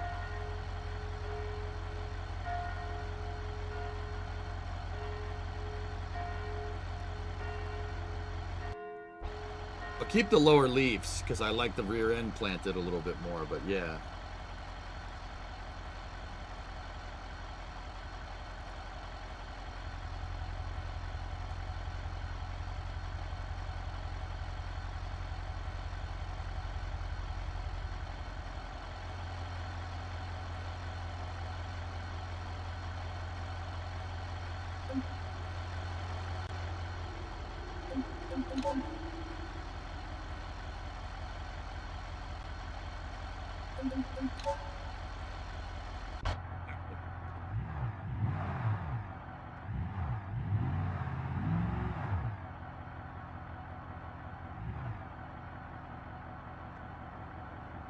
Drew, I think after this, if I can get a good run in, we'll get it right.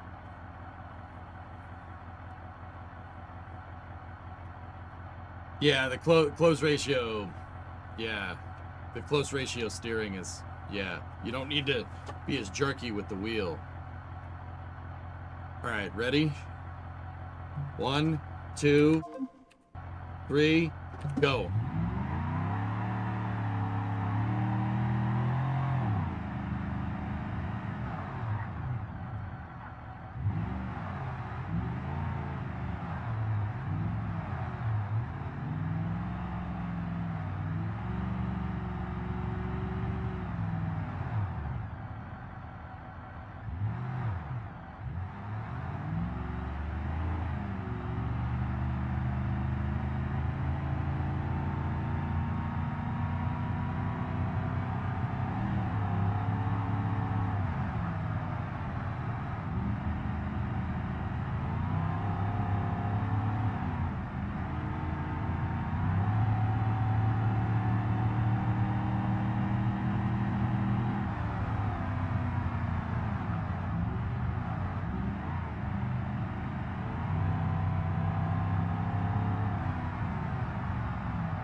It's a little more floaty this way, but I also like it.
I don't know what that was about, but I got a bonus for something.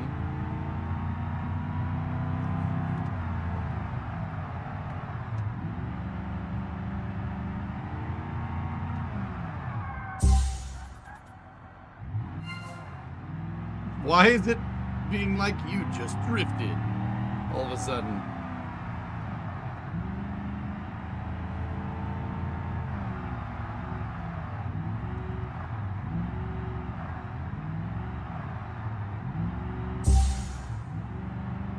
What did I do?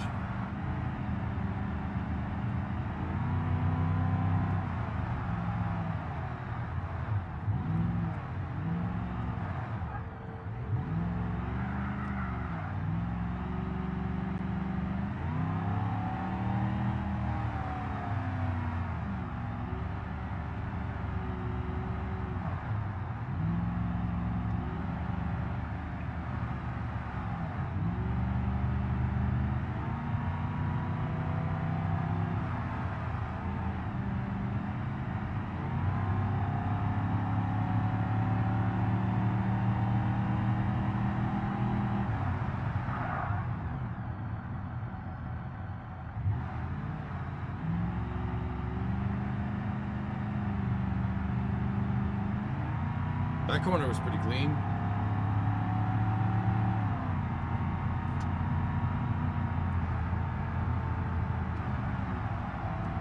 See, we ideally do not, it's giving me points for drifting. We ideally don't want to break the rear end loose because that's not the fastest way around the track. Or up the track. Ideally, I also don't want to do what I just did.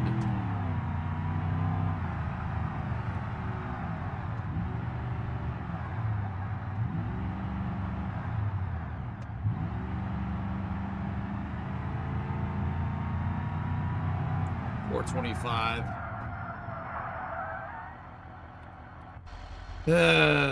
Boy.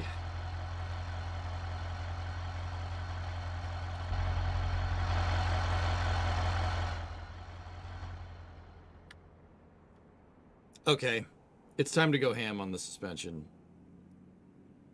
That's the low 420 is about as good as I can do with my talent level. Could somebody with better talent, with more talent than me, drive this car faster up this road in this config? Yeah, probably.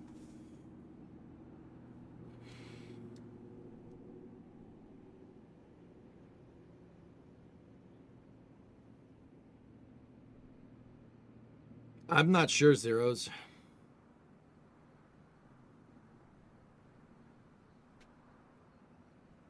I'm half joking. The QA1 suspension kits are freaking expensive. Yeah, Drunar, I had a project car that came in. It wasn't mine. It was one of my mods' cars. It's parked outside, but 90. Discovery, go at throttle up. 91 Camaro RS, and I did a full QA1 kit for it. Yeah, dude, the thing is nasty in the corners, dude. Nasty. Thing handles excellent. And notice 24-month resub. Can you put the traction bar in stock springs and lower the ride height? Non-adjustable suspension, dude. I noticed you have an 89 RS. I have two F-bodies on my property. Neither of which are mine right now. One is the 91 RS, 305 5-speed, throttle body injection, but it has a full QA1 kit, 342 posi in the back. The other one's an 86 IROC Z, LB9, tune port injection, 305 with a 700 R4 behind it. T-tops, red interior. That car is kind of not in great condition, the interior at least, because the T-tops leaked. But yeah, that one needs a new fuel system. But cross that bridge when we get to it. That is the moldy one, yeah. It's a cool car, but it's moldy. But it's a cool car.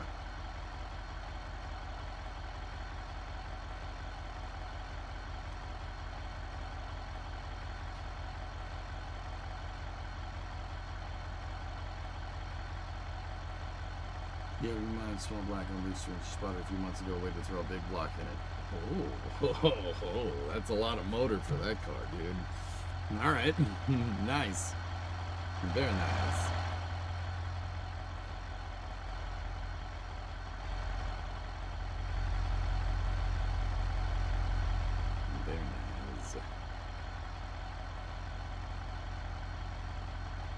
No, that car came with stock T-tops. It's an IROC, dude. It is a real IROC for what it's worth, but yeah. I hope you had a great Christmas. I did, Airborne. I have a question. Have you played Transport Fever 2? Not on stream, but yeah, I've played it. Alright, now I'm just going to go ham on the freaking suspension with this thing.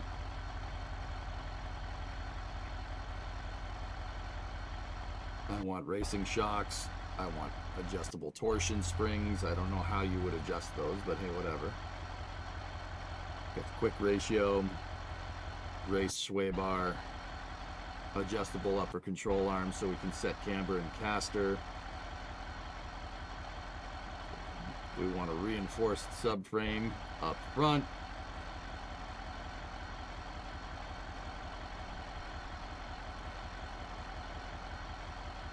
Reinforced steering mount.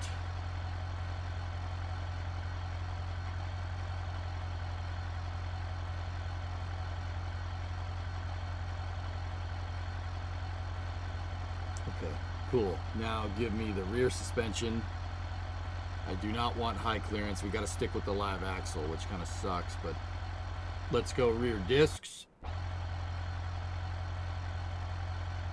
We need adjustable shocks. I want to keep the 323 sure grip. That's fine. I want the race mono leafs in back. Adjustable sway bar. Put the traction bars back on. There we go.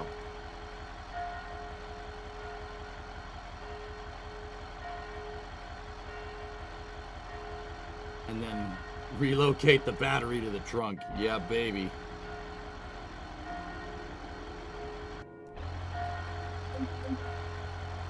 The frickin' bull bar. I don't want that. That's cool though. Yeah, Chris, that's definitely a thing, man.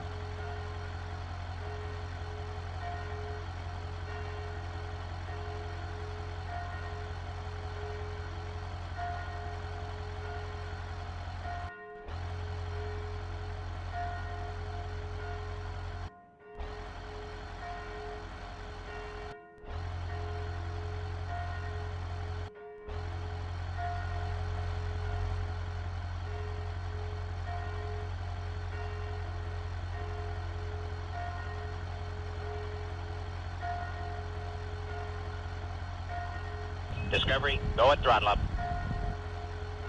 Nice ride. Thanks, Breach. 11-month resub. Yeah, it's kind of basically what I want my stupid car to look like. Kind of working on one of those. Mine's in pieces though, but that's the end goal. Something like this. All right, let's go into the tuning. Look, we have everything fully adjustable now. We can really mess with camber and stuff. This will help us a lot. First thing is that... Oh, this is space. I'm in space. Bridge gifted 10. Thank you so much, dude. All right.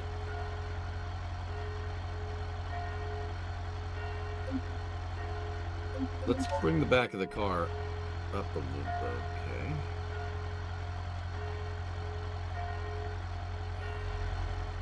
bit, okay.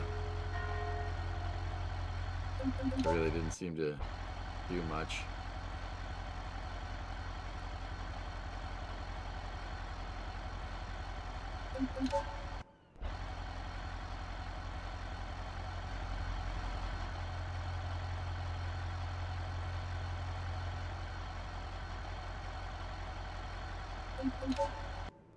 Why is it sagging the back like that?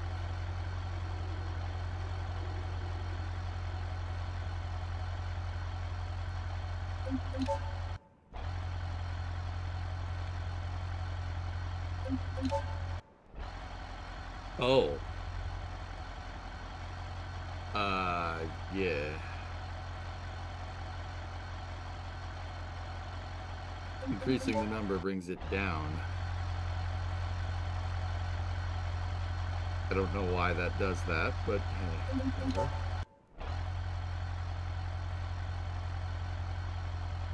Did you see this one from Jared? Plus, it is confirmation that he's flying himself around.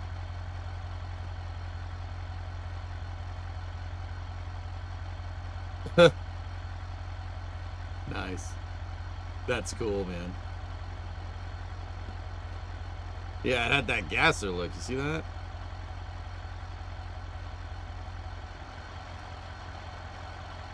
Wait a minute. Can I? Can we?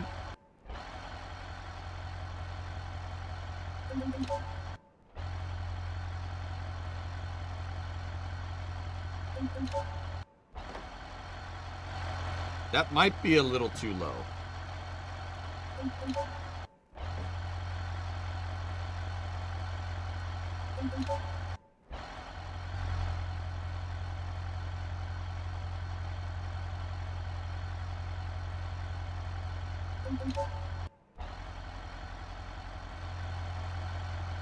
That does look nice, but it also looks like our traction bars are going to hit the ground if we're not careful. We might want to...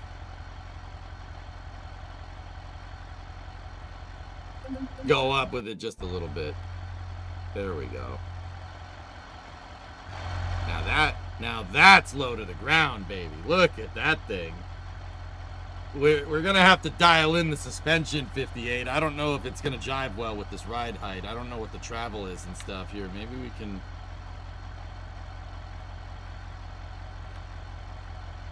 Nope, it didn't bottom out. What about the front? Front bottomed out.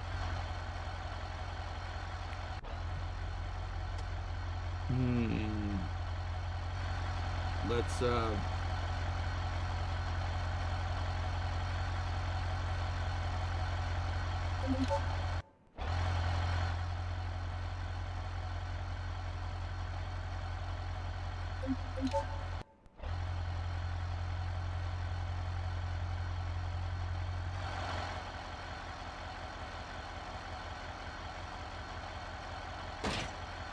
yeah, it definitely bottomed out, but it wasn't that bad. It wasn't as bad that time.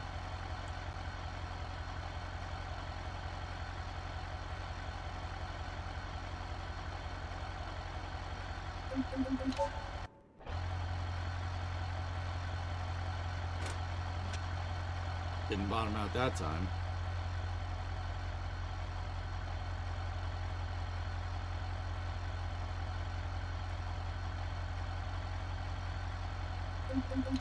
But also I have extremely stiff front springs. I don't think we want them to be that stiff. Let's start at like 10,000, I think.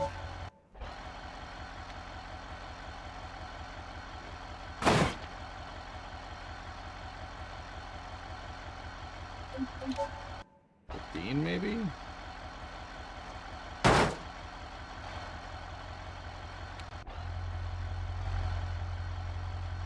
mean, I don't know why it says the front springs generally should have much higher spring rates than rear springs. I'm not sure why my rear spring rate is 95,000 Newton meters. Unless there's a decimal point problem here.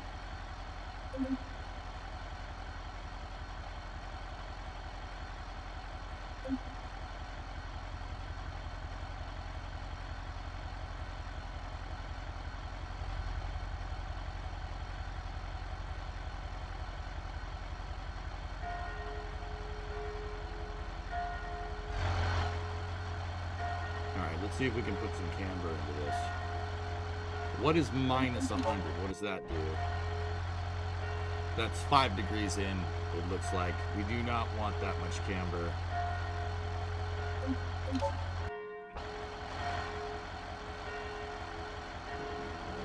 I would say 175.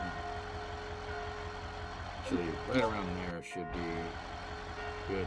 The camber is tilting the wheels, so if the wheels are like this, camber tilts the wheels. That'll make it so when you're going around corners, it handles a little bit better. Also, bing, bing, bing, bing, bing.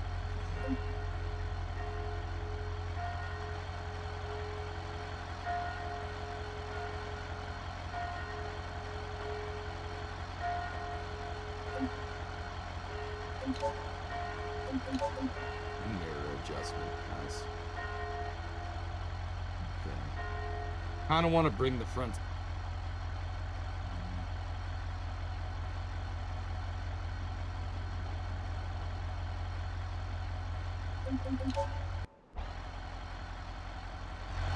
just want to bring it up a little bit more, and then the rear.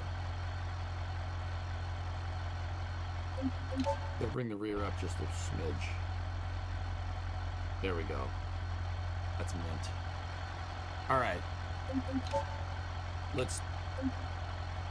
This is Hill Climb 1.3. Some serious suspension upgrades. This is like a full, this is probably like a $5,000 suspension kit for this damn thing at this point.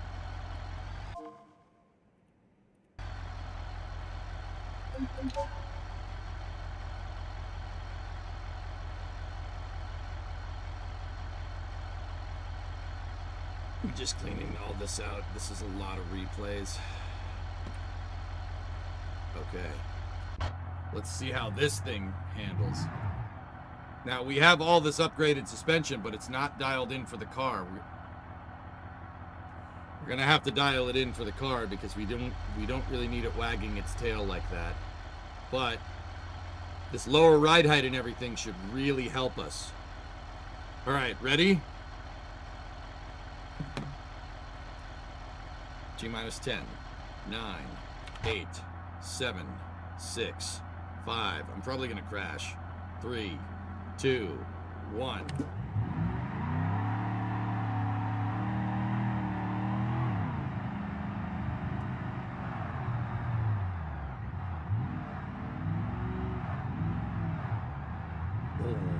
Whoa, this thing carves, dude. That's nuts. I mean, I'm still probably going to crash. We don't have the suspension dialed in. I don't know what it needs. Like, we're basically doing a shakedown cruise with the new suspension. It is a lot easier to carve with this thing. It should be able to take this corner. Yep. Woof.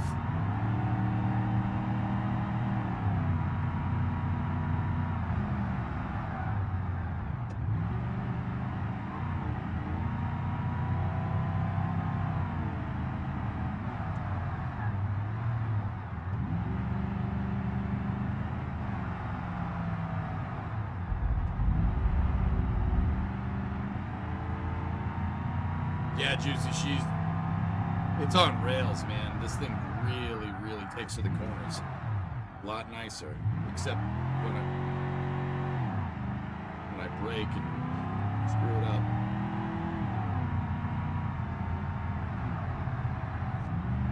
Look at it, dude, look at that. Gobble is good. I think we'll call this corner right here Deli, because I crashed into the deli that was there that one time.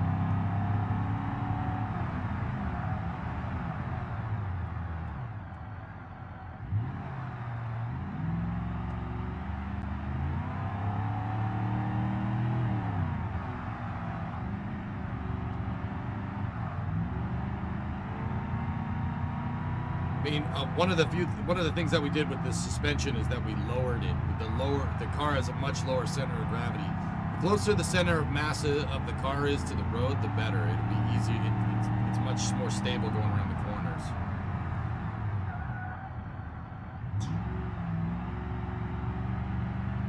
The great deli debacle. That's right.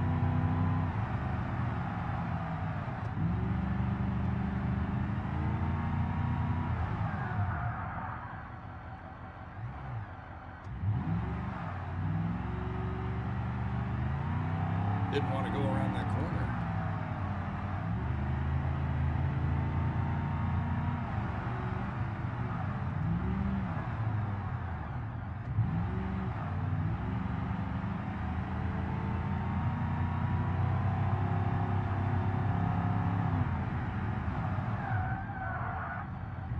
Thought I felt the car starting to understeer. That may have been me.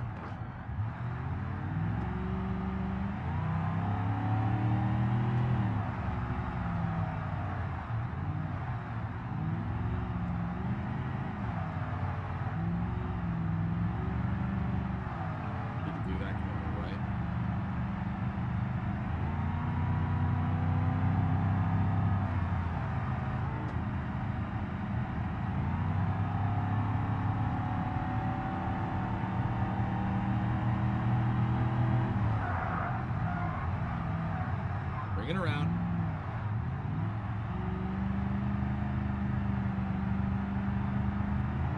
Hey, Chris, thanks for becoming a flight controller. Welcome to Mission Control. Go and throttle up. Thanks, man.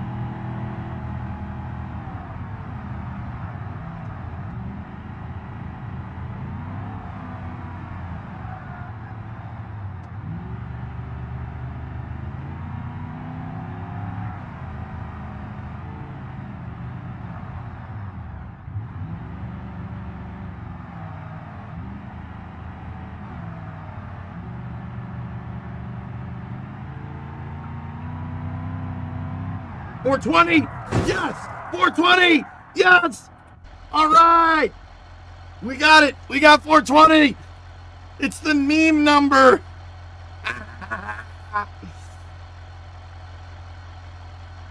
Sick!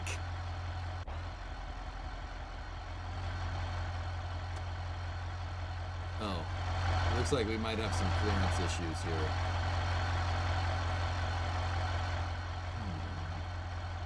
The tires might be rubbing. Dude, all that camber, dude, even dialing in a little bit of camber, oh my goodness. Now brake 415. Dude, that honestly felt really good. The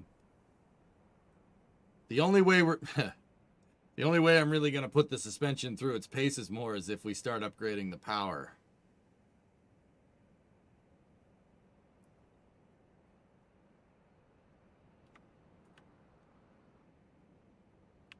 More power to the wheels will really, really tell us what we need with the suspension here. Not much. Are those the stickiest tires? Dude, they're 275 60R15s. Those are the real tire. Those are the tires that I have out there. They're radials, but yeah, more power.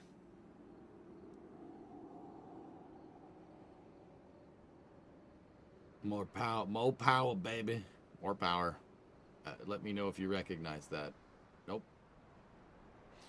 I do not.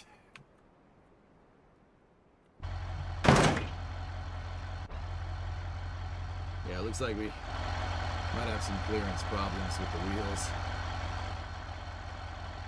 Probably raise the car up. I don't really watch Donut too much, Fun Sister, but yeah, it's a good channel. More power. Let's go vehicle config. So we've done all of this with a stock 318 and a 904 behind it. Or no, it has a small block 727. That's pretty good. That's pretty neat. What can we put in it? We could put in a 383, 426, or a 440. That's a lot of weight for the front of the car for what we're trying to do. Let's see if we can just build out this 318. Is the 318 a Hemi? No. Stock internals, stage 3 internals. Yeah, I have no idea what that means. Heavy duty engine mounts, let's go. We want a sporty exhaust. We could put twin electric fans on it, which would help with parasitic loss. We're going to need... Let's put a 4-barrel on it, and let's... I don't know, stage 3 internal. I don't know what that means. I'll just keep that where it is.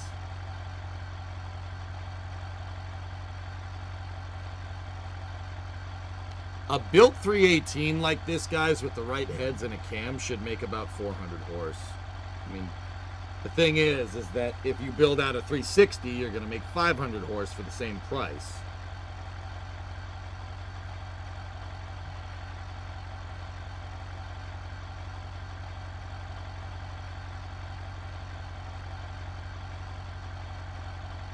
A 4-speed automatic drag transmission. Can you make it a Hemi? No. I mean, putting modern heads... Alucard, that's the thing. Every modern engine is a Hemi. The hemispherical combustion chamber is the best. Like, every car has that nowadays, dude. If you bought new heads for this thing and you put them on there, it would probably... Yeah, if you bought new heads and you, like... like brand new like Edelbrocks for this thing, you probably, yeah, it's not a Hemi. They're more heart-shaped combustion chambers, but yeah. Stage 3 is Ford's rods, cam, pistons. Yeah, I mean, we should be able to beat the crap out of this thing. I'm just worried about getting to the end of that 3-speeds capability. 727s, though, are generally pretty strong transmissions.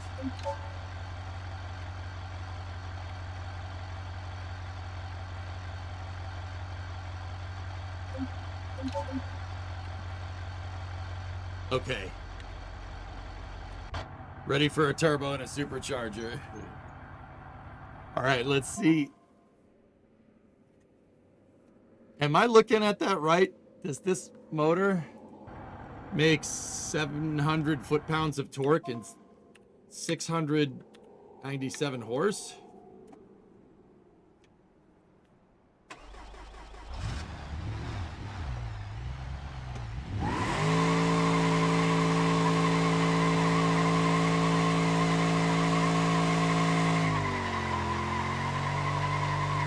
A lot of wheel hop.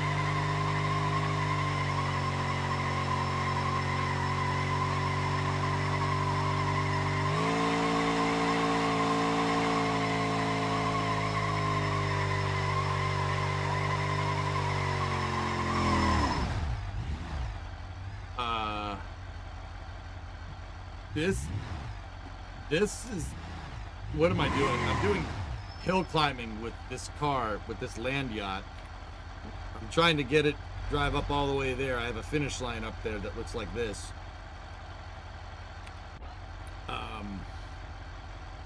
This might be a little too much. I don't think we need 600 horse. I really don't. That's a lot of horse for this damn car. To the point, well, you know what? You guys want to see it. It's gonna be a little sketchy. But you know, I'll try our best not to park us up a tree. Just give it better suspension. I have all the racing adjustable suspension on it, Lutu. I just got to figure out what it needs, and we're only gonna do that by driving it, dude. Okay. All right, get up to the start-finish line. I'll get my stopwatch ready, replay ready, so we can watch me inevitably bin this, because this is too much power for what we're doing. But, you know, it's fine. Ready? 1, 2, 3, go.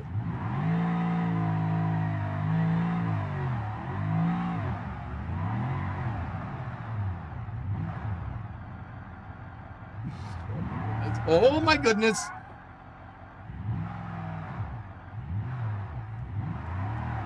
Dude, I can't.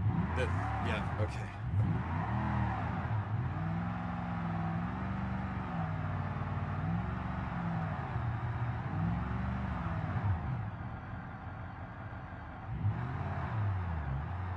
Turns out the built 318 has a little bit of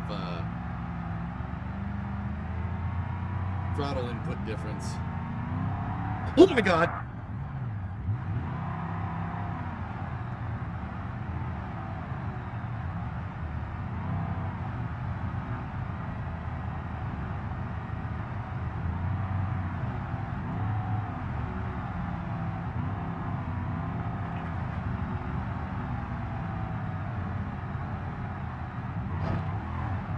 Bottomed out there. Did you hear it?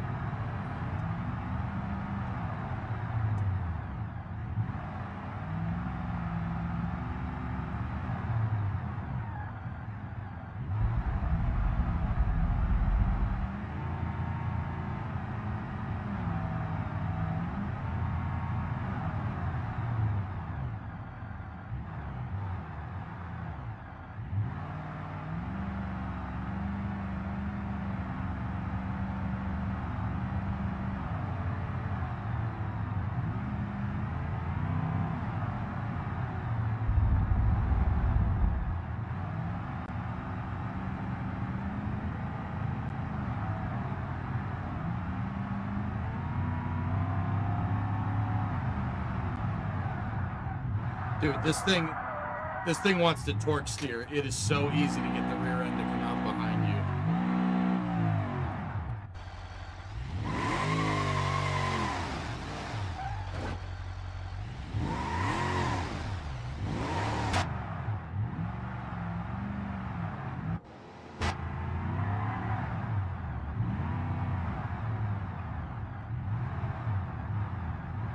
Have you ever thought about writing fiction or a non-fiction novel? Why do you ask, Merc? I mean, yeah.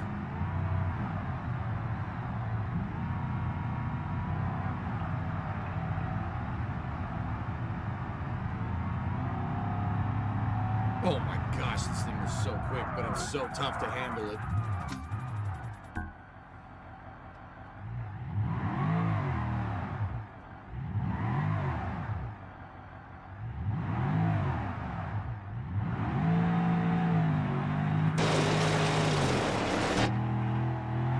Yeah, we're stuck.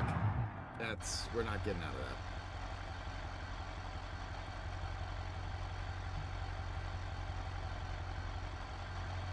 I don't know. Just curious. Yeah, I mean,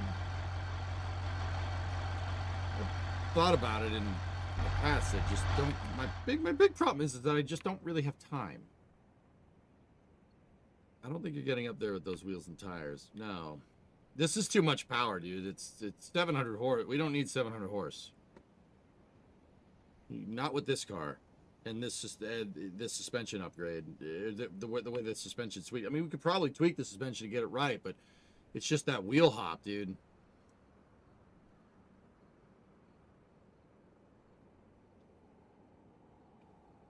Well, Lutu, I disagree. These are the wheels that I have on my car. Well, that I'm going to put on this car in real life because I'm building one. We're testing, so to speak.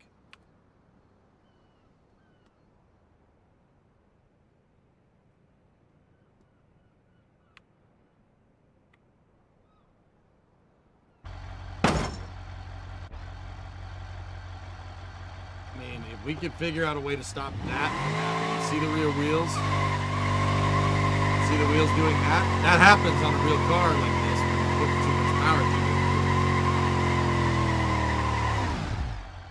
You know, you could just press R, right? Well, then we would avoid this nice scenic view.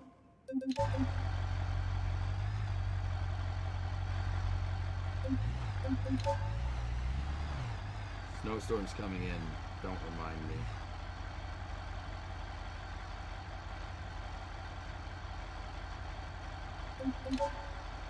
Loosen up the rear spring. See what that does. Tighten it up, maybe.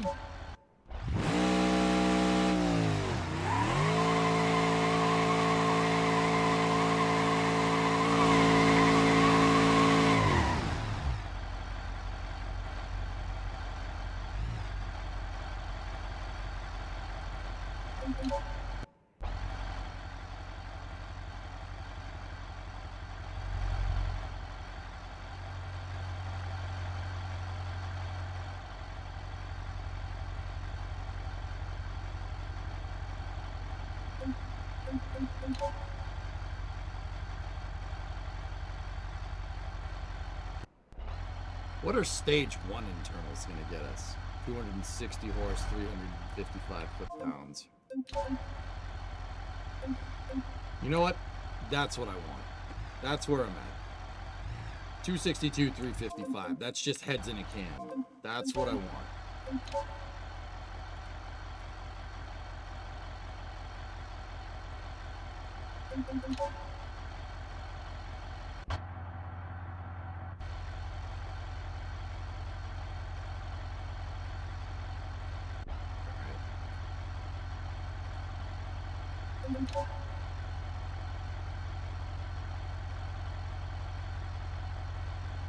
Okay. Let's try this.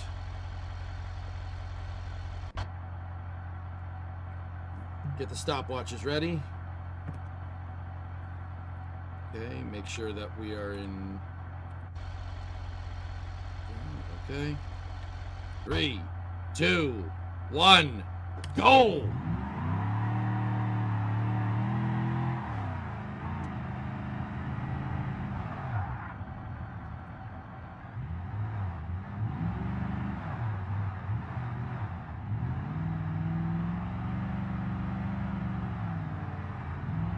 Oh yeah, knucklehead, that'll fix it. I got this, dudes. We got this.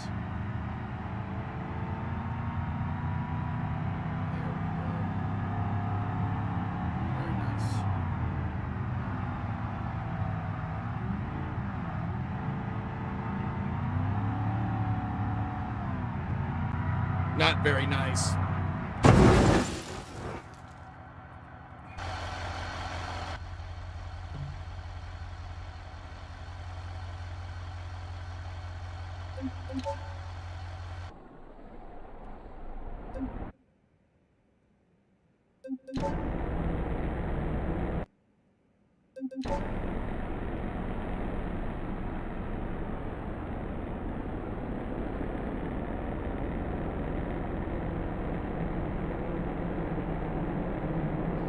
Shouldn't have oversteered that much going out of there.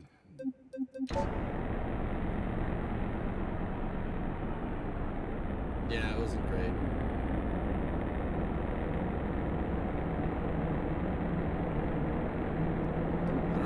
I don't know why it oversteered. That shouldn't have done that. What happened?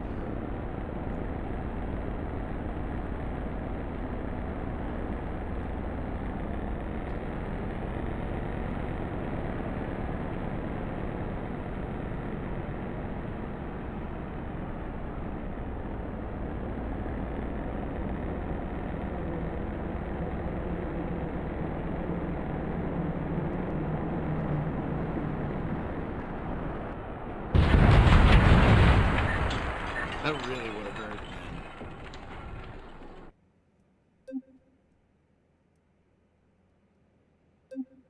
man.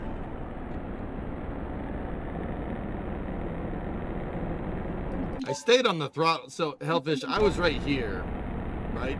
And I got to here, and I just said, screw it, punch it, because we're already done. You're not recovering from this. I mean, the car is already sliding. It's already going over there. There's really no getting around it at this point, so I just gassed it. Wait, what the hell's wrong with the tire? The right rear is showing up on the damage indicator. What's that about? Oh, no, that's...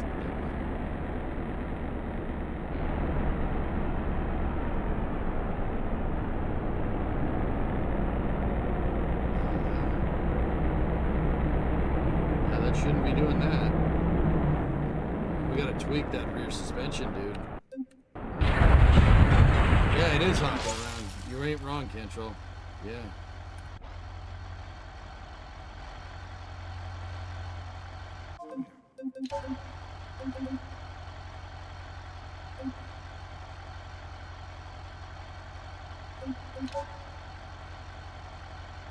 I mean, that's something with the bump damping in the rebound.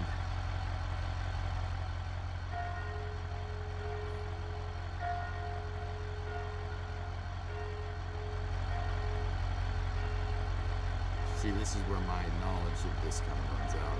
What about slicks on the back? I don't want to change the tires from the real life versions of the tires that I want. We're not going. I mean, it's a 15 by 10 rim. 275 60R 15 tire. That's 11-inch wide tire. We should be able to put 260 horsepower down with that tire. You know what I mean? You know what I'm saying?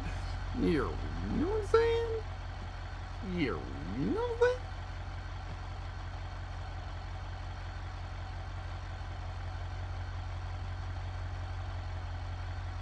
Drop the air pressure? Now all that's gonna do is make the tire wobble a little bit more. I mean, I could take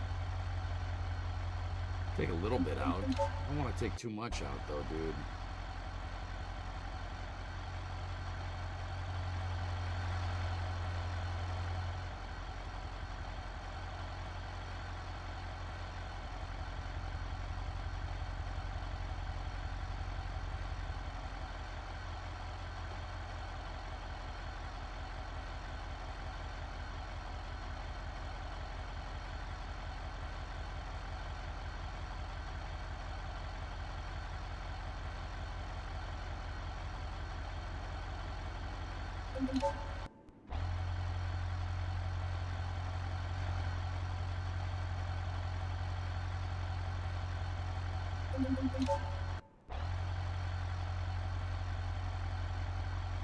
What's the fastest run time? 4:20, Cynic? 4 minute 20 on the dot. I upgraded all the suspension, dude. Let's it's all fully adjustable. I'm just trying to get it right. We're just trying to dial it in.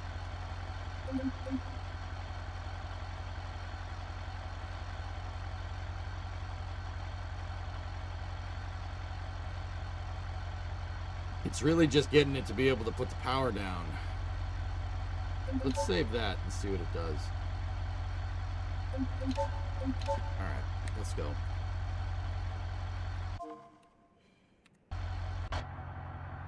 Ready? Get the stopwatches.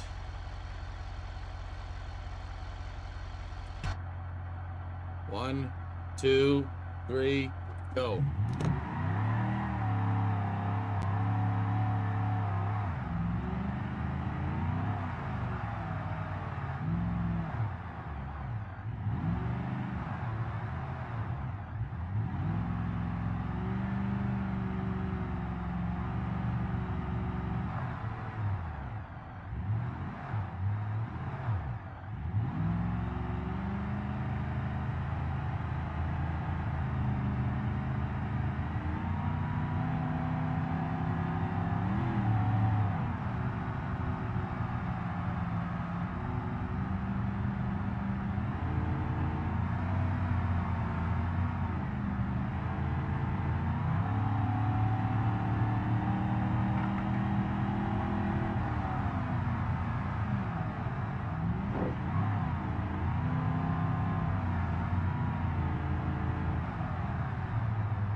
Didn't crash, so let's keep going.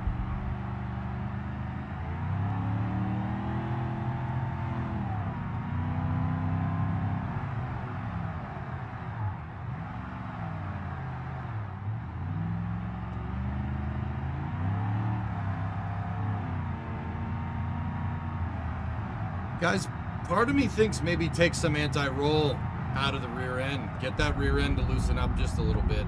I think the anti-roll on the rear end's too tight. That's what this feels like.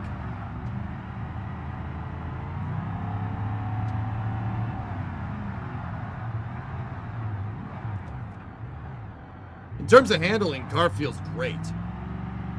In low-speed corners, it's like it's on rails. Even medium to high-speed corners, pretty good. Just got to be careful about busting that rear end out.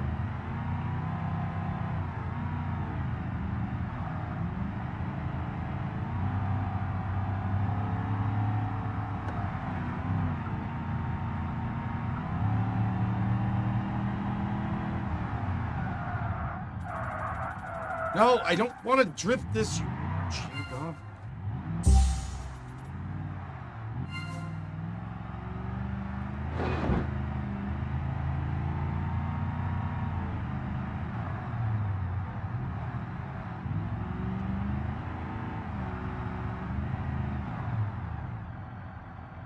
Understeer equals tight, oversteer equals loose. What did I say? I said it backwards. You're saying that.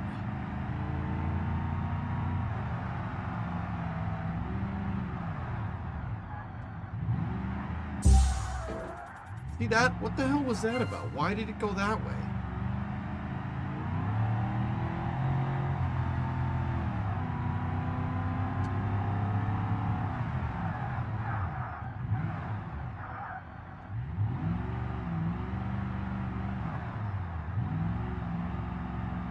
Oh, you know what? We still have this, just the regular disc brakes on this thing. I should put slotted rotors on it.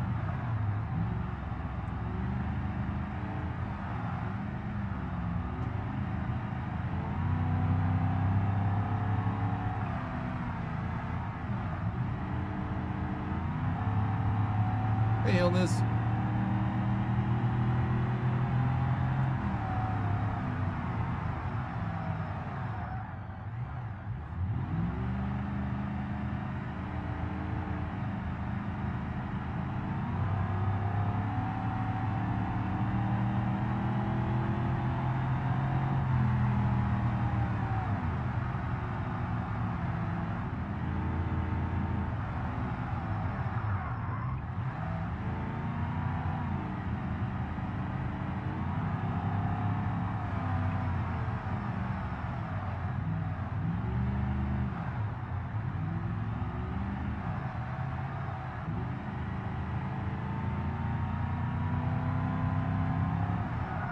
438.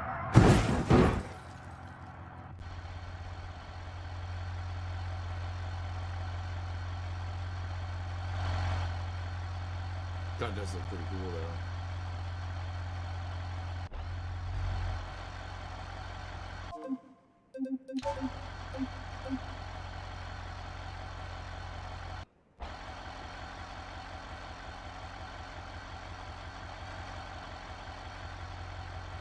It was pretty good with a painted front bumper, but it's a bumper, so it should be fine.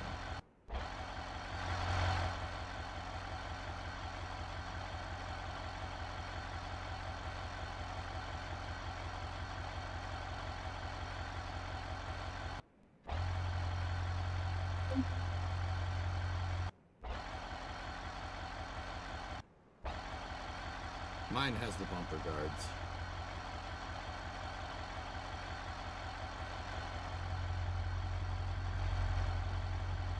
Oh, nice goalie. Yeah, looks good.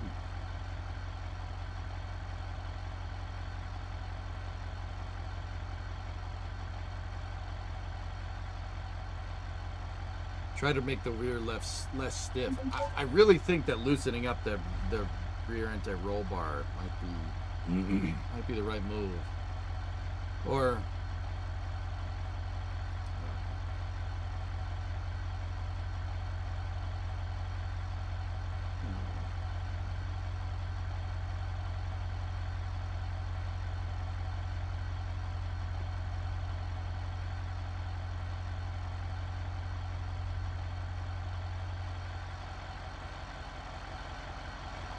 I will say, the car looks really good like that.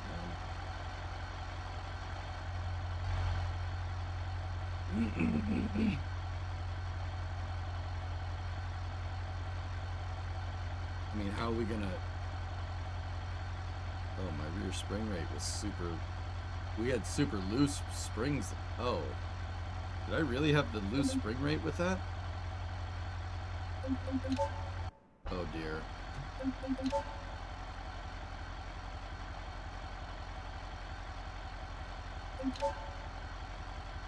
All right, I reverted the spring rate back to 95,000 Newton meters. Let's try this again. Oh, did you see that with my winter car? The VIN for the course will be randomized and will indicate different features of the car at stock. The my winter car website now has a VIN decoder and data sheets on it. I saw the adjustable VIN illness, but I didn't know that that's what, that meant. Like, I knew you would have, that means there's multiple trim levels, but is it RNG, right?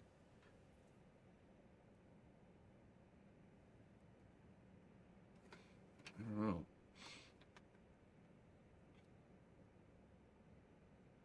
It's RNG. Interesting. Yeah, does that mean people are just going to spam the game to get the best option? Like,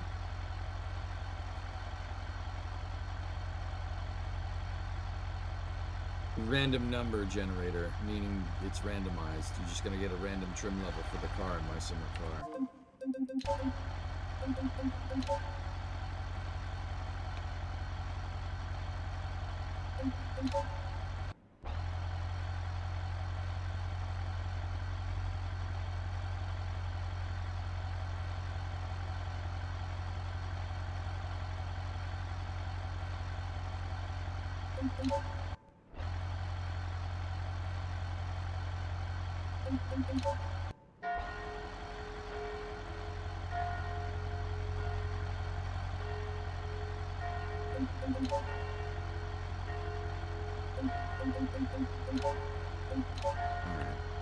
Let's roll. So this is with the upgraded spring rate.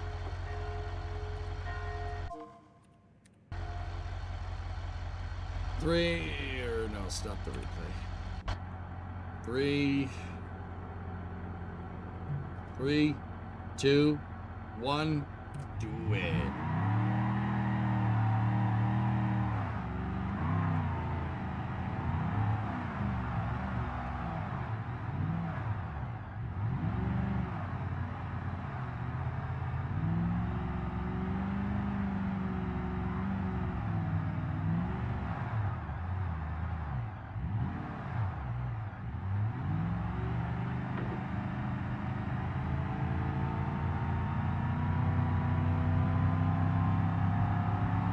nice.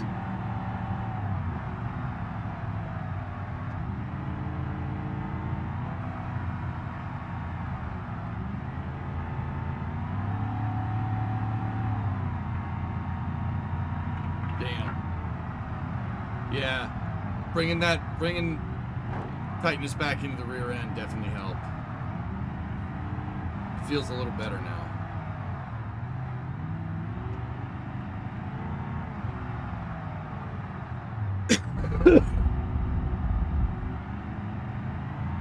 Yeah, Matt, I guess we needed to make it more stiff, not less. I was probably thinking about it backwards because my brain says stuff weird when I'm trying to focus on driving and explain engineering at the same time, you know?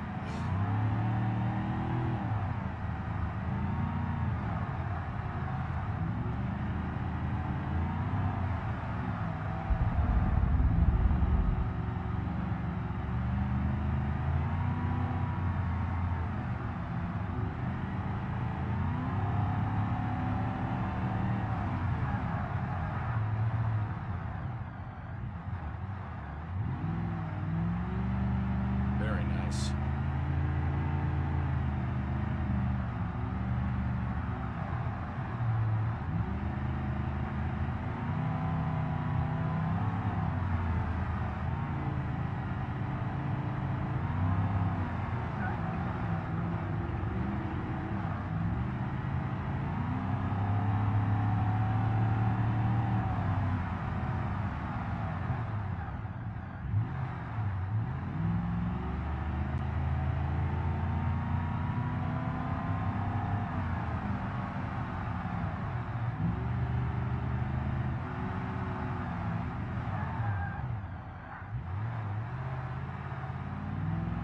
Everything's real good here.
Yeah, Mats, you're doing real good.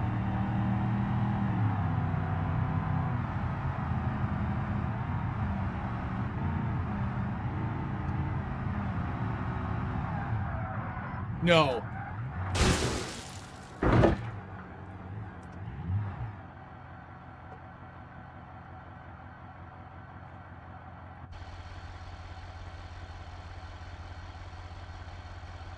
I caught the wheels into the grass. I stepped on the brakes and caught the damn grass, dude. That's what got me. I know exactly what I did wrong. That's why I said no before I crashed.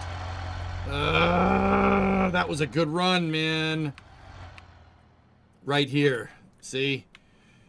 I hit the brakes too early. Or too late. You're with this corner, when you come around this corner, you're supposed to brake while you're still on the pavement. Right? And then let it coast over the grass and then turn. I hit the brakes too late, and look, my skid marks. I locked up going into the freaking gravel, and the car didn't turn because your tires don't do well on gravel as they do on concrete, so the car went straight. I know exactly what I did, man. That's real pain in the butt.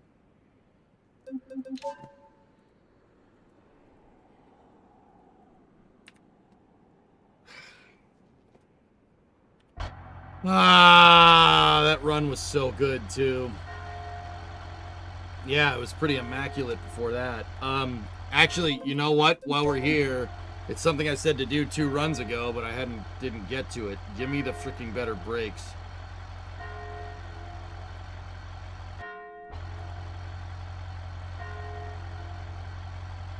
Bull race front brake pads. Now, now we have that, we can adjust brake bias and torque.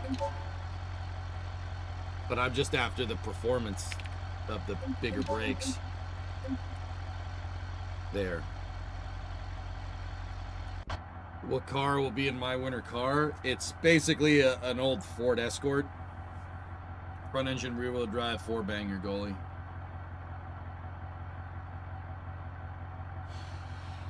All right, let's do this again. I can't believe I binned it. That just pisses me off. Hey, Bio, Merry Christmas. Yeah, the sequel to my winter car is going to come out in a couple of days, or should be coming out in a couple of days, Rob. It's called My Winter Car. It's the same map 5 years later, or 4 years later, but in the wintertime. And you get a front engine rear wheel drive car this time, which is pretty sick. Okay, let's do this. You know it's gonna come out when I'm in Detroit, guys, right? Like, we know this is gonna happen. Like, it's gonna come out when I'm away, which just...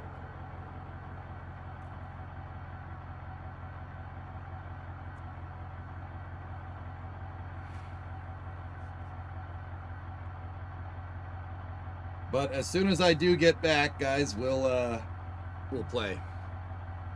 That's probably how we're gonna start this year. What is Detroit? I get on a plane tomorrow, dude. Tomorrow morning. It's 99, I believe, yeah. I put heads in a cam in it, Adam. All right, ready? 1, 2, 3, go.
Didn't do that as smooth as I would like, but...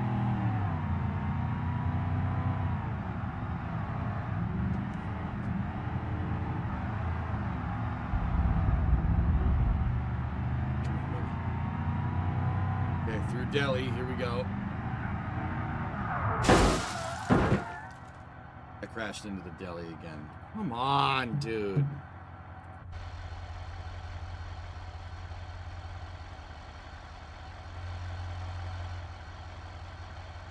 Did I hit the fire hydrant? I think I hit the fire hydrant. Oh, yeah. Yeah, we hit the fire hydrant.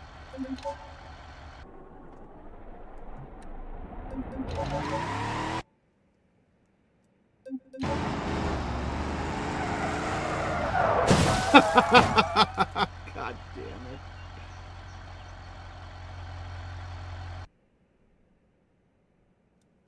This is we call that corner deli because there's a deli shop right there. See?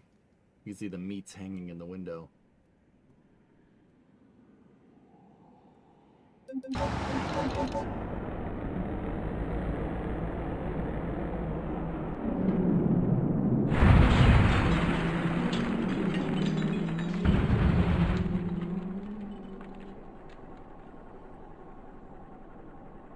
May have been okay if you hadn't hit the fire hydrant.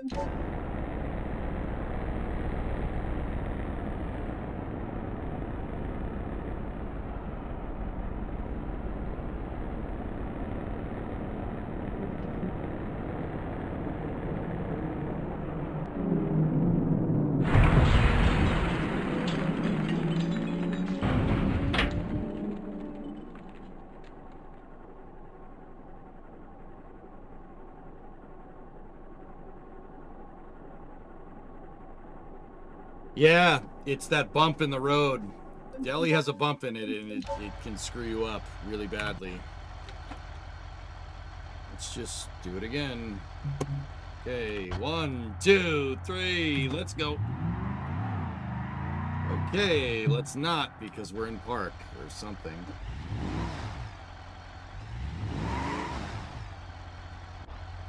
What the hell? That was weird. Okay. Okay, ready? 1, 2, 3, go.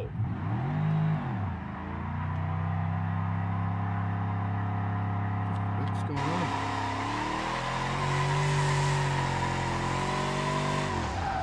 I mean, that was really cool, but that's not what I want.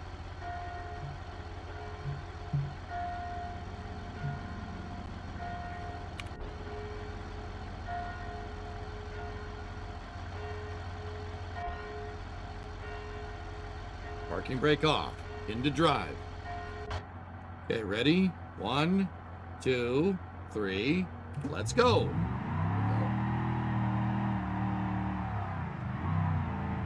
It likes it, Kelly. My car is hungry.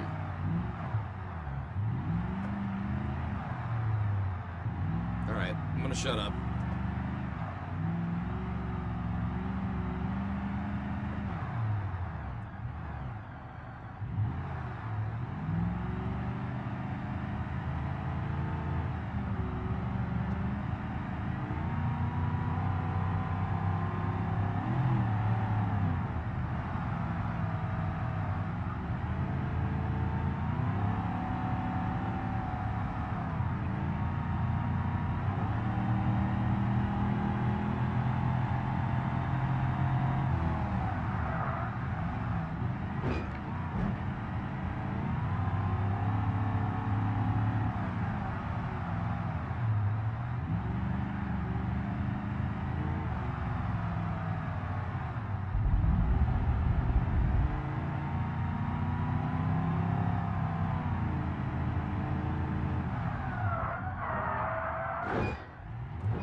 Accelerator pedal stuck.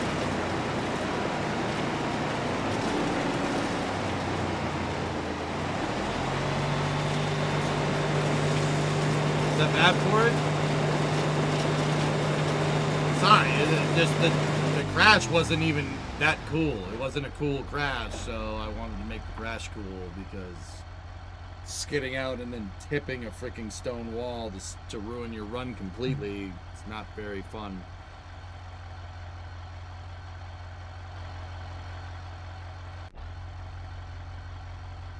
I'm making more mistakes the more I do this, dude. It's really annoying.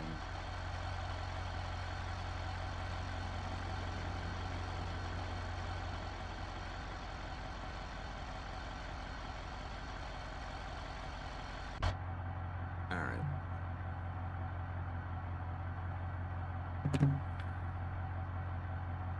Are we in drive? We're in drive? Okay. 1, 2, 3, go.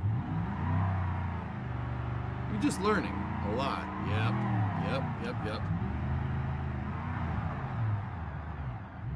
You know, if I make a mistake because of the new setup on the car, that's fine, but you know, the past couple of runs we haven't really changed anything and I'm still screwing up. And that's not... That ain't the car setup, dude.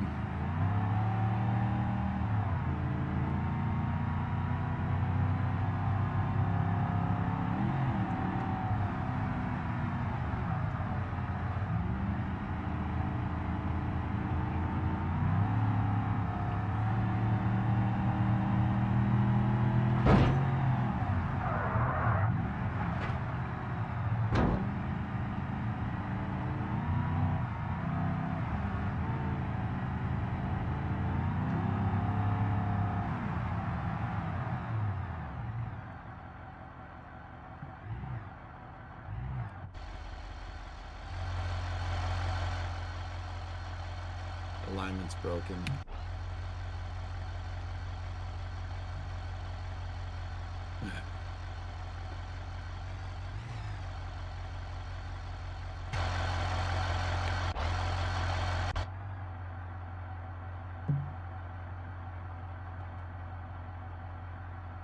One, two, three, go.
That's how you're supposed to take that corner.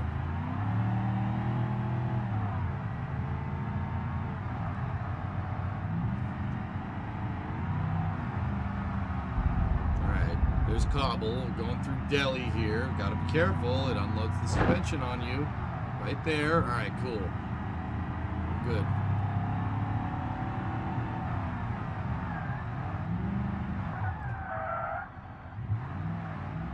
Bit of a lock, but we're all right.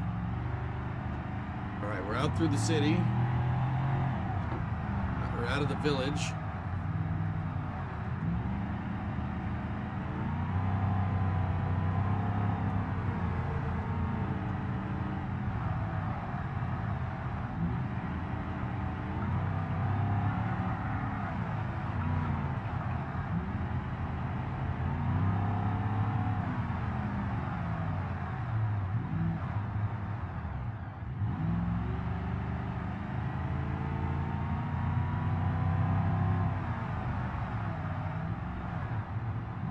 Oh, yeah, please don't freeze mid-drive. That would be really useful if you didn't do that.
That's Hilltop.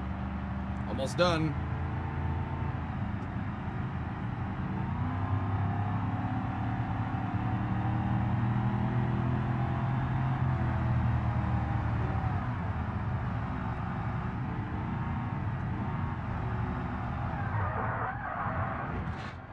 I don't care if that wasn't pretty.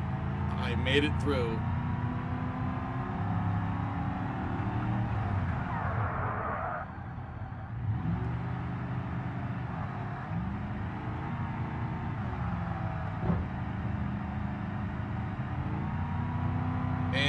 Stop. Dude, 415 freaking thrashed, man. Hell yeah. That's what I'm talking about. Nice. 415.7 is about what I got, dude. All right. Nice. That's real good, man. Real good. Damn, dude. Kick freaking butt. Now put a new motor in it? I don't want, I mean, we could give it more power, but yeah, we still got to be careful about that rear end, dude. 415. We got to go sub 4 in this, dude. We got to go sub 4. Let's get it. Let's get it there. How are we going to get it there? Probably a little bit more power. We'll do whatever the stage 2 internal nonsense means. 315. This makes 315 horse, 430 foot-pounds.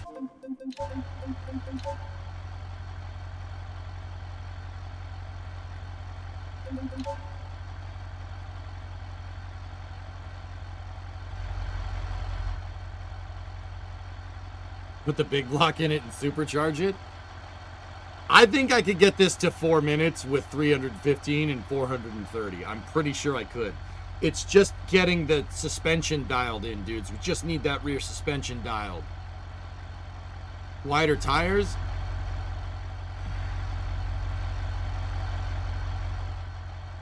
I mean, guys, it's a 275 in back. We should be able to put, you know, in real life, 275 is plenty for 315 horse. That's a lot of meat back there. Put concrete in the trunk. I can't put ballast in the trunk, but what I can do is put fuel. We put more fuel in the tank. Put 80 liters back into it. Give it a full tank of gas. That does affect it.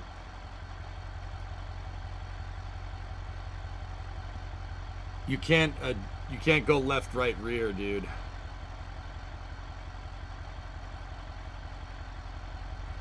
Put some racing stripes on it. Oh, okay.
There we go.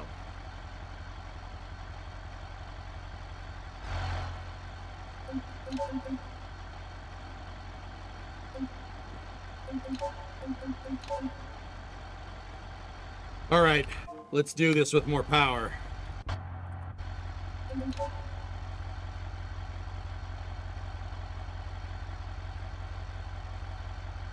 Ready? Put it in drive. Parking brake off. Stopwatch. 4:15. 7 is the time to beat. All right, ready? 1, 2, 3, go.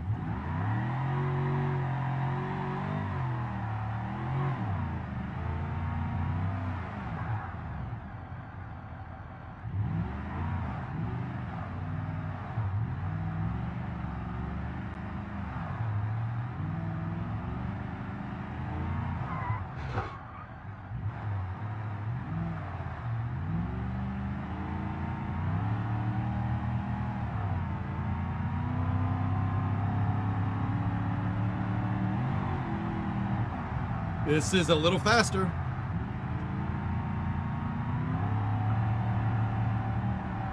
Oh, shit. Oh, come on.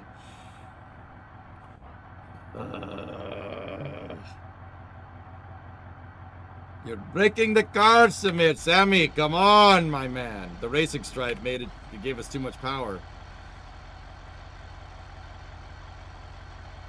Yeah, I guess it didn't take to the replay. All right, ready? 1, 2, 3, go. You can put a rear wing on it, yes, but I'm not going to. We're not going fast enough for aero to really make that big of a difference.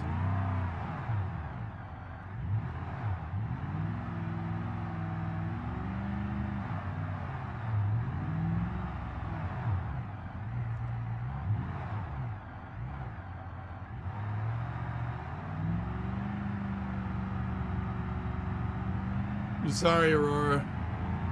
Sorry, everybody.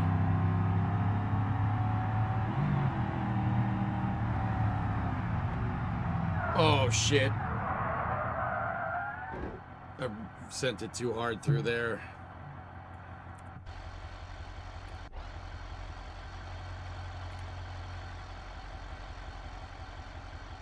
All right.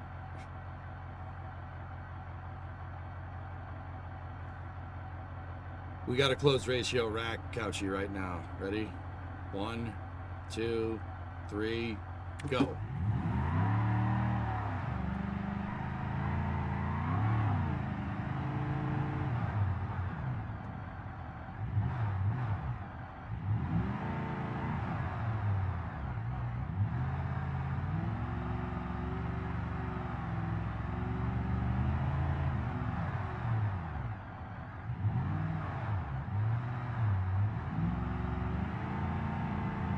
Oh man, it accelerates so much nicer out of the corners.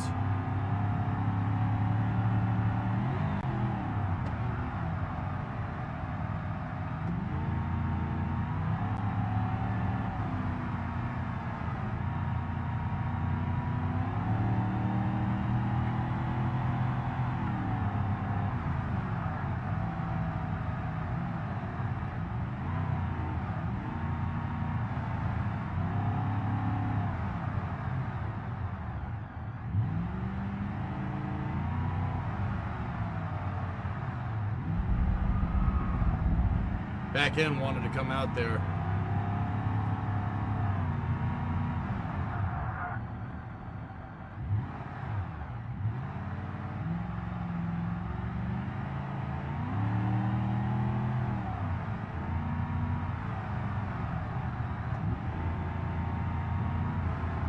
Okay, there's Cobble.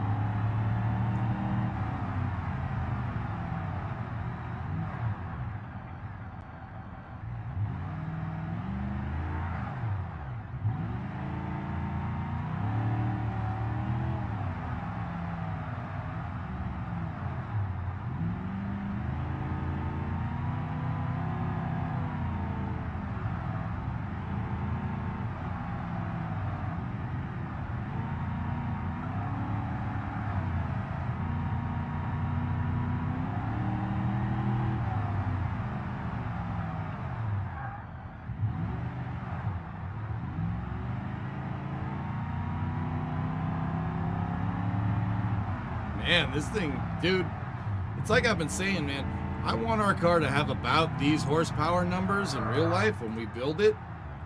This is where I want this car. This is what I want this car to have. This is nice. It's really nice. It accelerates good. I mean, once again, Beam is not your end all be all, but this is nice. I really like the way this drives now. We just got to solve putting the traction down on the rear end like that.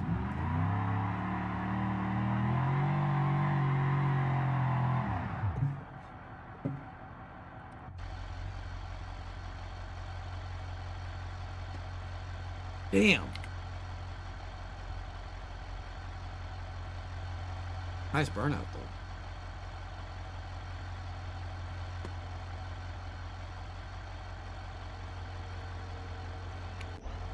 See, watch.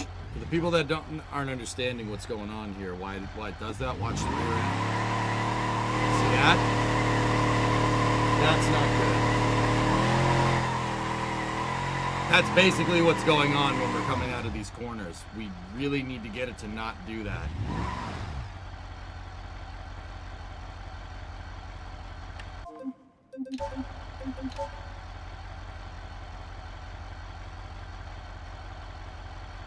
GTA racing for After Hours or Battlefield 6? I wanted to play GTA with you guys. That's called Wheel Hop, O-Force. Yeah, this is Wheel Hop, dudes. That's... See that? That's what's called... This is a problem. That happens on real cars. It's the suspension. We're going to need to tweak the suspension a little bit. I mean, I don't know. Maybe the crazy high spring rate will do it for us. Let's see what that does.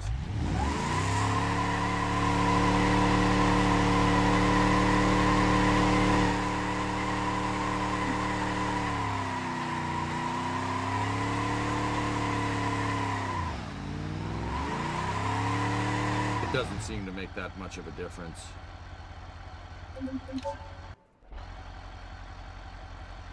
Does this game have a 4-link in it? No, but I have traction bars, dude. I got traction bars on the rear end.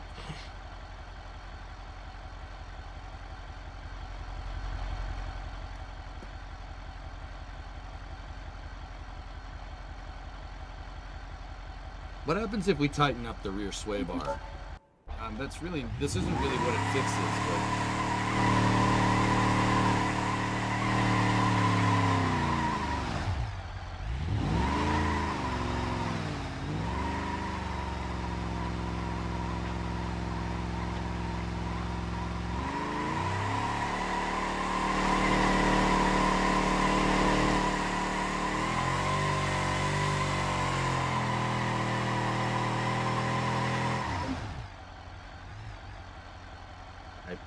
Put the sway bar stiffness back there. Let's increase the bump damper. Let's just max it out and see what happens.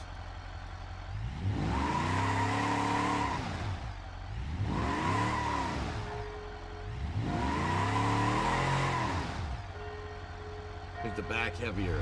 It's got a full tank of gas, dude. I don't know how much more heavy we can make it.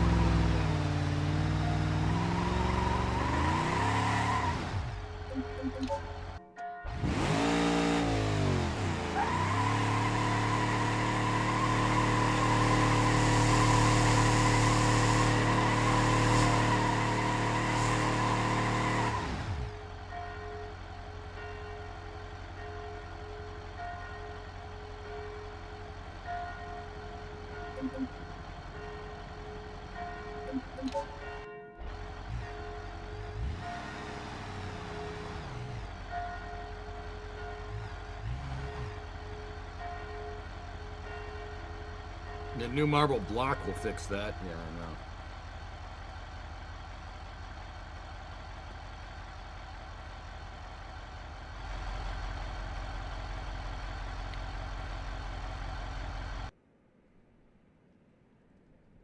You know what? I don't know the answer to this question. How to eliminate wheel hop? Rear-wheel drive. Reduce the rear suspension movement by upgrading to stiffer bushings. Okay, we can't do that. Installing a diff brace and cradle lockout kit and potentially using traction bars. We already have that. Stickier lower tread wear tires and ensure proper alignment tire pressure for maximum grip.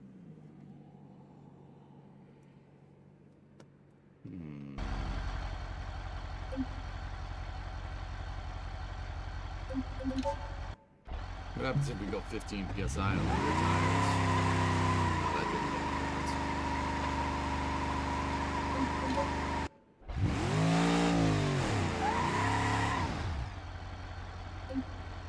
I'm not sure if we can mess with the bushings on the rear suspension. I mean, I'll try. See what we got. What do we have here?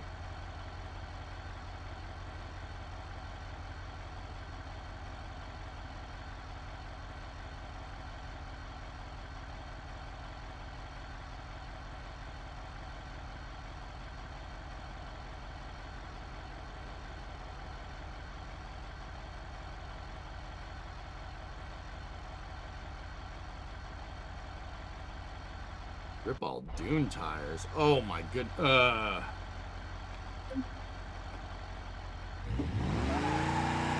Nope, still wheel hopping. Okay, good to know.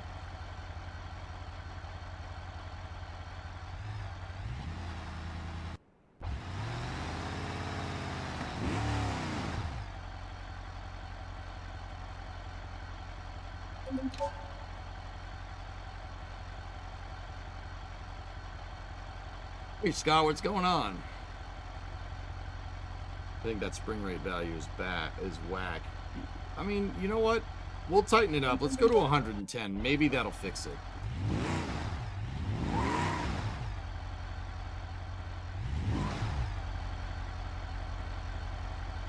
Okay.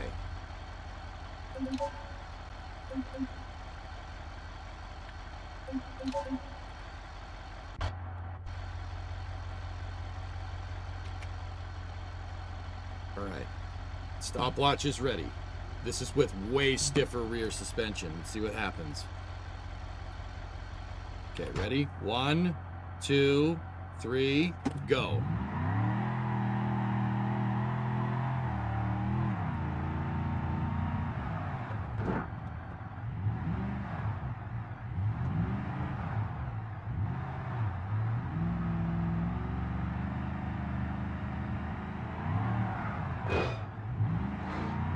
Fine.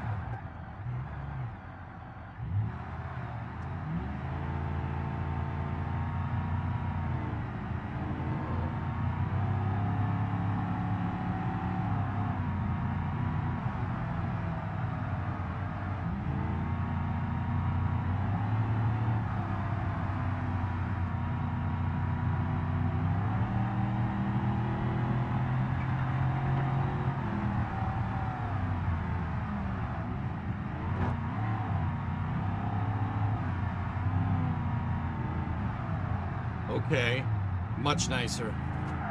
Except for that, but we're all right. That looked like rebound to me, dudes, but I could be wrong.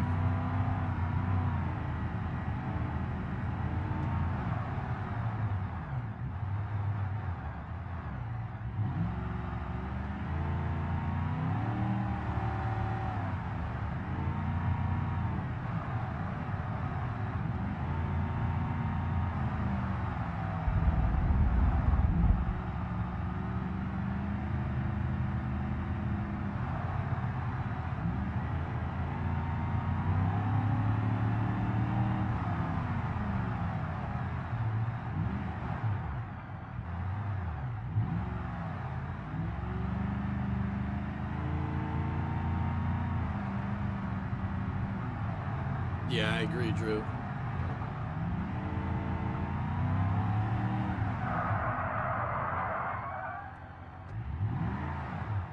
I'll still finish the run, I guess.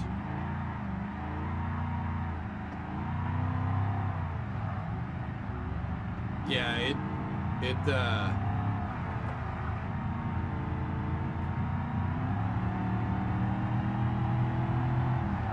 wanted to do online predominant.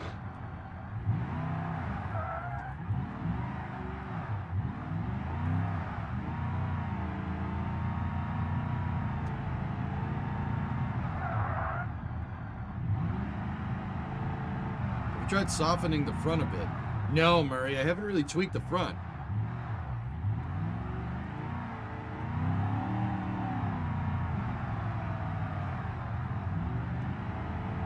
But if we soften, correct me if I'm wrong, if we soften the rear suspension or soften the front suspension and tighten up the rear, isn't that going to make it more susceptible to oversteer?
Or 27. Not bad considering I screwed up.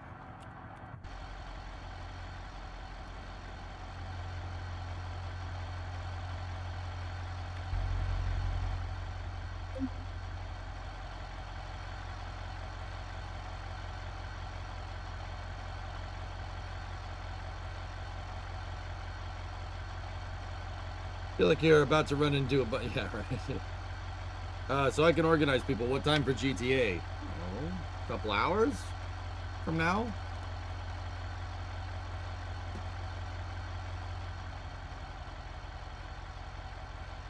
Dude, the rear suspension definitely felt a little bit, it was a little more floaty, but it definitely planted a little bit better.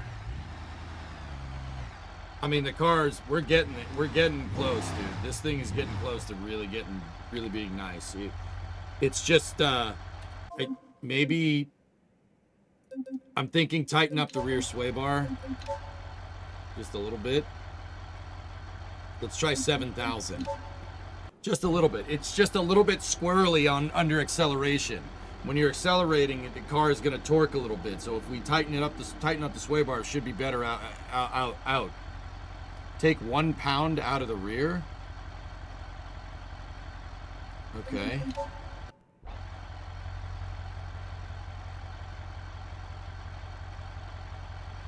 Softening the rear spring sway bar increases traction and less oversteer. Softer. It is softer. I was right.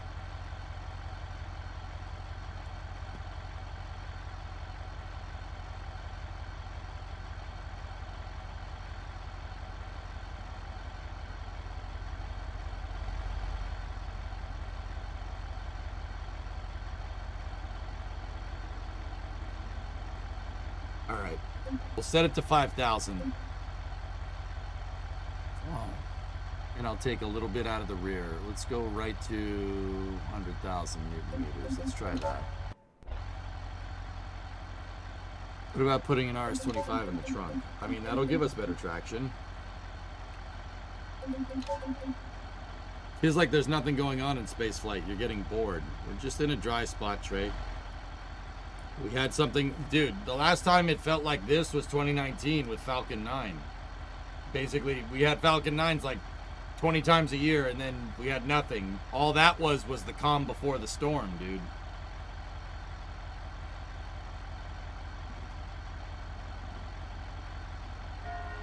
We have a little bit of camber on the front wheels, dudes. I have, I think it's about a degree of camber on the front. The way this game measures it is very strange, but...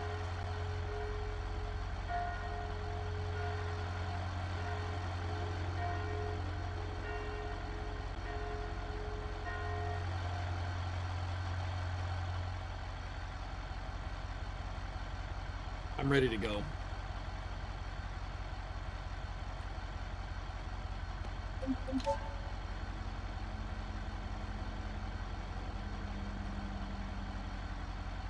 Okay, replay's good. Car's in drive. All right, ready? Yeah, I know, Jockey, right? You remember that? Trey, don't worry. It's just the calm before the storm again. You know, I said booster 19 by Christmas. Wait till you see booster 20 roll out of the factory. It's not far, not going to be long. Probably end of the month, end of January. Probably looking at flight 12, say end of February at this point. In which case 3 or 4 boosters will be in the pipe, and then probably 2 to 3 ships. By that point, just saying. We're on our way to a ship catch, dude. Don't worry. And that doesn't even count what Blue's doing. You think the next New Glenn mission is going to happen a lot sooner than you guys might think. It's definitely not going to be on the frequency of first to second mission. That's for sure.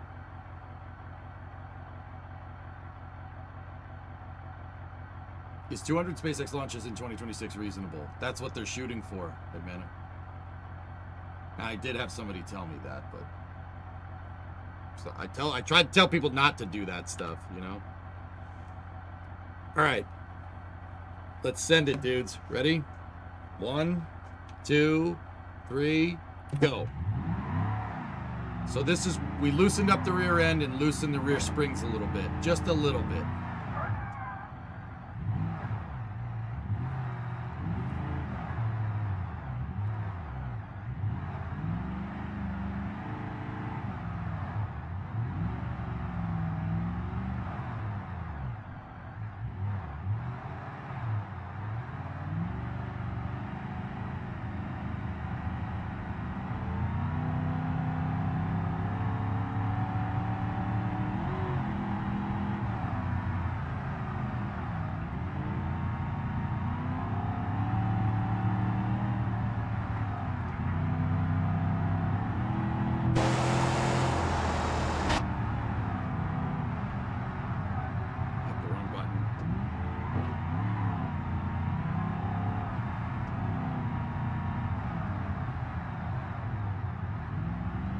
Very nice, planted through there, very good.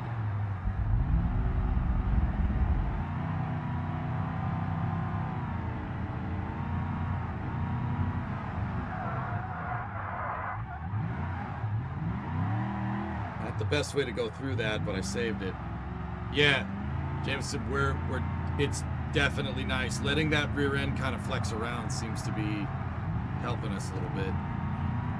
But I just got to be careful. It can still get upset in the corners like what you just saw, but that was mostly because of braking, dude. Through Delhi.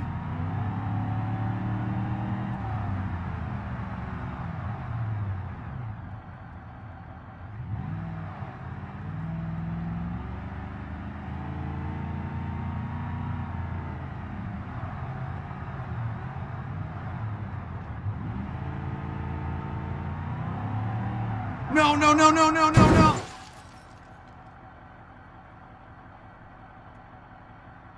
It's that little hump.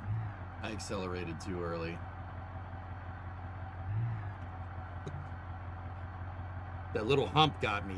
See, there's a little bump in the road. You see it right there. I unloaded the rear suspension, dudes. Damn it. That was good. That was really nice. The thing is that you can go through some of these places a lot faster, and I can't get on the gas as quick because that little bump in the road upset the suspension and caused us to spin.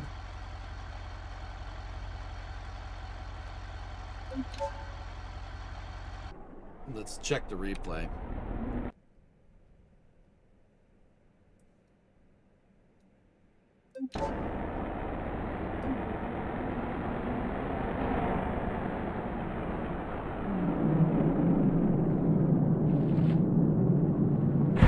Oh, God.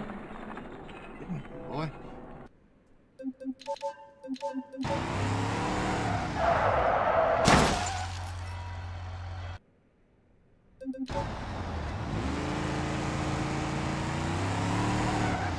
No, it wasn't that. It was back further, right?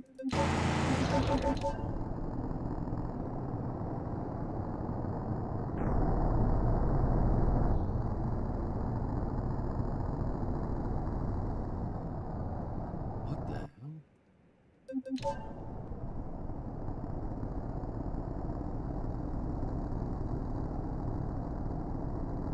Okay. We're in the power band. Everything looks good. Car's going straight down the road. Load looks real nice. What happens here? Oh, geez.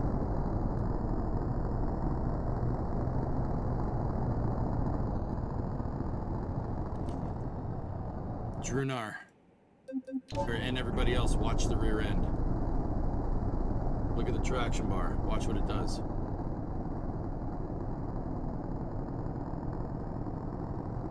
See that? Whatever did that is what got me. Let's watch it from this angle.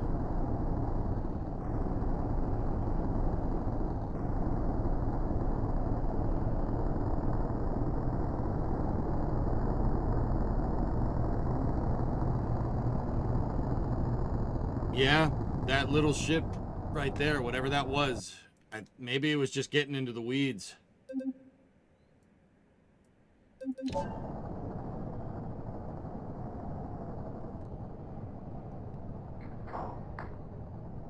Yeah, I think it just counts that as in the grass, dude. I think it just lost traction, and that's what screwed me all up.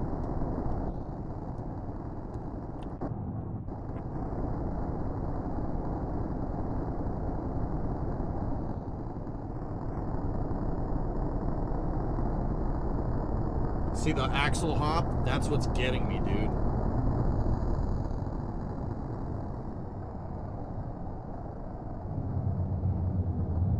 If we can just get that damn axle hop out of...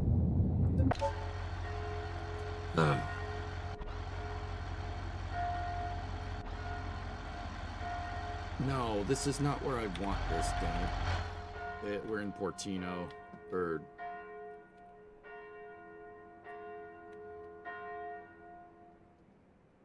Oh no, we're in the right spot.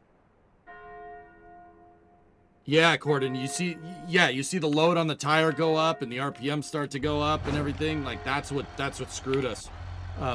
It's just the hop. Now we could fix that. We can try to iron it out with the damper. Rear bump damping would probably be the way to do it. Yeah, I agree, Fluffy. It's clearly the road's fault. Weld the suspension. I don't think we need to do that.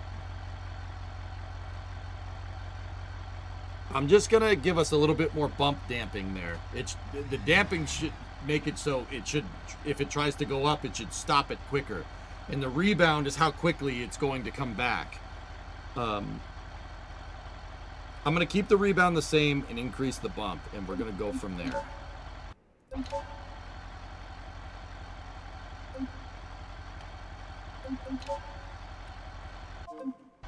Okay, when I raced, my setup had a high spring rate, high rebound, and no sway bar. Other guys had a softer spring, soft damping, and more sway bar. Interesting. You can weld the rear end, Aurora, in this game, but it depends on what car you're using in the mods and stuff. Okay, put it in drive. Get the stopwatch ready. Ready?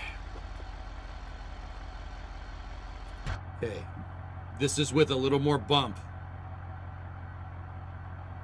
1, 2, 3.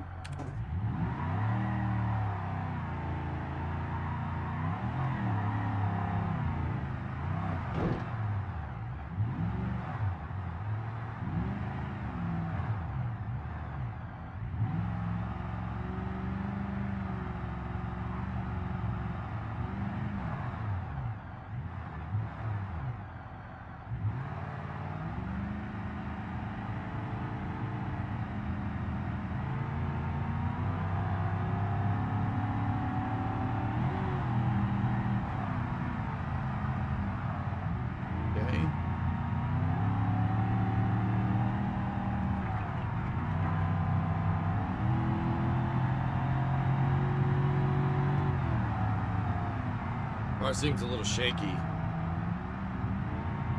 but it is nice. It does feel a lot better. Maybe that did it. We'll really feel a difference over the cobblestones. Yeah.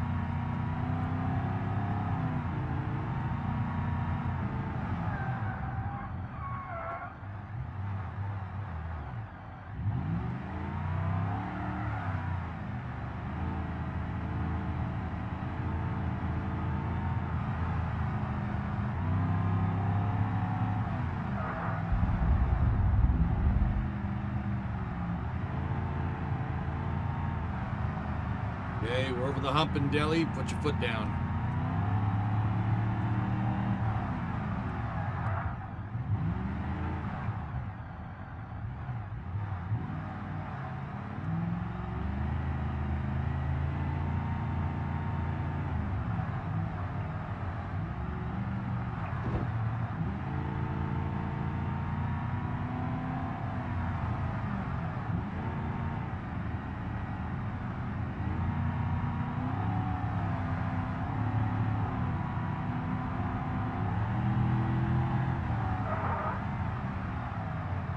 Nice. Very good.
don't care if that wasn't pretty.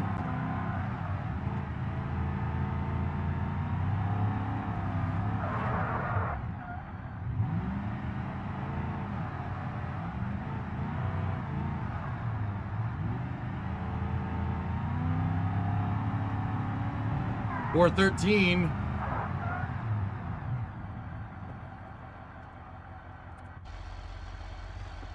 Woo! Hey, not bad. 413, that's the fastest. 413.8, that's what I got.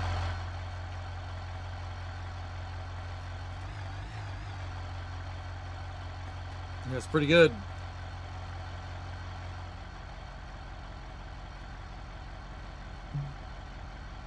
Yeah, we could get below 410 with this configuration. That felt really good. It wasn't nearly as squirrely, dude. Most of it was just me with the brakes. I'm wondering if we could put ABS in this thing. I mean, a little ridiculous, but just out of curiosity, if I could get ABS working for me here.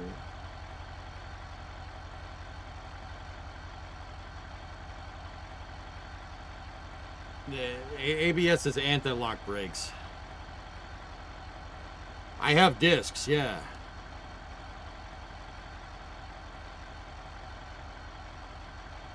Oh. No way. What? What?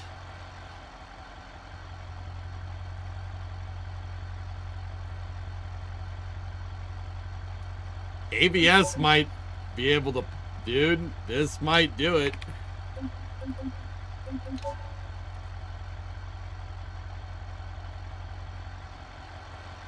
Can you imagine? I would like to do that with my car. Put ABS in it for real. Can you tune the ABS? Let's see. We can set brake bias and brake torque. Nope. All right. All right. I want to see this thing with anti-lock brakes. We should be able to really, really... This should make it so I don't squeal in the corners much. Bosch sells a unit, it's pricey. Yeah.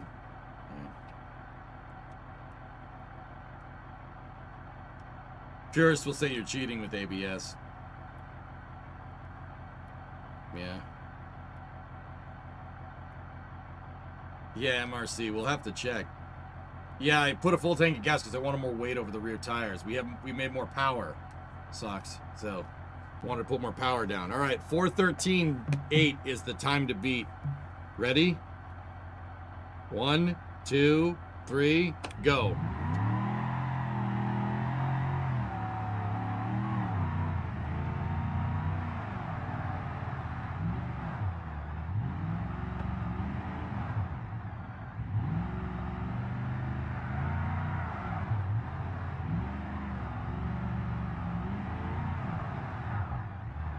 Rear end kind of tried to come out on me there.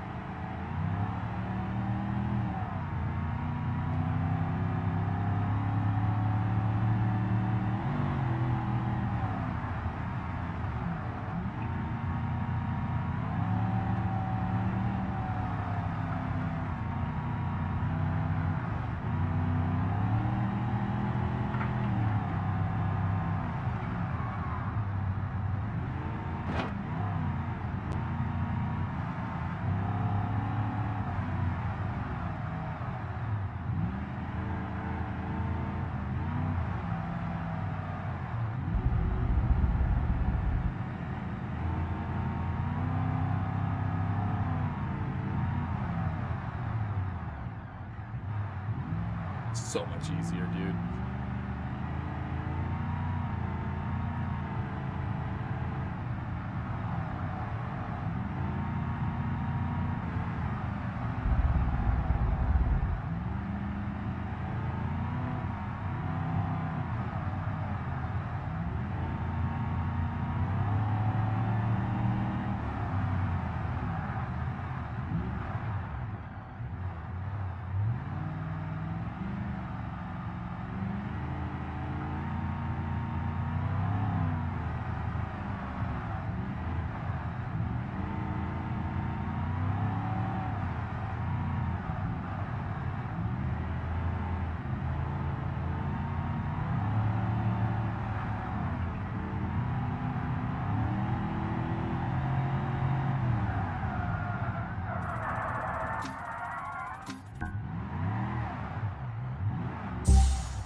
No. No. Doesn't look like the ABS did anything, dudes. Unless I have to turn it on.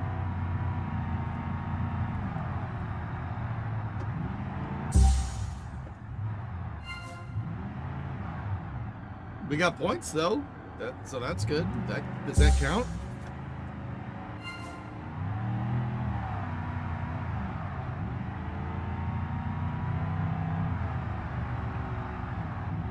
Nani?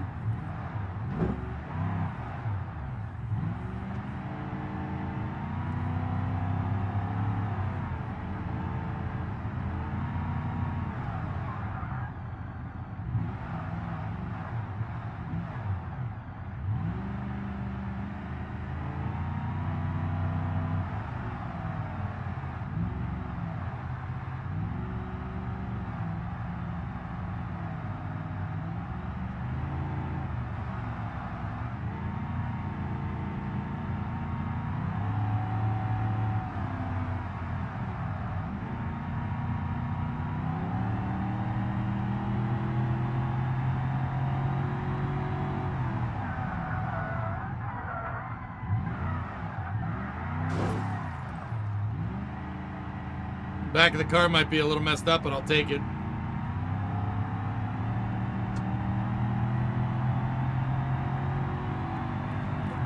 Oh my god. Oh my goodness.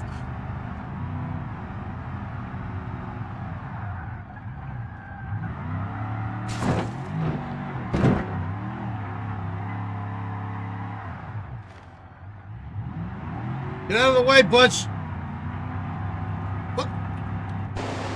What is this bush made out of?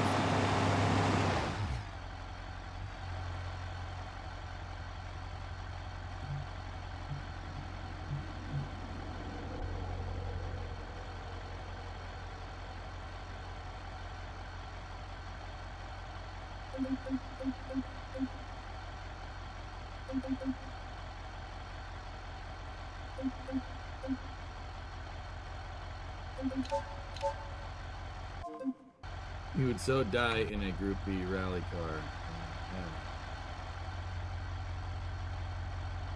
Yeah. I don't know. It felt like that made a difference, then it didn't seem like it made a difference.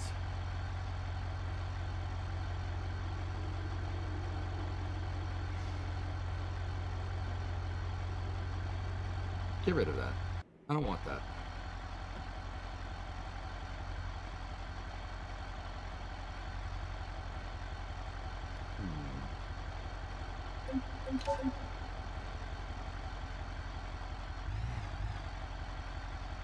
I don't know if it was working. I didn't see it turn on at all, dude. I mean, we could just get rid of it and just go back to trail braking. Just want a little bit more pressure back there. It was working. It did turn on. All right, I'll put it back on.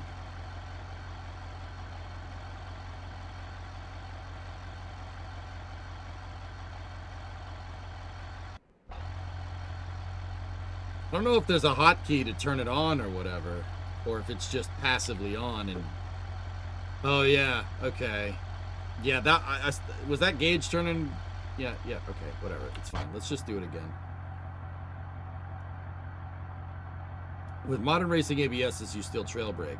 Oh. Yeah, I wasn't really 100% familiar with what I was dealing with here. I'll still trail brake it then. Car looks sick though. This stance, camber and everything, real good. All right, ready?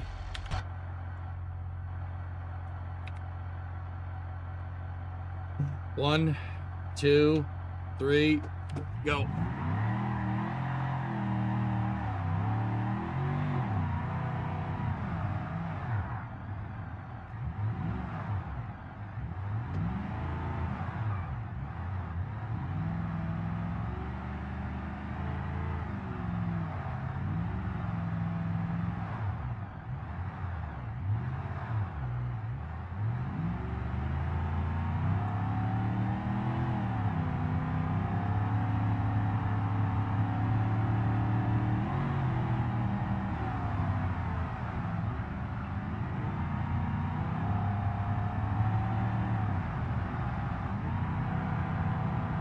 Stay together. Stay together. Whoa. I'm keeping my foot in it. Oh my God. Okay.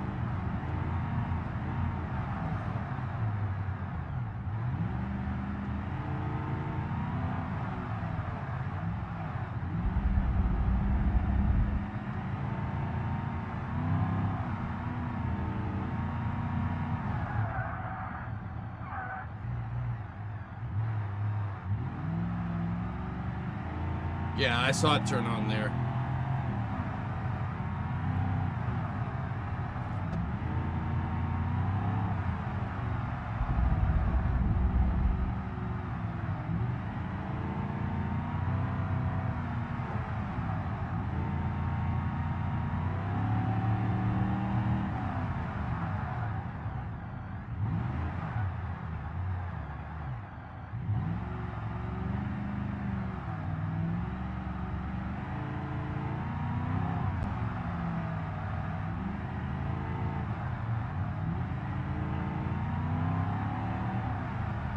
Oh, it tried to do that thing on me again.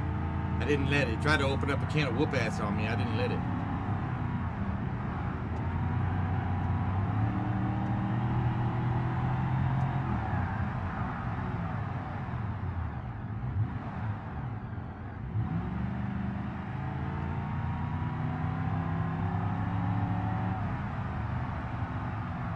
It tried, Elfish. I saw it coming.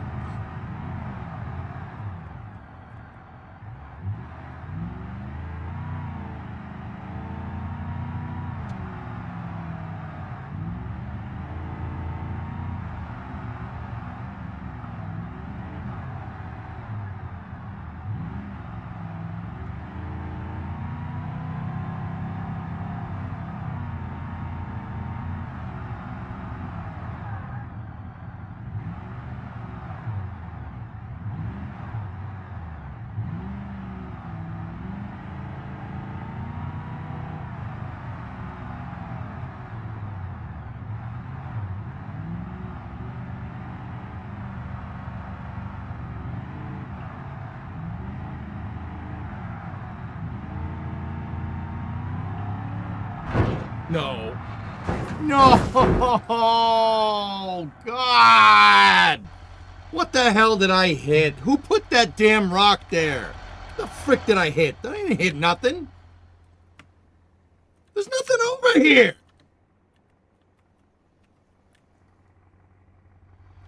That's bullshit.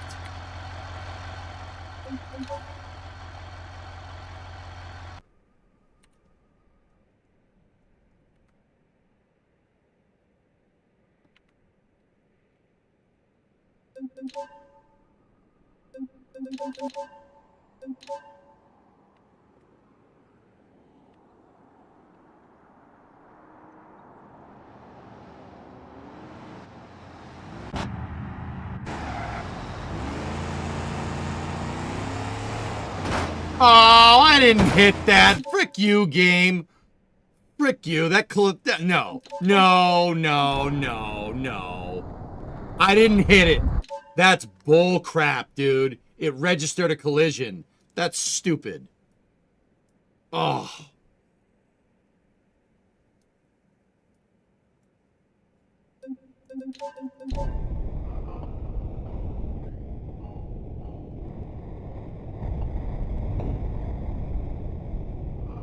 Nah, we would have scratched the paint at best. Bull crap. It completely upset the car, and that was the end of that.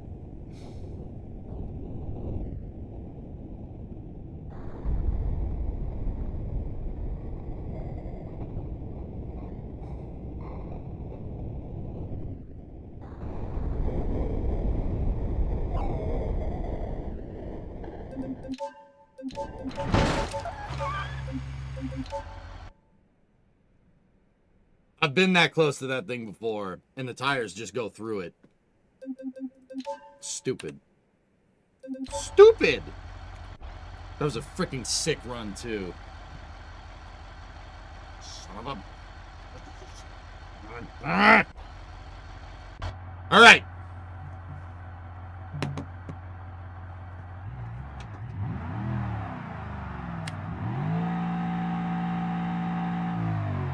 Or we could just not be and drive, you know, whatever.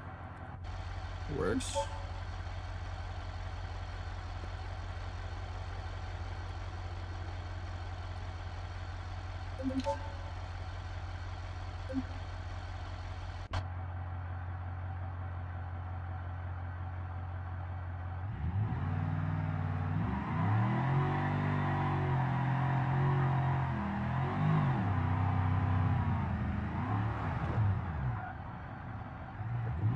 Jump the piss out of this damn car. Come here.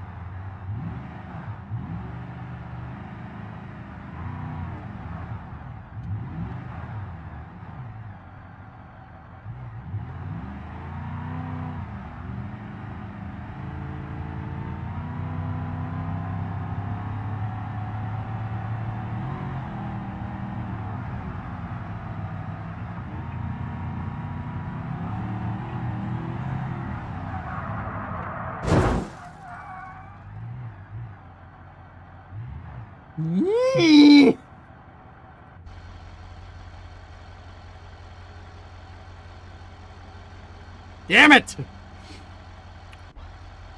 Shaz bud. I don't even want to watch that crappy frickin' replay. There's a puddle, you hydroplane, yeah.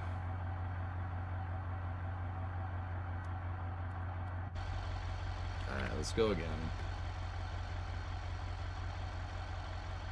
It is tough. It has no business doing hill climbs, Motor Kid, but that's kind of the point, dude. That's kind of the point. We're doing it with something that has no business doing it, you know? All right, let's try again. Ready? 1, 2, 3.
We nicked the curb.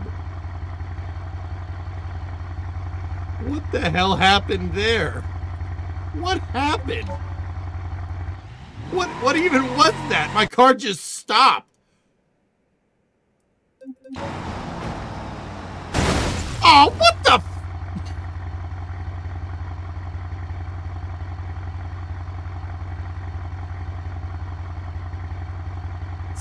See? You guys are like, you wheel-headed, they're just cupping with the wheel-head and they're just cupping. No, you can take that, or you just come shove it right up your tailpipe, all right? That was bullcrap.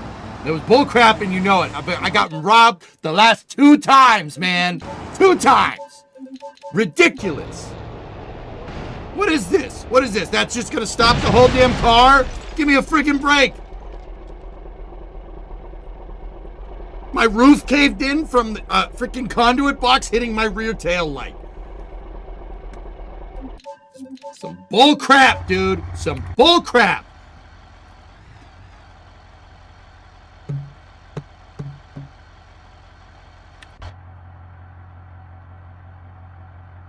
"20 feet long, Bino.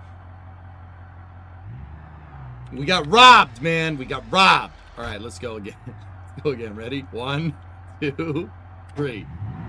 The box hit me, officer. It's right. Am I out of touch? No, surely it's the game's fault.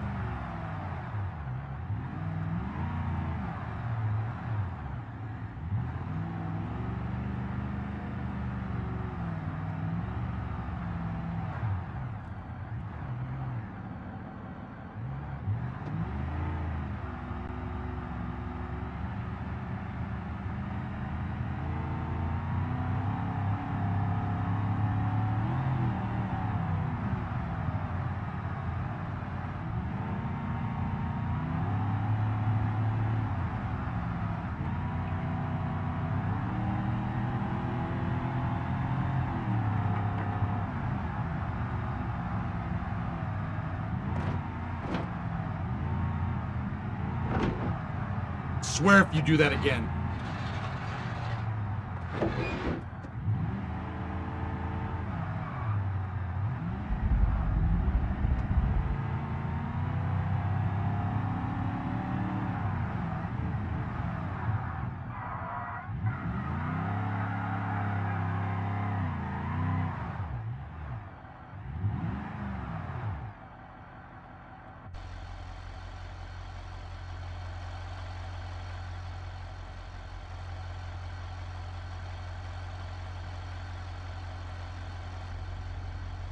I don't know what happened there. I heard something dragging and it screwed me all up. But the car seems to be okay, so.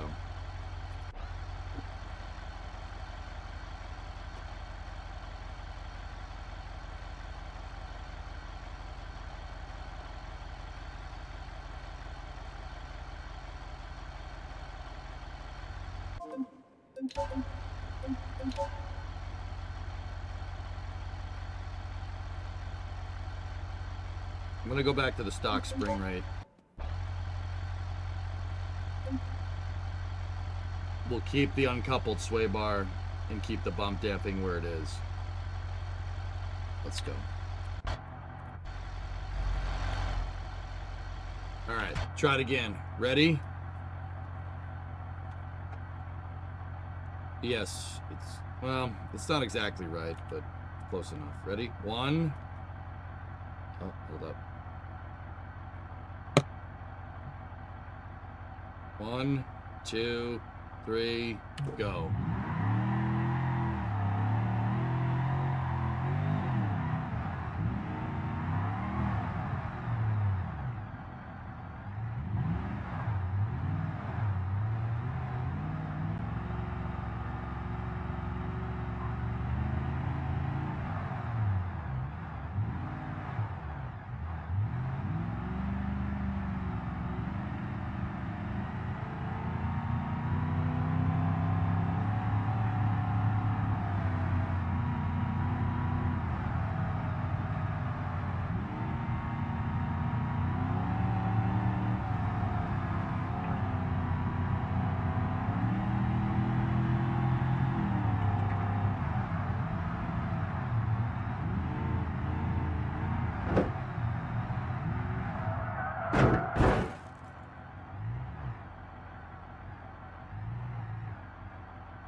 I didn't like that.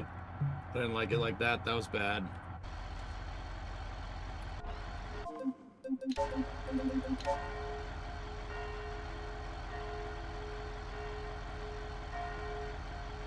Go in the other direction.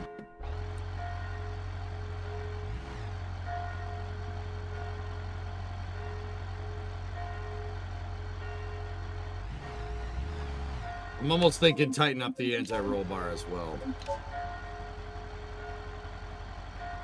Let's try that. Let's go in the other direction, see what it does.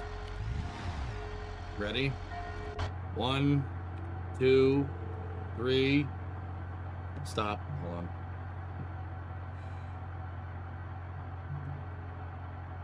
All right, ready? Parking brake off. 1, 2, 3. Send it.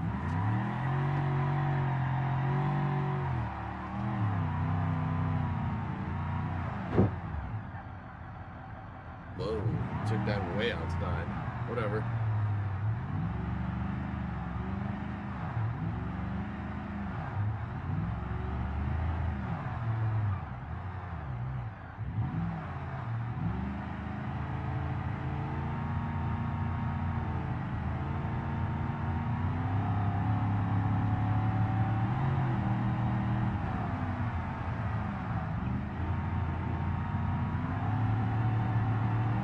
Come on. Nope.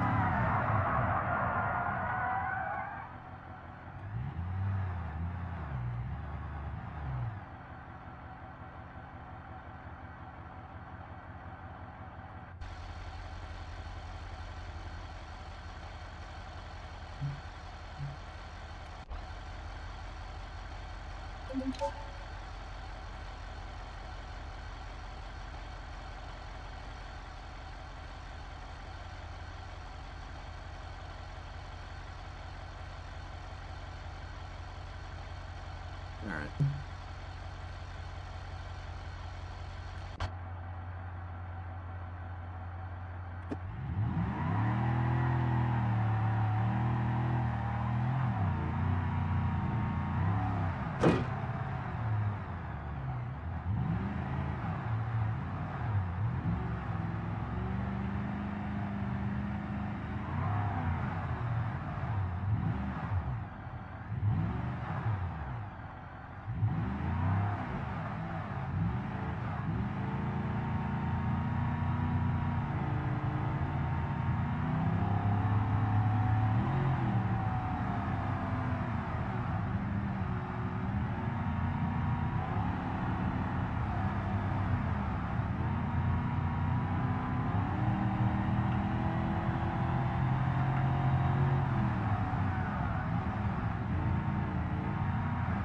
What the?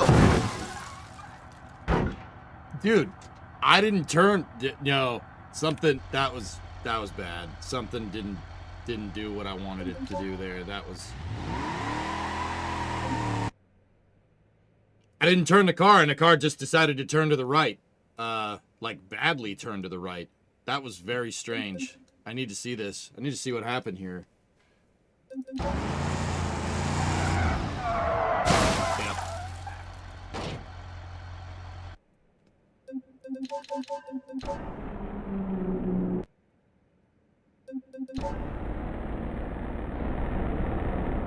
Yep.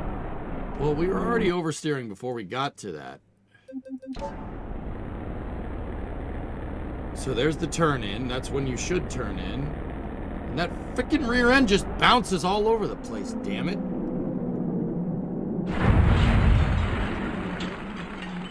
This is a funny collision, Jesus. That dip in the road, I mean, the car's already understeering, guys. Like, I don't know what else you want, but it's that. See the wheel?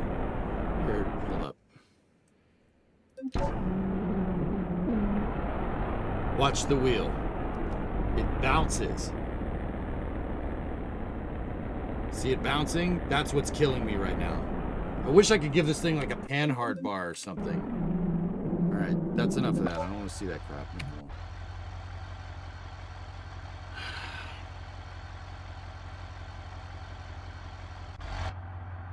Make the rear shock stiffer and avoid the dip. I already made them stiffer, dude. It doesn't seem to want to change nothing, but I'll put more in. We'll go to 6,000.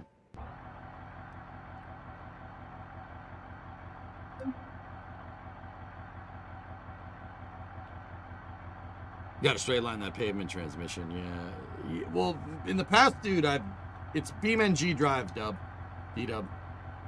In the past, dude, I've turned in and the car straightens out and then it goes. But I turned in that time, my right wheel started hopping and then it just turned to the right because of that dip in the road. 4-link would fix all this, but the game don't have it. No, it doesn't.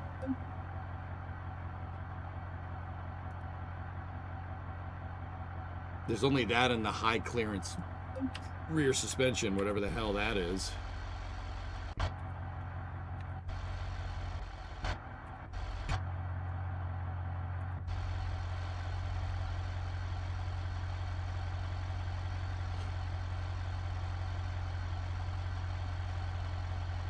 I mean, I don't know. What's the high clearance suspension? Maybe that's something. Let me look at it.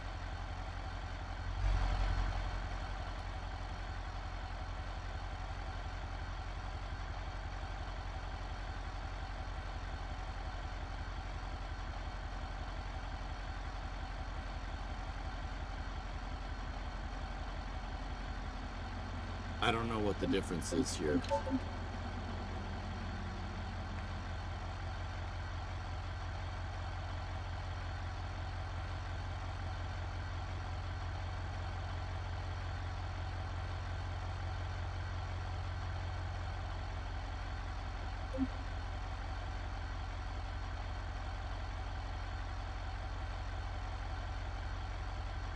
Yeah, maybe, Beno.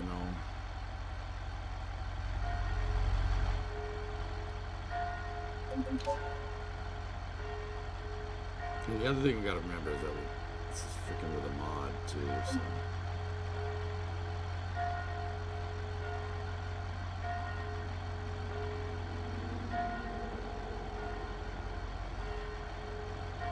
So, just in case people are wondering why the heck I'm working with this particular car and why it's like, wait, why are you trying to make this thing handle? I'm trying to get ideas for, you know, that. Just in case anybody's wondering why I'm doing things the way that I'm doing them. You know, we're just, you know. See what I'm doing? See what you know what I'm saying? A trip to Italy? No, maybe not that part. There's plenty of roads like this in the United States. Think it, dream it, do it. That's right. Think it, dream it, do it. I mean, I'll crank the rebound up to the same proportionally, dude. Looks like that is the proportional amount. But do we keep that high clearance suspension? I don't know what the hell that means.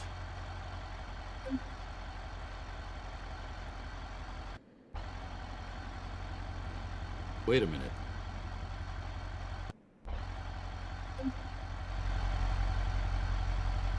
Are those coils? Confused.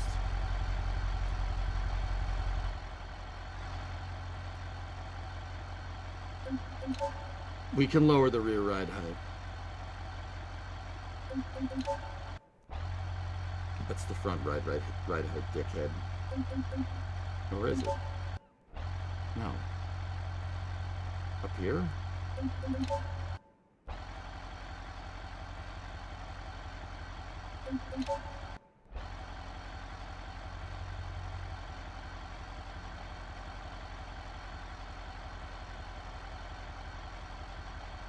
Alright, if we're gonna screw around with the dampers and stuff, I want the spring rate and everything, because we reset the suspension with more damper this time. Here, let's see. Does it wheel hop with the high clearance one?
Just... Oh yeah, that's way worse. Okay, I just wanted to see some proportional low stuff going on. I'm gonna crank this all the way up.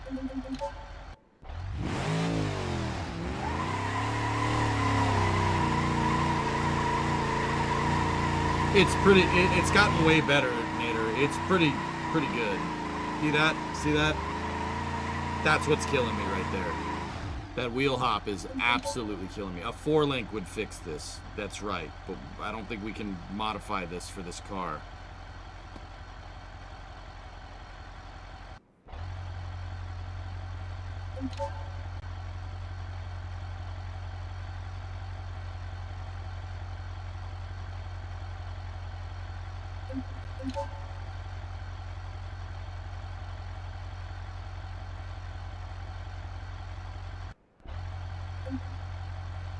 What the hell?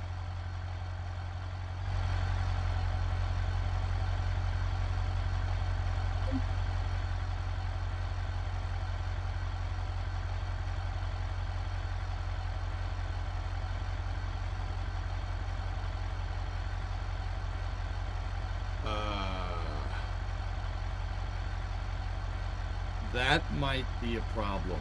Leaf springs should not go like this. They shouldn't be wavy. Those leaf springs might be broken. See that? That's what they should look like. Not...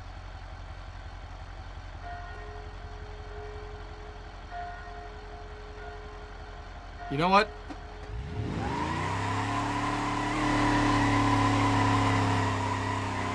That's not nearly as bad. Now, let me go back over here. Do we have adjustable... Do we have adjustable... Can we put adjustable shocks in this thing? Race shocks. That's...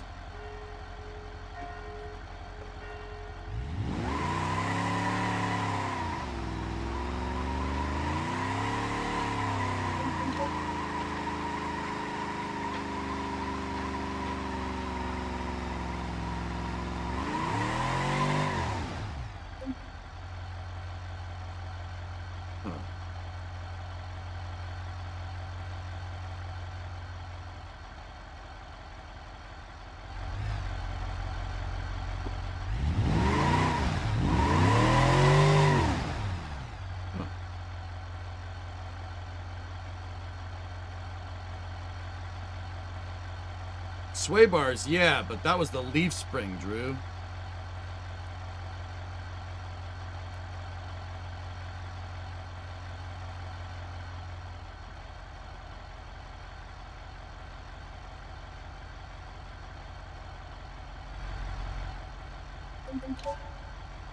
The traction bar slot was empty? Oh. Oh, yeah. Okay. Let's see what this does now.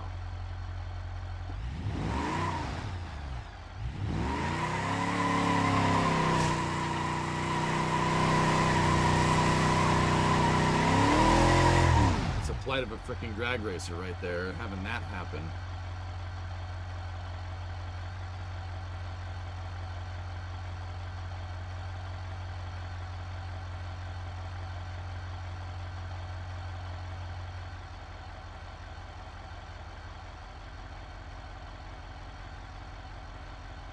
It looked smoother without the racing shocks. I'm starting to think that the race stuff might be a little jank, Tessa.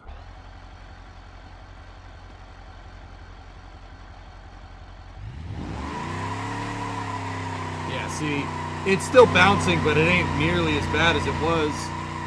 Like, remember with the race shocks, it was going like this. The whole car was bouncing.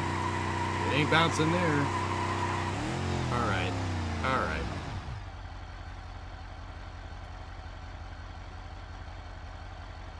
Yeah, the electronic suspension Aqualux. I know. Yeah. Yeah. They banned them in '93. I know what you're talking about. No. Enlighten us then, man. Purely mechanical. Oh, that's neat.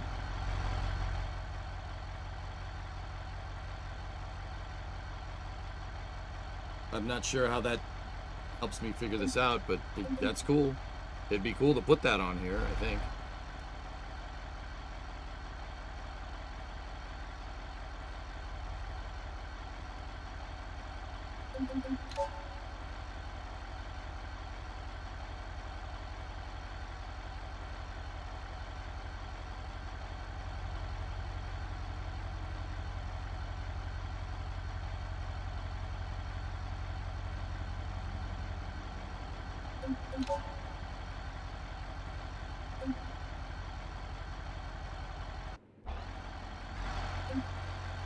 Oh, subframe connectors. Thank God. We should have that too.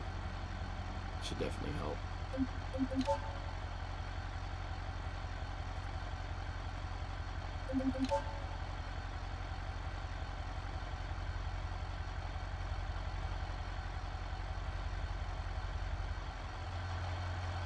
Yeah, that's cool. That's neat.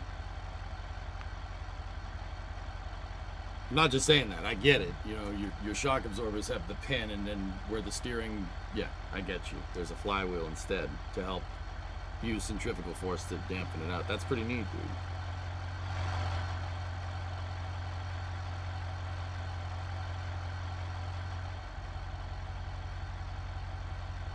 Is there a drag strip in this game? On another map, yeah. Actually, you know what might be a good idea? Taking this to the track on the West Coast map. Taking it to the track over there. It probably would be easier to set it up that way. I mean, the difference between the hill climb and the track ain't that much. There's a lot of hills on that track, so... You know what? That's what we're doing. Let's go over there.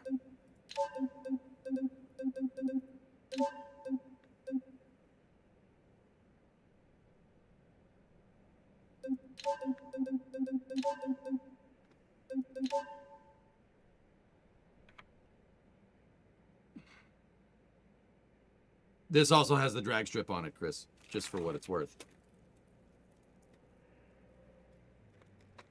All right, super soft leaf, but stiff shock.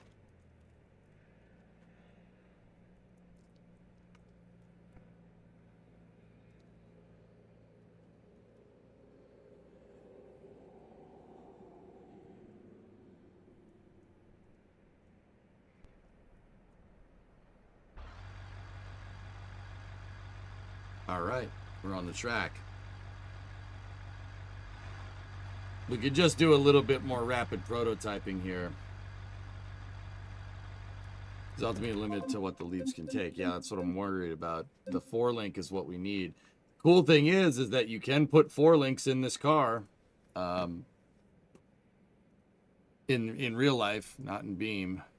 Mopar B body 4-link rear suspension.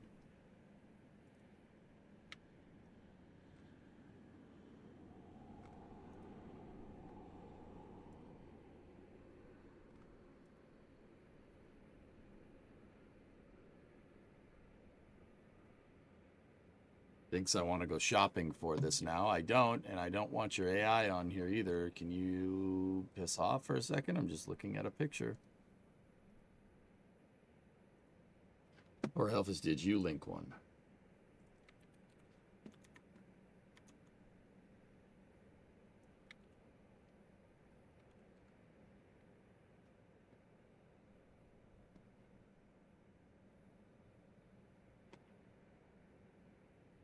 Yeah, that's pretty much what we need, dude. That would help.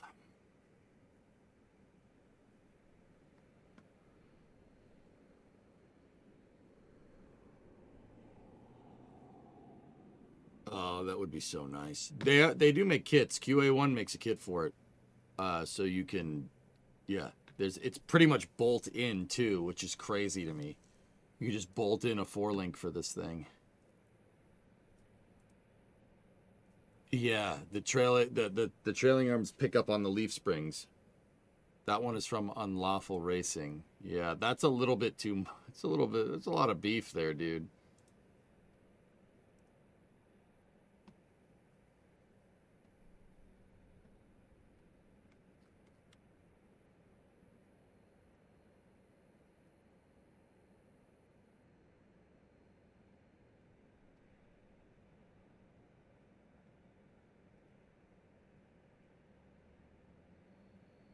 Go.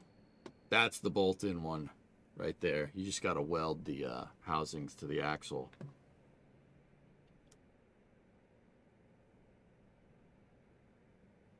That would be so sick, dude. It converts it to trailing arms, no leaf, trailing arm with coil spring. Actually, I think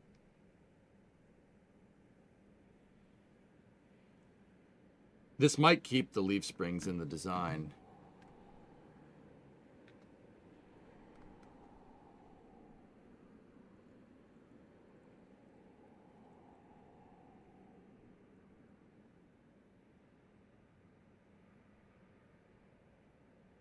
I was going to say with the coils, maybe not. Dude, that'd be so nice. If we could put that in there, that's what we really need. Oh, that's good, Noctilex. Good to know.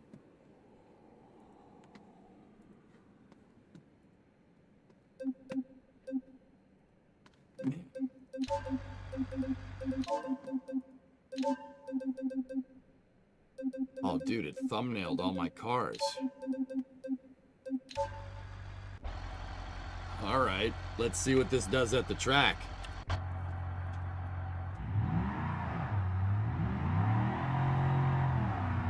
Screw it, use the truck arms. All right, well, let's try this at the track. Let's see what it does. I just want to drive it and see what... All right, start finish line is right there.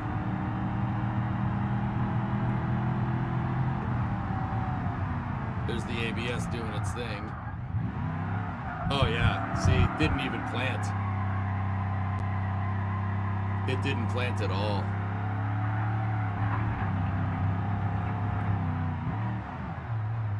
See, I'm sure, like, cause this is like on the track, so you can kind of see what it's supposed to do. That was supposed to plant the rear end, and it absolutely didn't, which tells me our setup is so bad. The rear end just wants to really come around, see? It shouldn't do that.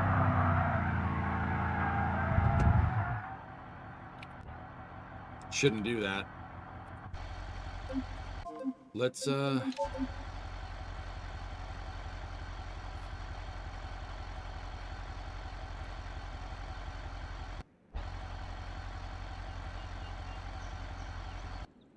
track might be a better place to tweak this dang thing. That's the only reason why I'm like, yeah, that's what we should do. What about the rear diff? Well, we have a limited slip diff in there.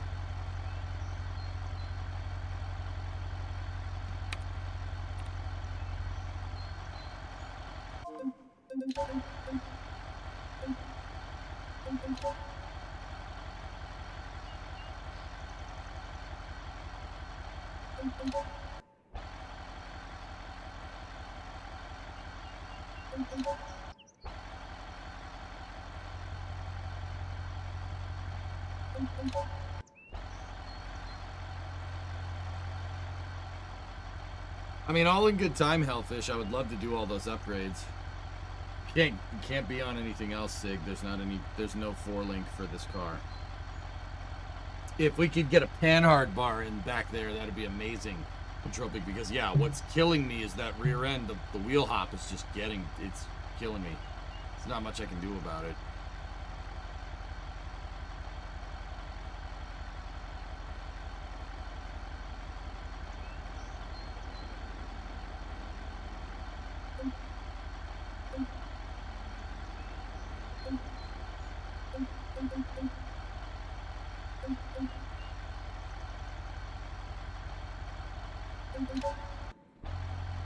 Alright, let's try this again.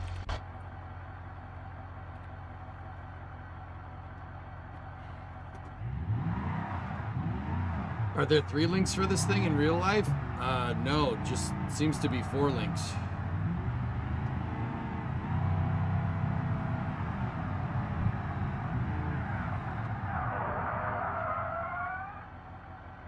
Excuse me?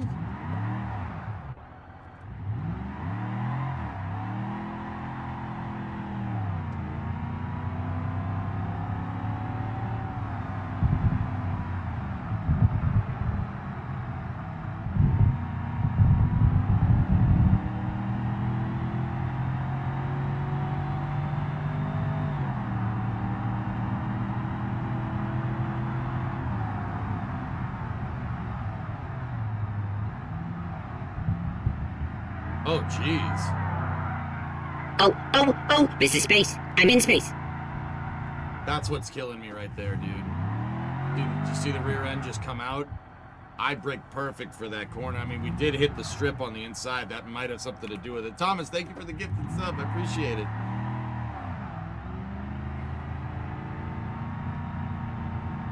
Hey, gifted sub. Ivan's like, yeah, baby.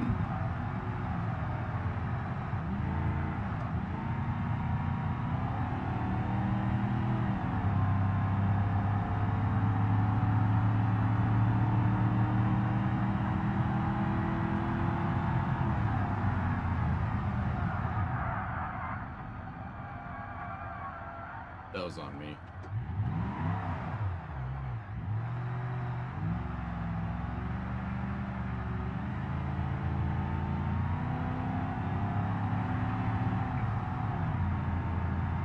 course we have limited slip, Tessa.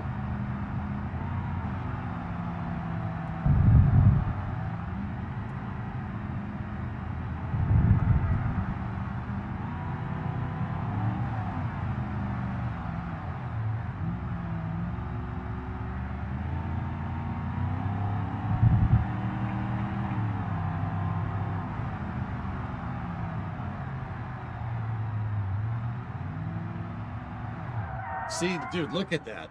It just... That shouldn't do that, dude. Oh my goodness.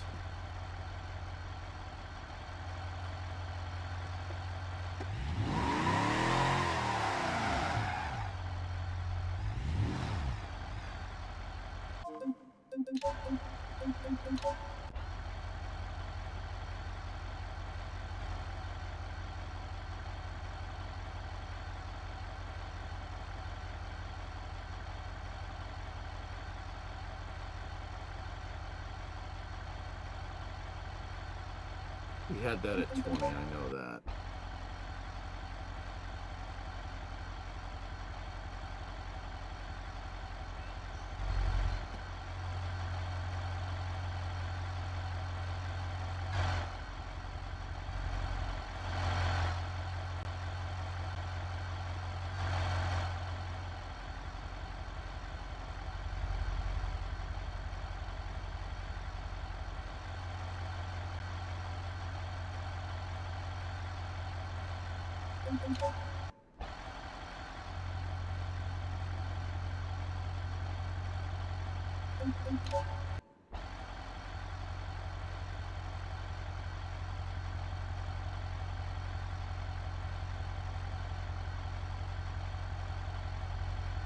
Oh, okay, Uncle.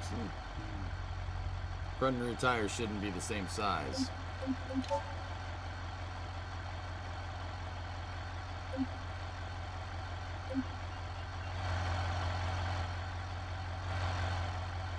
I mean...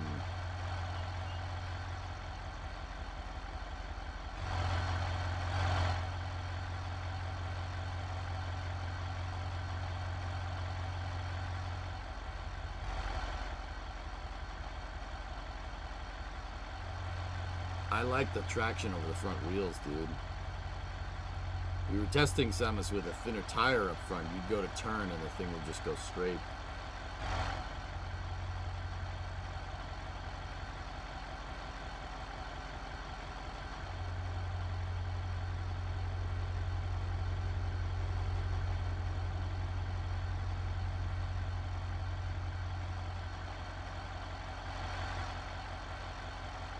It does look good the way it sits, though.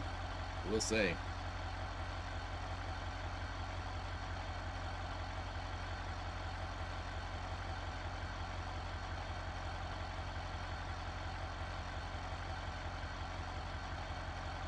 How long have we been playing Beam? Oh, 7 hours. It's not bad.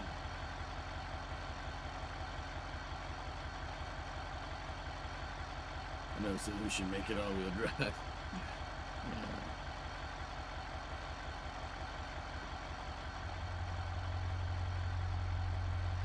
It is pretty.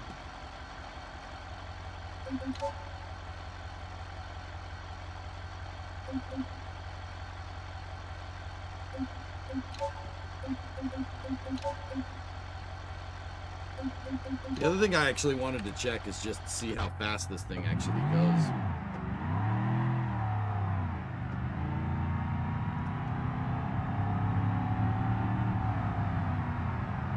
There's a long stretch of road in this that you can use.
across the drag strip. I know where the drag strip is, but that's not what I'm trying to do right now.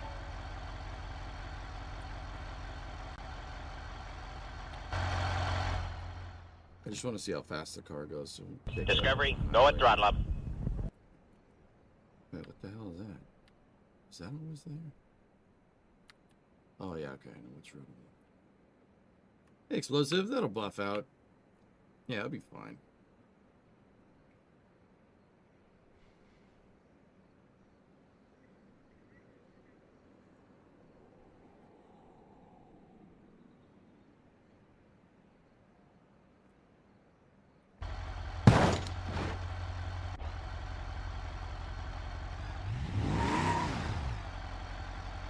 Let's see. I just want to see how fast it can go.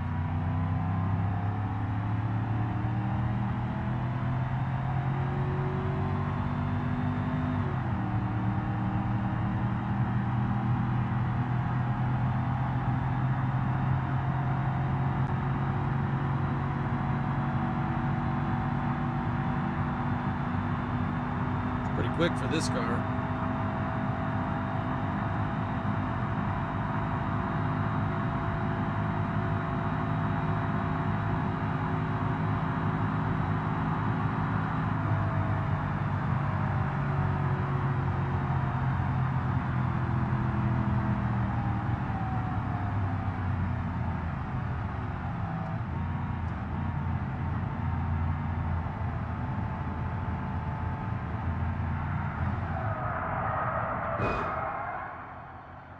Set it up with the 8-speed, top overdrive. Oh, that's a good idea. We need.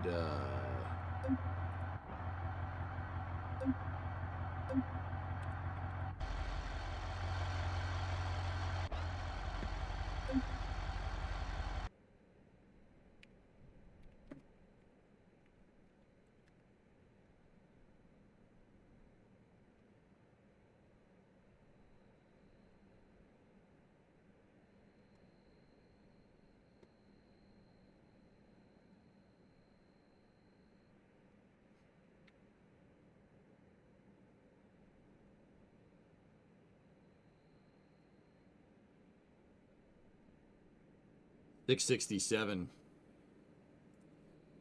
Okay.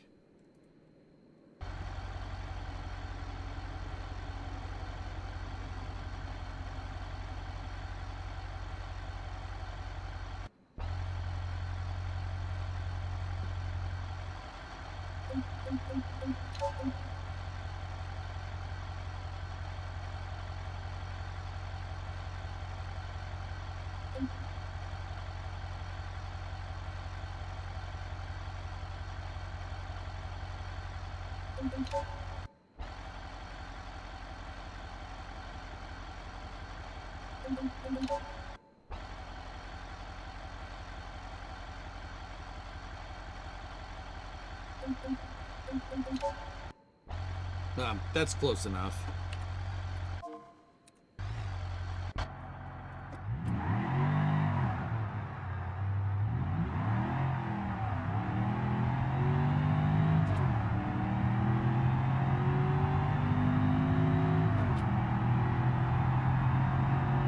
It won't let me change it, dude.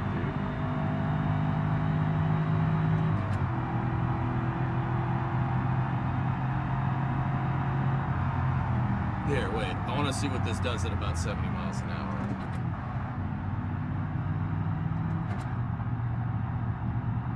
Dude.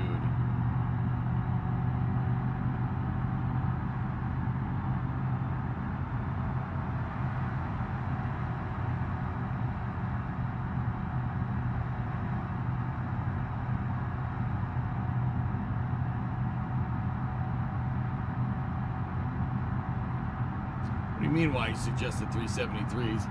Dude, 80 miles an hour at 1800 RPM? That's pretty good, man.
can do it.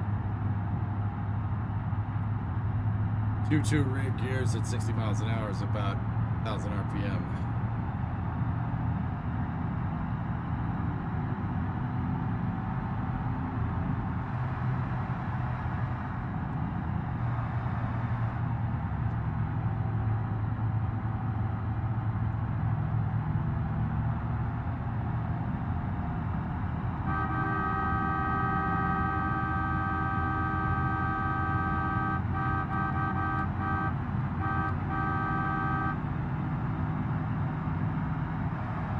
That 8 HP really is gonna make a difference, though. That's gonna be pretty sick, dude.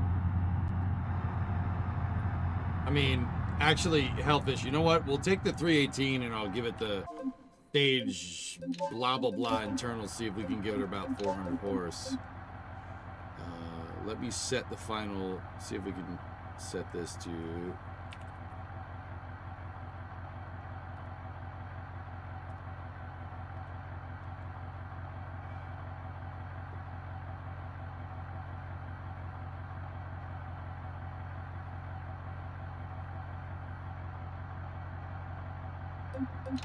That's about where it is.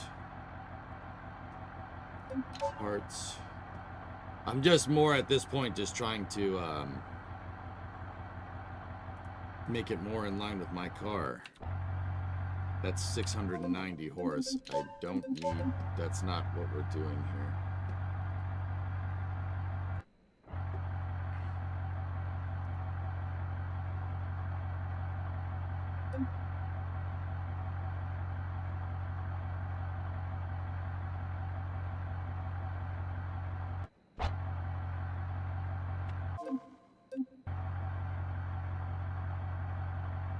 I have one with adjustable gearing, but it's not.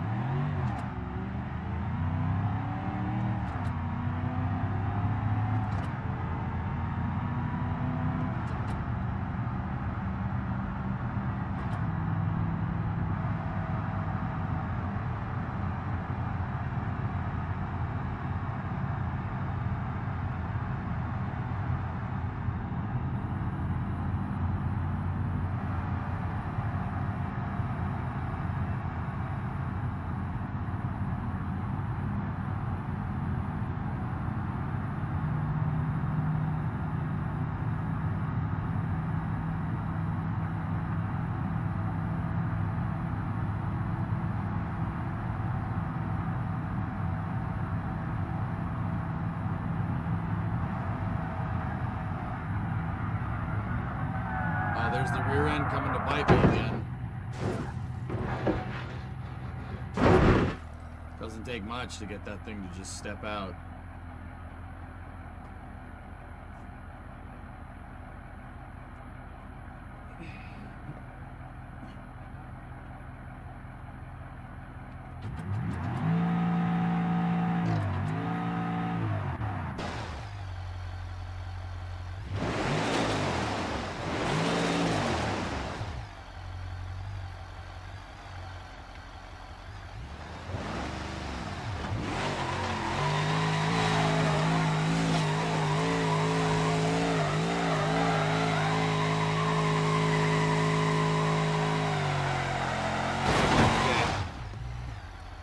Alright, let's I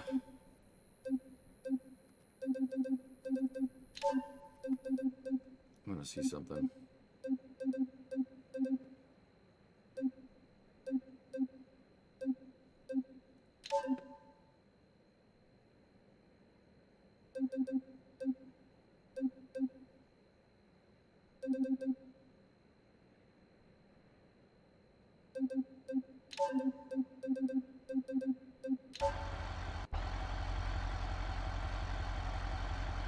Make bigger rear tires.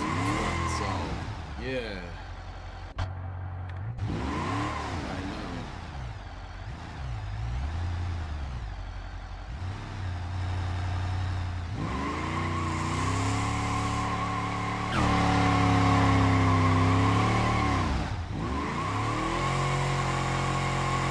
This thing doesn't hop.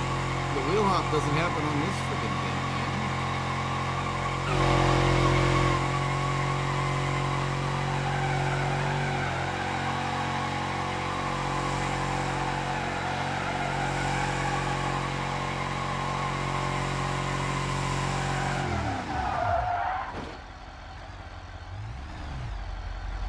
Different tire. Yeah, that's a good point. All right, dudes. I'm kind of beamed out. We just put 8 hours in. That was fun. That was fun. We'll tweak more of that. But yeah, that's yeah, that's pretty fun. Hey, Discovery, B0, 60 no monthly throttle up. sub. You got your worm logo. Good stuff, man. All right. Guys, this may or may not be the last stream for 2025. So what I was thinking, dudes, is I wanted to play GTA with you guys. So I think it'd be fun if we all hopped into GTA online and dicked around there for the rest of the night.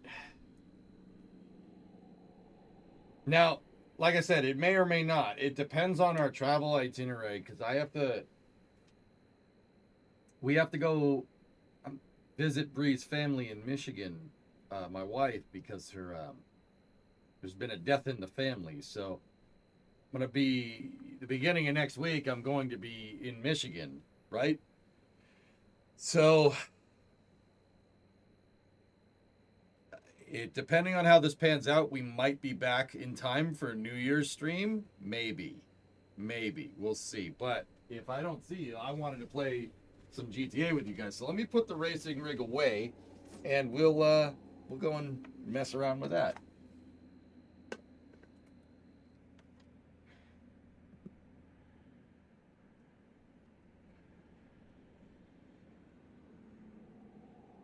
I'm going to get my other chair out of the way here.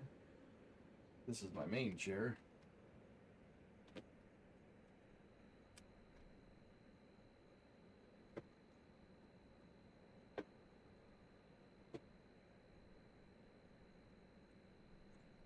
Go. Back behind the screen you go.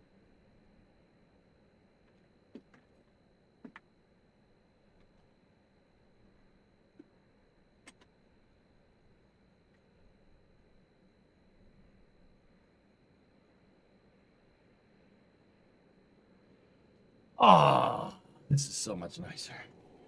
All right, so here's what we're gonna do. I'm gonna get my Xbox controller out, and we're gonna